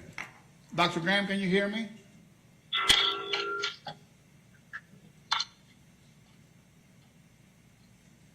Can you hear me now? You're asking if I can hear you, no. Okay, thank you. It's okay. It's that one. That one's got the mic. I have to wait. Wait a second. No, because the jurors are walking in. Huh? Yeah. Go ahead and bring him in. Bring him in? Yeah. Okay. Just custody. Jury.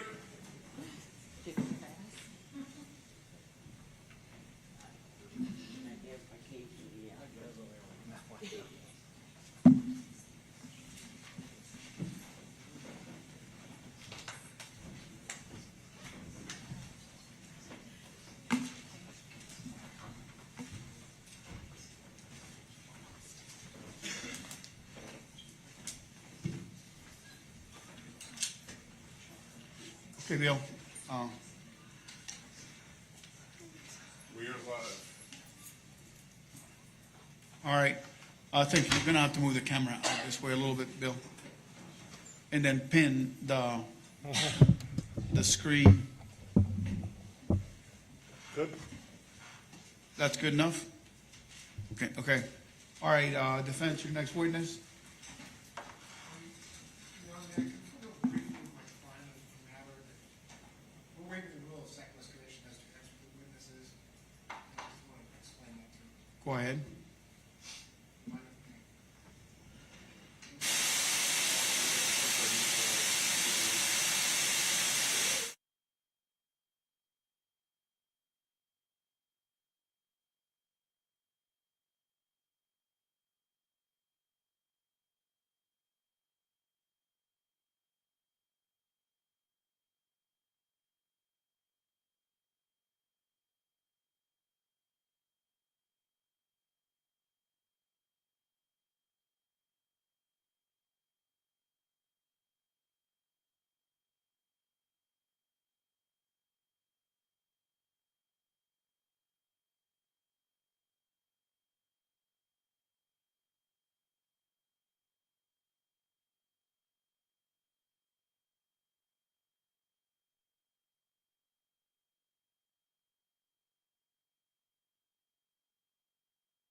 The defense is waiving the rule of sequestration of witnesses with regard to expert witnesses. Very well. I think each side, this is typical, not unexpected. Are you ready to go with Dr. Graham? Yes, Your Dr. Graham, can you hear me now? Yes, Your Honor. If you can, please raise your right hand and be sworn. Do you solemnly swear or affirm that the testimony you shall give in this cause will be the truth, the whole truth, and nothing but the truth, so help you God? Yes, I do. All right, welcome. Mr. Anderson will be asking you some questions first. The next voice you hear is Mr. Anderson. Mr. Anderson, you may proceed. Thank you, Your Honor. Dr. Graham, would you please explain your educational background? Sure. I obtained my bachelor's degree in 2010 from the University of South Florida with a double major in psychology and criminology. Obtained a master's of science degree in clinical psychology in 2012 from California State University, Fullerton. And in 2019, I completed my Doctor of Philosophy in Clinical Psychology from John Jay College, located in New York City. And what types of clinical training experiences did you receive before you became a licensed psychologist? Most of my training has fallen within the realm of forensic psychology and neuropsychology. In the process of training for my doctor in clinical psychology, I was involved in conducting violence risk assessments for a pretrial diversion program in Brooklyn, New York. I worked conducting neuropsychological evaluations in a private practice in Manhattan. I also conducted neuropsychological evaluations and psychiatric treatment of individuals in a psychiatric unit of a city-based hospital in Brooklyn. I also worked at a federal detention facility, also in New York City, in which I did forensic evaluations relevant to competence to stand trial and mental state at the time of the offense. I also conducted neuropsych evaluations in what was a epilepsy center of a hospital in New York City, although we did see a variety of individuals with varying neurocognitive concerns. I completed my predoctoral internship at Central Regional Hospital, which is a state forensic hospital in North Carolina, while also serving a year-long rounds at University of North Carolina Medical Center, where I was involved in neuropsychological evaluation. And then prior to my licensure here in Florida, I did postdoc fellowship in 2 private practices, one focused on forensic psychological evaluations and the other with neuropsychological evaluations. What are your current positions?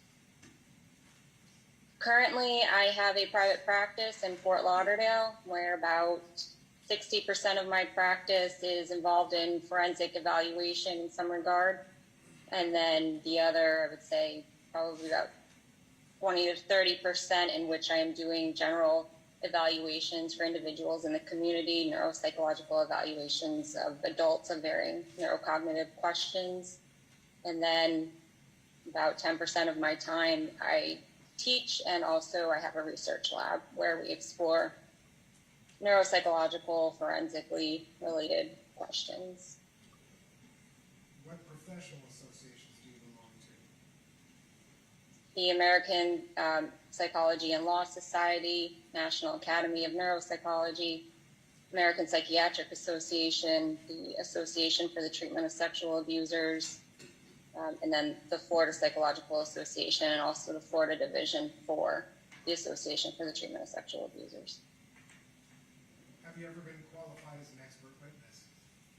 Yes, I have. How many times? I've been qualified in Broward County on 4 occasions. And have you been previously retained by defense lawyers in a criminal case like myself on some other case? Yes. Yes. For what types of evaluations? Largely mitigation, some competence to stand trial, mental state at the time of the offense. And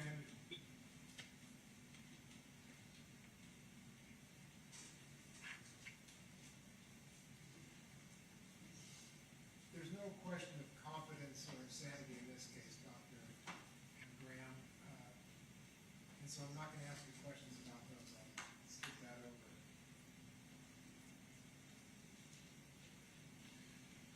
Have you ever been retained by the state, by the prosecutors? Yes, I have, on 7 separate occasions.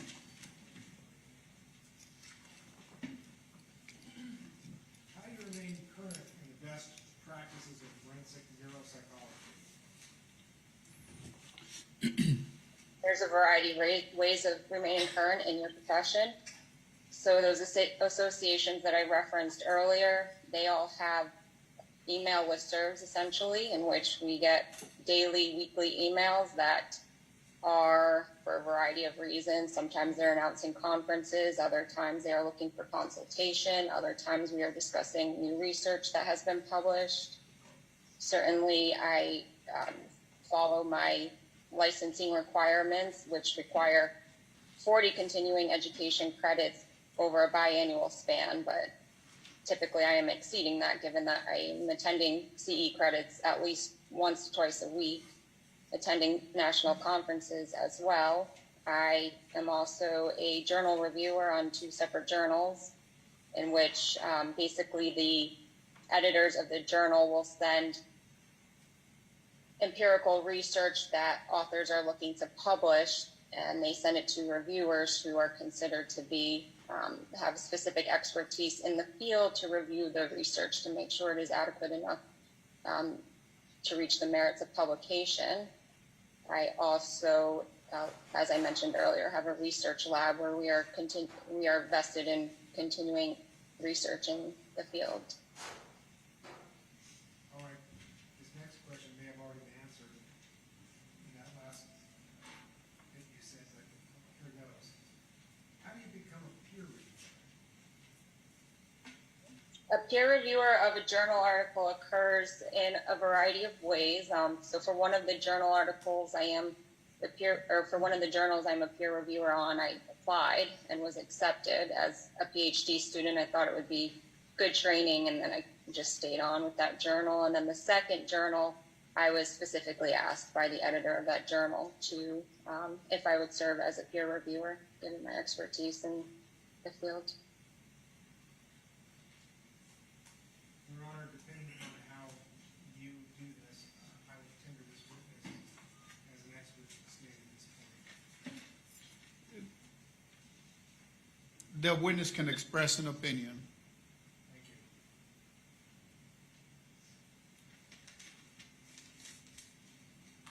Dr. Graham, have you met with Robert Hayes? Yes. When was that? I met with him on January 3rd and January 4th of this year. Did you review anything in this case? Yes. I reviewed several employment records, educational records from University of North Carolina, Charlotte, La Cordon Bleu from Atlanta, Bethune-Cookman, and Palm Beach County School District. Medical records from Carolina's Medical Center, St. Mary's Medical Center, and Florida Department of Health of Palm Beach County. I reviewed the life history report provided by Ms. Fuentes, the mitigation specialist. This report was published or written in early January, I believe. So if there's been anything more recent, I do not have that. I also reviewed the Williams rule ordered, as well as the Palm Beach County probable cause affidavit for the West Palm Beach case. The last answer was drowned out by something that on your end. Can you repeat your last answer after the Williams rule order?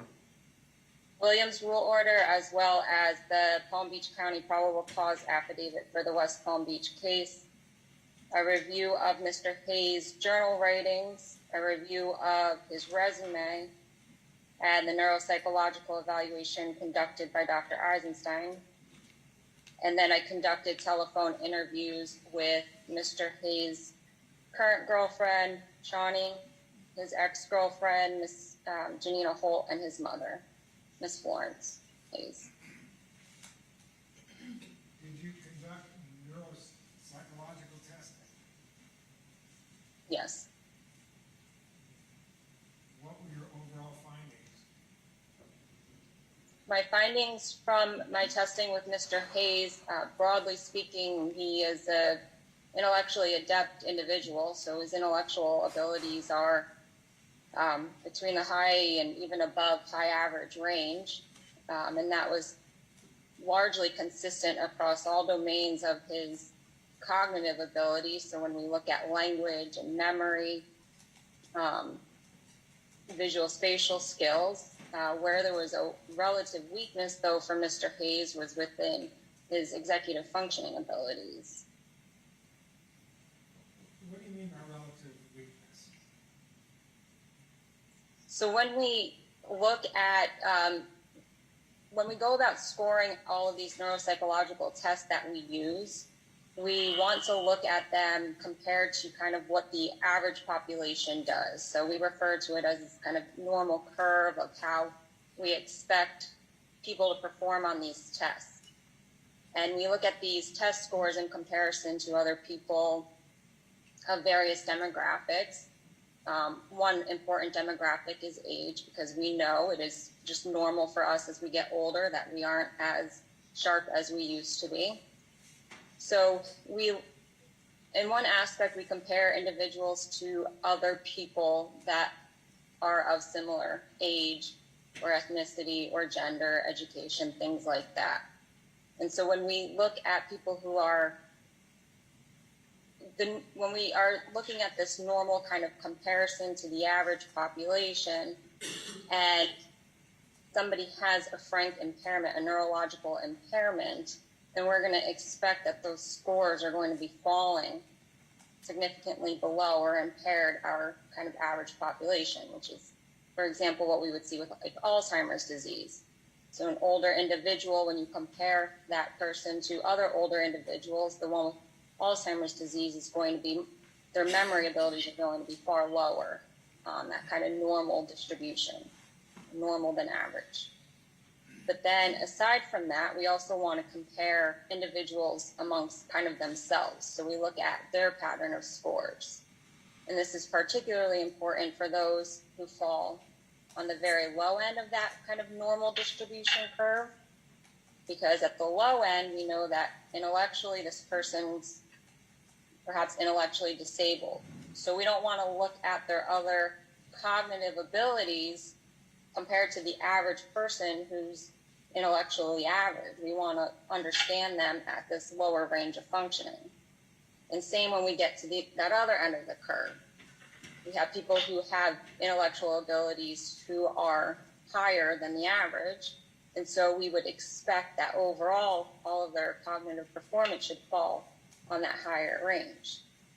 With Mr. Hayes, we see where there's this relative weakness for him, whereas he's not wholly neurologically impaired in his executive functioning abilities, but compared to what he should be capable of performing at, he wasn't performing in that higher average range.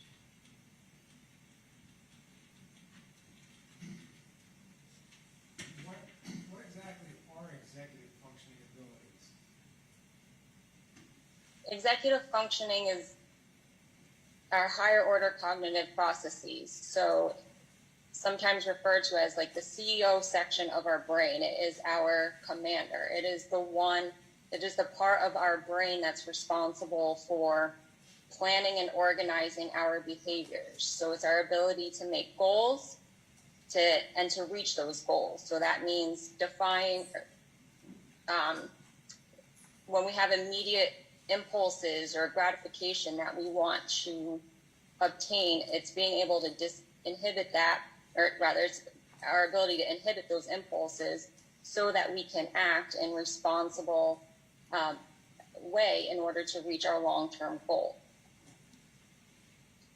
So it's our ability to plan and organize, it's our ability to be future-oriented, our ability to learn from mistakes, to kind of change our course of action when we have new competing things that come into our environment, and we need to be able to shift and plan our behavior to adapt to new situations so that we can reach our long-term goal or ultimate outcome.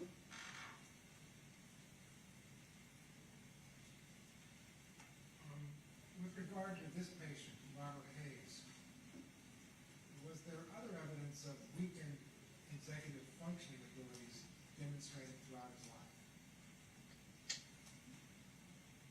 Excuse me. Certainly. So, if anything, his recent conviction, there's a plethora of research that has demonstrated that that implicates deficient executive functioning skills and sexually assaultive or violent behavior. But if we take out just the conviction alone, we see this type of deficient executive abilities throughout his, at least throughout his late teenage years and into adulthood up until his recent arrest. Given that he is functioning from an intellectual standpoint at this kind of higher end, we would have expected him to be able to succeed and have probably had the capability of having a career and had been successful in that career. Unfortunately, though, that's not what we've seen with Mr. Hayes. So starting in college, where on average, you typically complete your college degree within 4 years. For Mr. Hayes, it took 6, in part due to a change in his degree program 3 different times.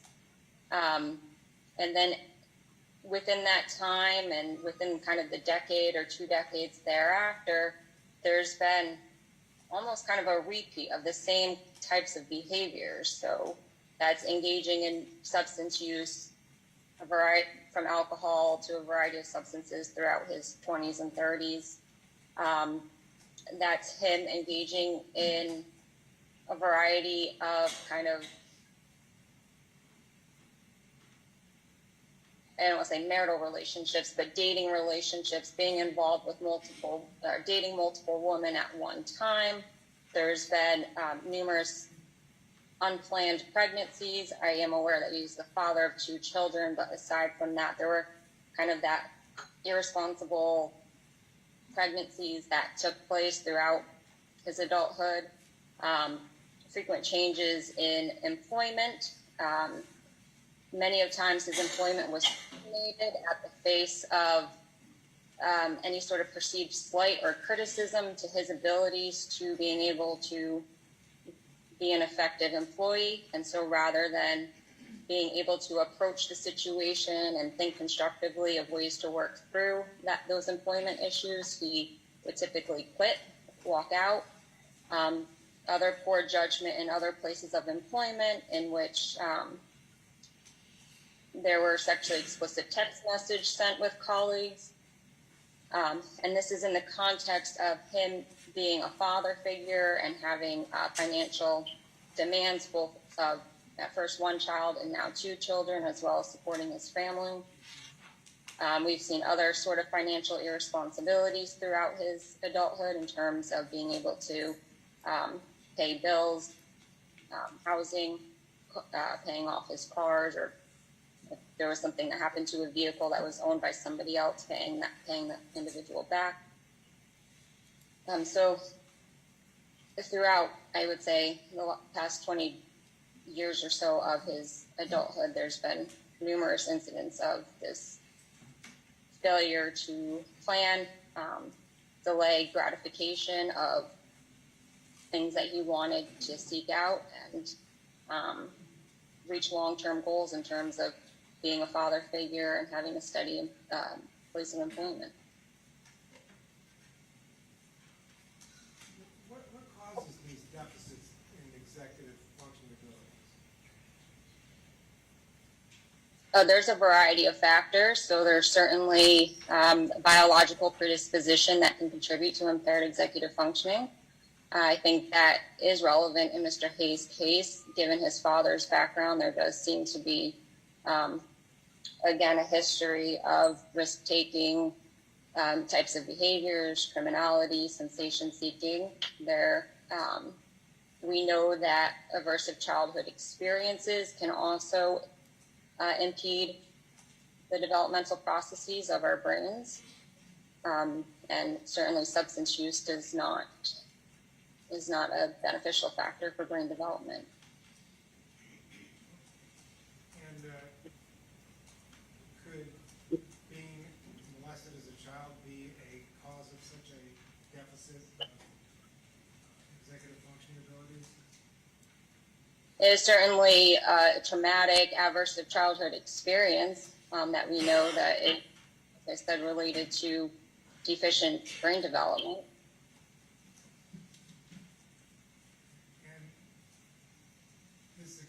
using adverse childhood experiences. This is kind of new science in relatively recent decades, isn't it? I would say at least since probably the last 20 years or so. That's recent to somebody my age. And can you explain what that means, adverse childhood experiences? Yeah, and I would argue, and there's been research in this area since at least the late 80s.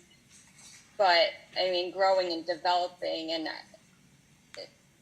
in part, I would even argue, implicates what we know about juvenile brain development and how we go about assessing juvenile culpability. But nevertheless, adverse childhood experiences are a host of events that can occur in childhood. So childhood physical abuse, emotional abuse, any sort of neglect, be it physical neglect or emotional neglect, not having your needs met, homelessness, not having food on the table, the death of one or both family members engaging in alcohol or substance use, any sort of familial history of mental health problems, incarceration of a family member as well.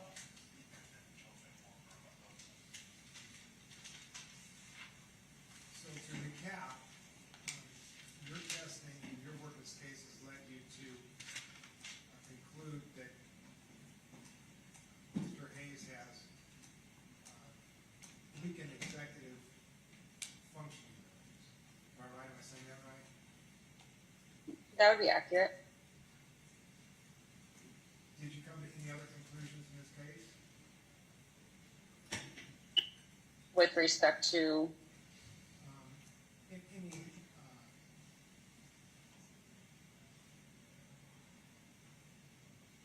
thing that would adversely affect impulse control, self-discipline, planning?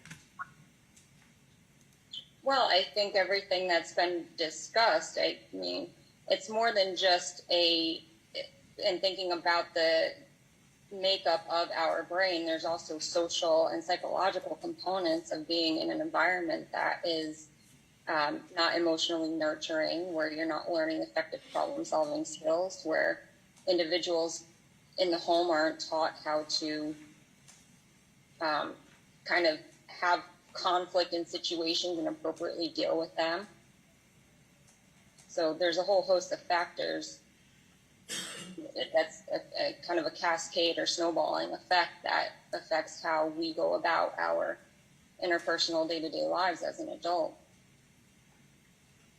With regard to adverse childhood experiences, could having one's father killed, being murdered, be an adverse childhood experience? Yes.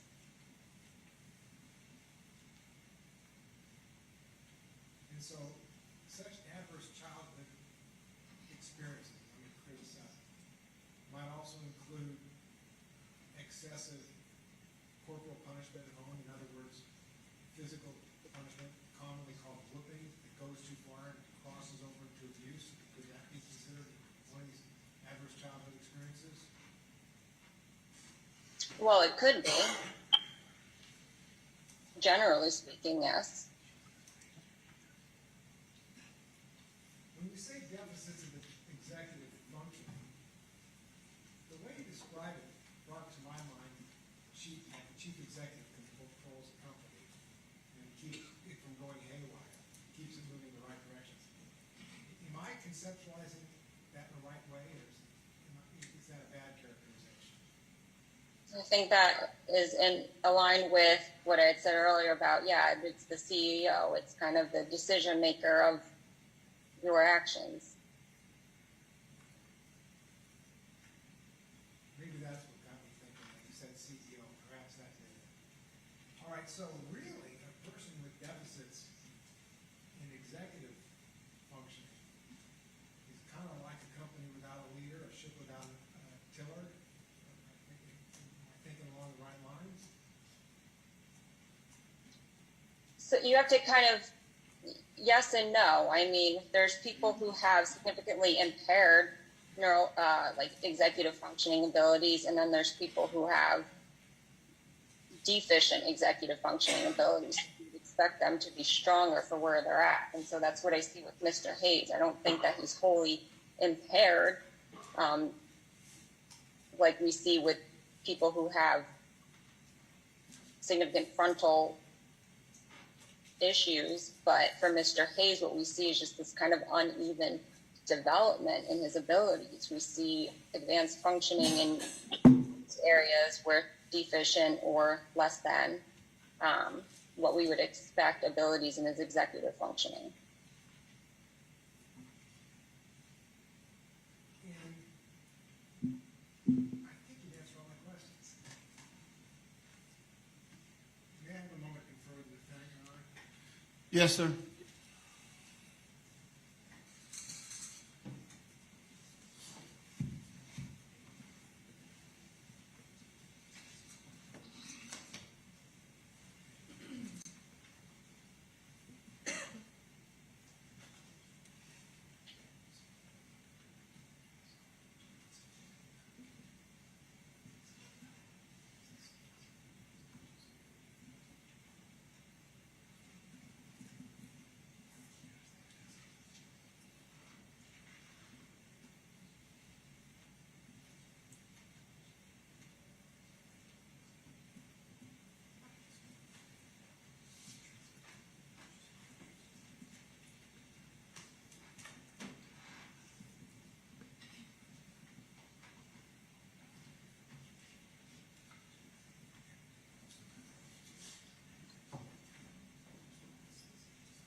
All right, any cross-examination, State?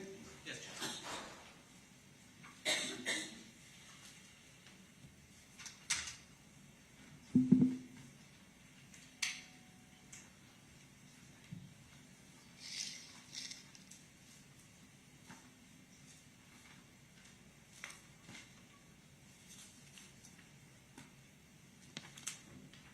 Good afternoon, Doctor.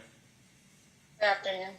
I want to start by going through a couple things from your report that you issued in this case. You said on direct examination that you did interview Mr. Hayes and you met with him on 2 separate occasions, correct?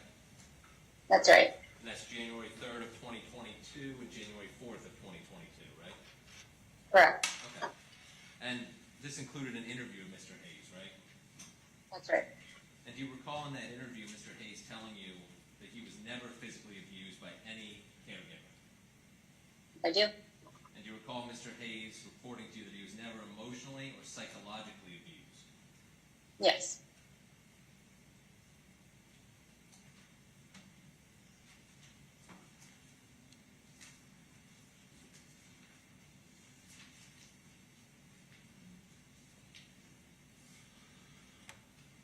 And do you also recall speaking with Mr. Hayes about and also looking at some medical records? I think you may have had a few medical records that you were able to review, correct? Yes. Medical records from, I believe, the Carolinas Medical Center, St. Mary's Medical Center, and the Florida Department of Health from Palm Beach County. Correct. And isn't it true that Mr. Hayes, there's no documented history of Mr. Hayes ever suffering any type of head injury? That's correct. That I've been privy to, yes. Nothing that was given to you showed any history of head injuries? Correct.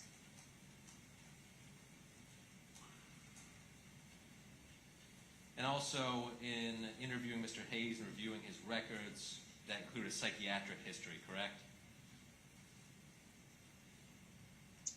Say that again? Your interview and reviewing records also included building a psychiatric history for Mr. Hayes, which you included in your report on page 5. Yes. And isn't it true that Mr. Hayes didn't endorse any psychological symptoms such as frequent worry, emotion, dysregulation, mania, or psychosis? Those specific symptoms that you asked me about, I would sort of agree. The emotion regulation, I would question.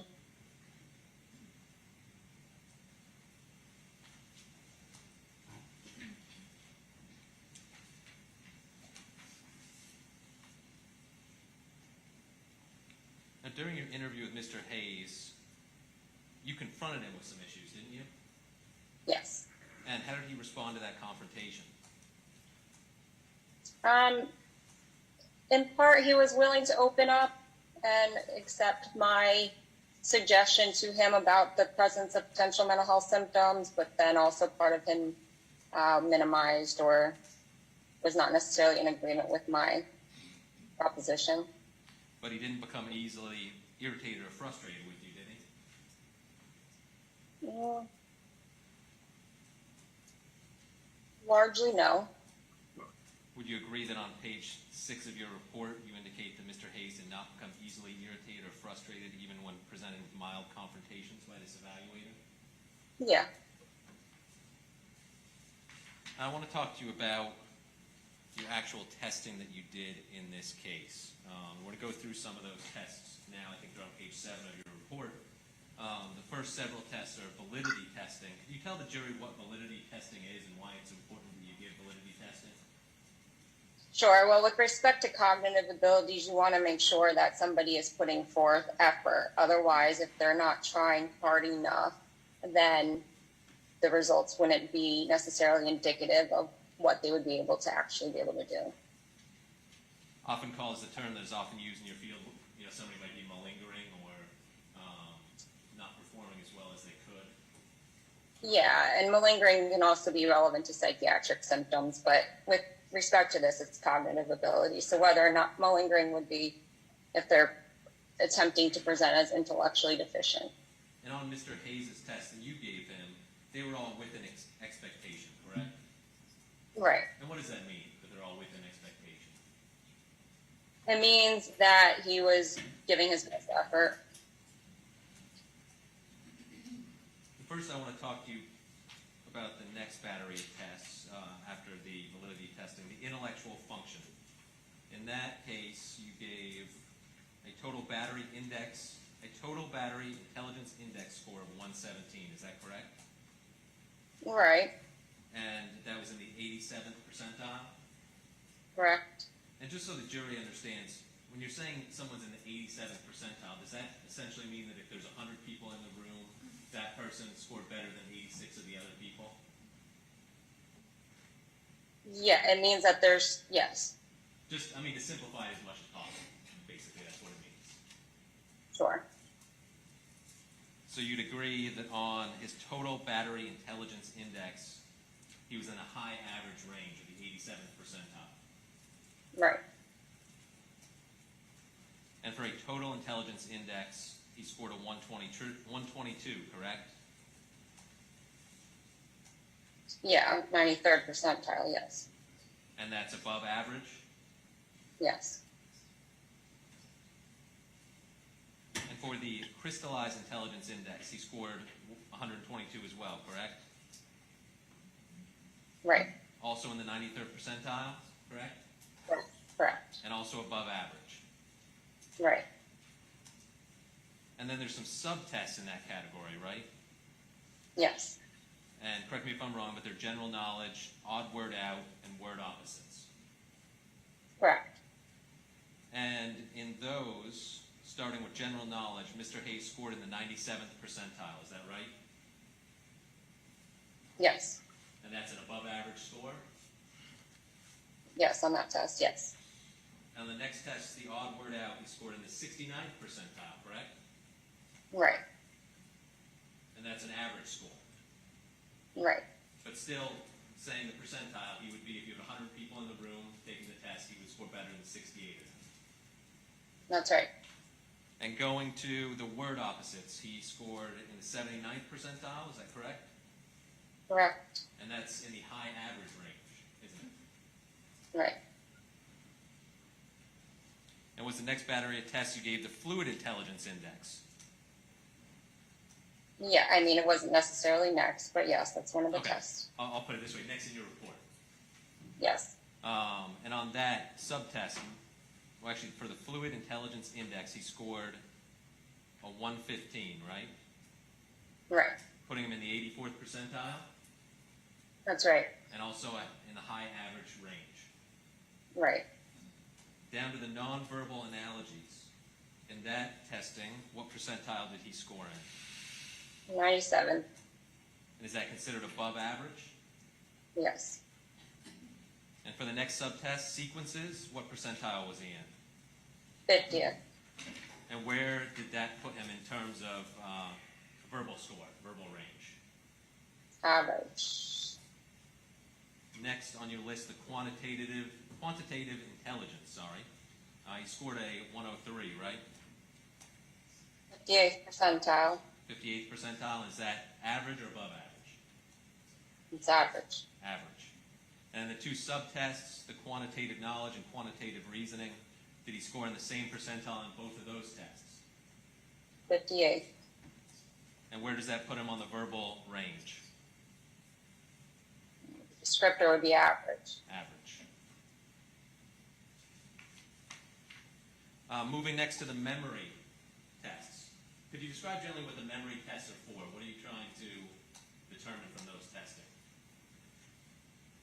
Verbal and visual, one's ability to learn verbally presented information as well as visually presented information. And I'm not going to worry about going through all the percentiles on these tests, but I just want to ask you as we go down through them. From the standard form, total trials 1 through 5, what verbal range was he in there? 73rd average. And what about list B? 50th percentile average. She said 50th percentile average. The short delay free recall, where was he there? 63rd. I'm sorry, 75. And that's really falling at the upper limits of average, so Okay. above average. But your report says high average. Okay. Is that Above. is that a yes? Yeah.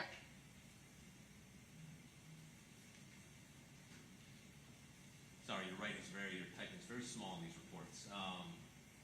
Let's see, what about the short delayed cued recall? What was his percentile and verbal score there? 63rd average. And the long delay free recall, the next one down, what was his percentile and verbal score there? Free recall was 75th percentile, or cued recall was 84th percentile. And are those both, Above average. are those both in the high average? Above average, yes. And what about the test that's known as recognition hits? Where does he score on that? 84th percentile. And does that put him in the high average? Above average. And you're saying above average, but on your report you're saying high average, right? Okay. Is that a yes? Yes, high average. And false positive errors. What was his percentile and his verbal score there? 50th percentile in the average range. So thus far, all the testing we've talked about, would be fair to say Mr. Hayes has scored either average or above average or high average. Yes. Moving on to the brief visual spatial memory test, the total trials 1 through 3. What was his percentile score there? 98. And where does that fall on the verbal scale? Exceptionally high. Is that as high as your verbal scale goes? Is exceptionally high? As a descriptor, yes. I mean, there's not I guess if it's 100, you could say perfect, right? Right. I Okay. guess. That doesn't exist. Okay. Delayed recall, the next test down, what percentile was he in there? 91st. And where did that fall on your verbal scale? Above average. And for the next 3 tests, the recognition discrimination index, the recognition hits, and the false positive errors, were all the scores basically there within normal limits? Correct. We're going to come back to the executive functioning test that you gave, so I want to go down and talk about language. For the NAB language model Form 1 on oral production, what was his percentile score? 4th percentile. 4th percentile. And that is what on the verbal scale? Below average. And what does that test, that oral production test, what does that tell you about this individual? Well, not much from this in the grand scheme of things, but that test specifically looks at one's ability to, as the name implies, produce expressive language and their ability to provide details of an image, a detailed image of a picture. But that's not one of the battery tests that's under executive function. Right. Going to the next test for naming, what was his percentile and verbal score there? 62nd percentile, the average range. And was it the same for the writing test, 62nd percentile and average range? That's right. For the next test, the RAIT, General Knowledge Test, what was his percentile and oral rating? So these are all the subtests from the rate that we've already discussed, but 97th percentile above average. Okay. And the next one down, the odd word out? 69th percentile average. And the word opposites? 79th percentile high average. And next on the visuospatial, visio-construction testing, the rate nonverbal analogies testing, what percentile was he in? 97th above average. And for the rate sequences, what was his percentile? 50th percentile average. And then for the sensory motor, the groove pegboard test for the dominant hand, what was his percentile? 50th percentile average range. And what about the non-dominant hand? What percentile and what verbal score? 38th percentile average range. And keep your report handy, Doctor, because I'm going to come back to the executive functioning in a second.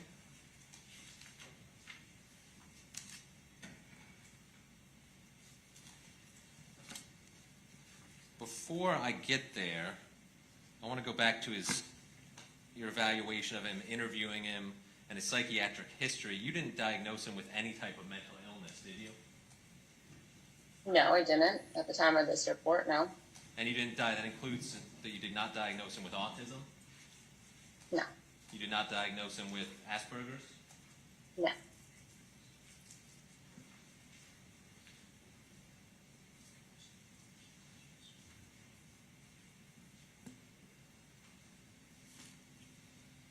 And Doctor, in regards to executive functioning, would it be fair to say that executive functioning takes in all of a person's abilities and it controls them and basically modulates their behavior outputs?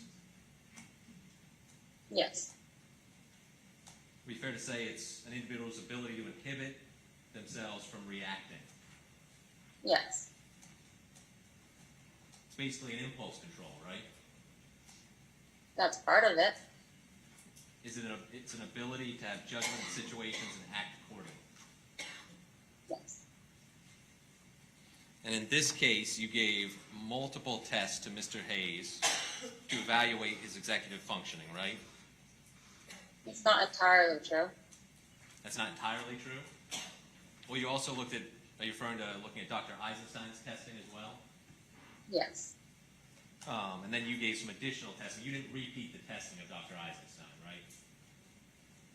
Right. I didn't repeat testing. I was cautious in belaboring testing with Mr. Hayes, and also several of those tests that you might be thinking of measure executive functioning aren't necessarily measures of executive functioning. It's attention, processing, speed. You talking about the ones that are under the header executive functioning? That also says attention, yes. Okay, well, you can explain it as we go through them. So, these tests that we're about to go through their attention and executive functioning, right? And processing speed, yes. And processing speed. First, let's talk about the symbol digit modalities test. The written test, what percentile did he score in? 78th percentile. And what was his verbal score? What's the verbal range that falls into? 97th percentile. On the written, was it it's not 78? Oh, that's what I said, but written is 78th if I didn't say that. I'm sorry, I thought you said 97. On the symbol digit modalities test for oral, what was his percentile?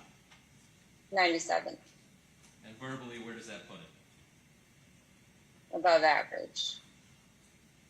Let's go down to the DCAS design fluency test, and I'm sorry if I'm butchering any of these. Condition 1, Phil Dots, what was his percentile? 91st, And where does that put above it? average. Above average? What about the next one, empty dots testing? 37th percentile average. And condition 3, switching? 95th percentile above average. The next testing, total set loss errors? 75th percentile high average.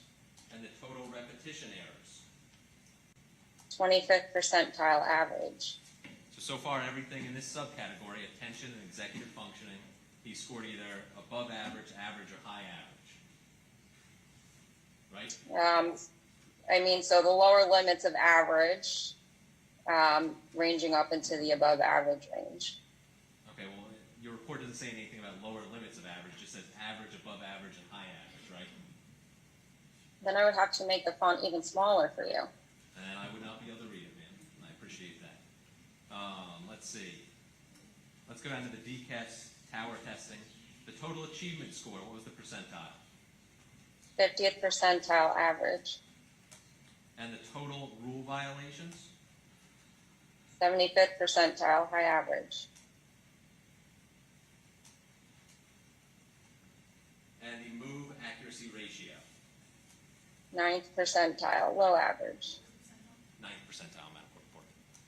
So for all these testings in this category, Mr. Hayes only scored one score below average, and that was the low average for the move accuracy ratio. Which is arguably the component of the executive functioning part of that test.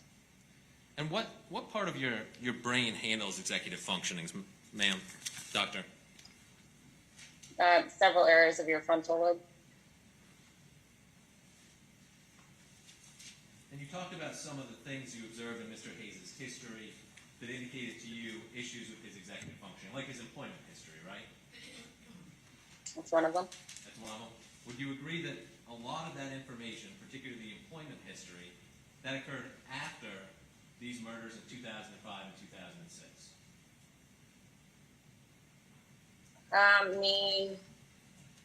It's hard. I can't keep his employment history straight, frankly. There's been so many. I think it's largely characteristic that he's had short-term employment since he became employed around 18 and up.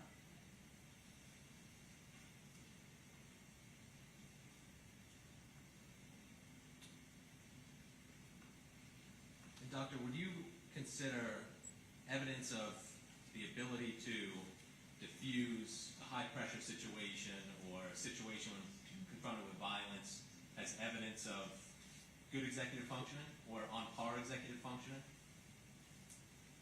One domain of executive functioning would be able to kind of talk yourself down in a situation where you could react violently. And what about even acting as almost a mentor to somebody, talking to them about how to look to the future and plan your business and helping them develop this plan moving forward in their life? Is that evidence of good executive functioning? I guess it depends on if the outcome is succeeded. So having good executive functioning only speaks to the outcome? I mean, you can have good executive functioning and still have a failed business, can't you? You can have many goals, but never exceed them, never actually reach them.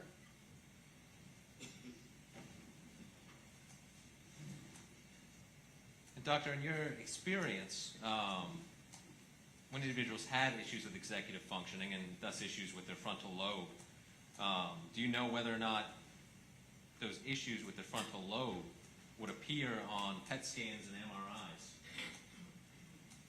It depends. It depends on how great any sort of neurological impact it might have had.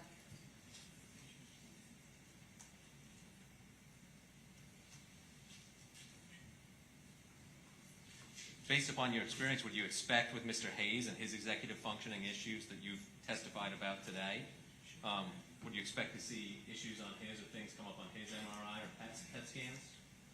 I can't speak for that. I'm not a neurologist. I'm guessing not a radiologist either. No.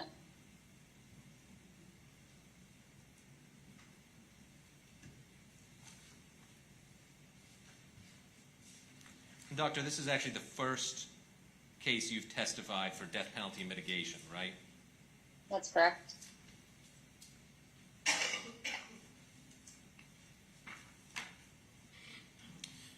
And doctor, back at the time of your deposition in this case, back on January 13th of 2022, we talked a little bit about your hourly rate. What is your hourly rate in this case? $200 an hour. And back at that time, you testified you had worked 58 hours. Approximately how many hours have you worked on this case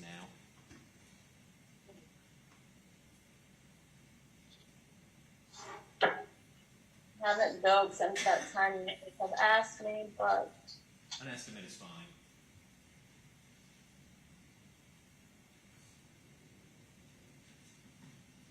probably another 20 hours.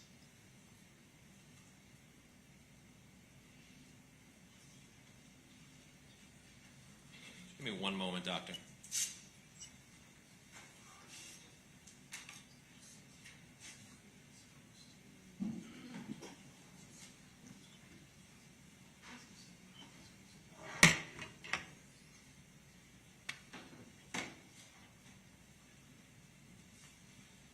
Doctor, I had to get my calculator. Is that about a little over $15,000?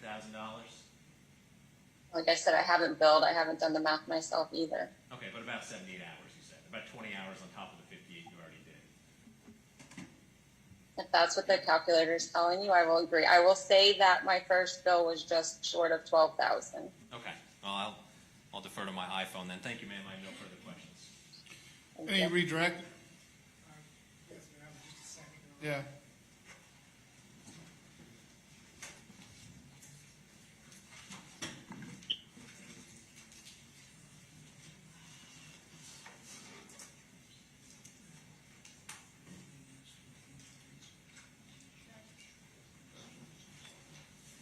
I'm sorry. The name? Graham. Nicole Graham.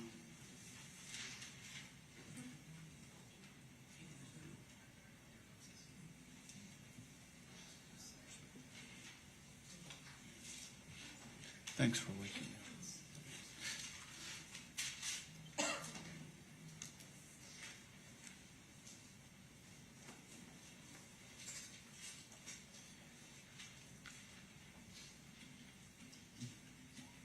All right, Dr. Graham, just to make sure I understand your testimony, you concluded that Robert Hayes had relative... They can't hear you. They can't, the jurors can't hear anything. Turn the witness's mic over to you. This mic over here. No, not that one, this one right here. Oh, this thing? Yeah, turn it over that way and you can get just close to it, yeah. Okay. Can you hear me? Okay. Thank you.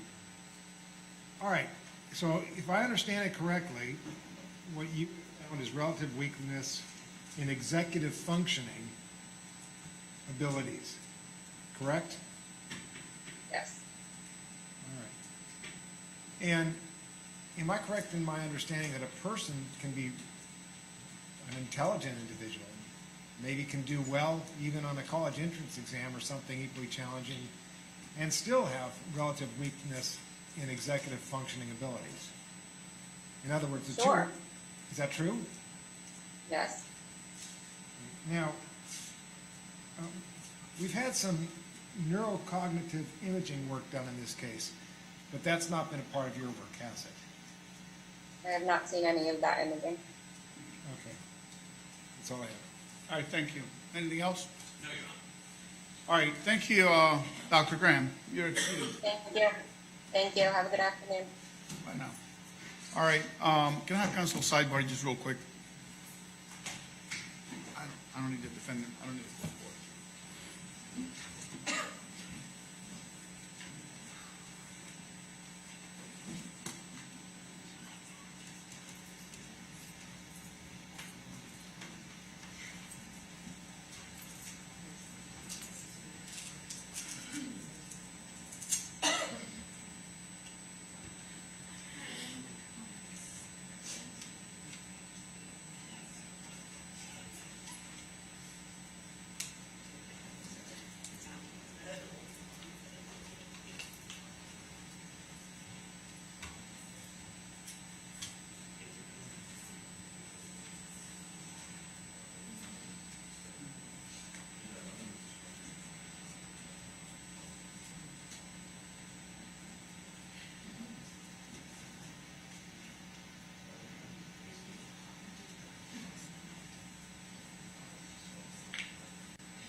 All right, folks,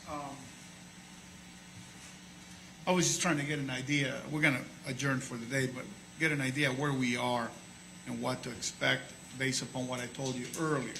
Everything's still the same, on track for we to give the case to you on Wednesday.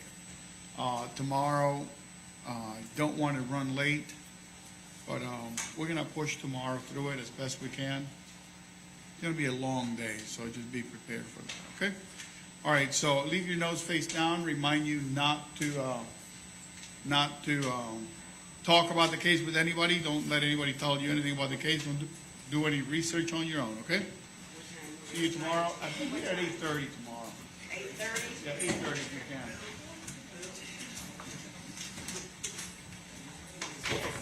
You gotta shut. There we go. Got yours on? Yeah. Okay.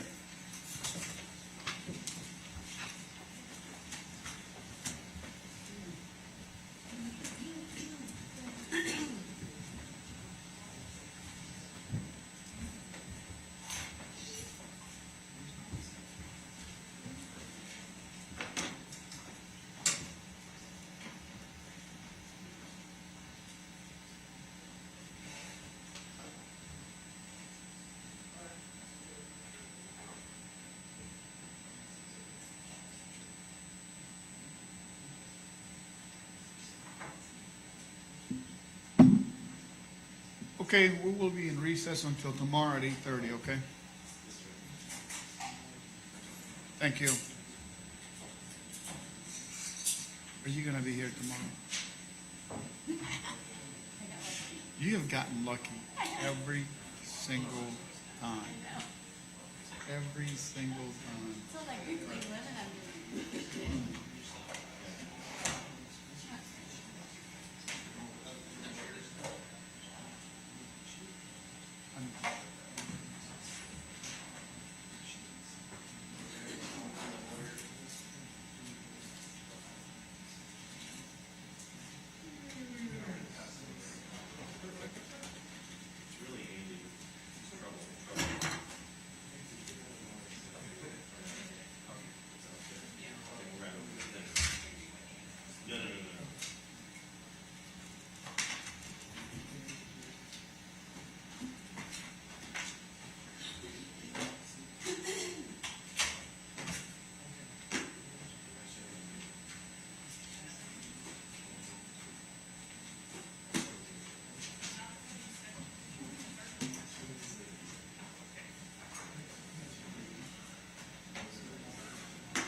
Yeah, you come back.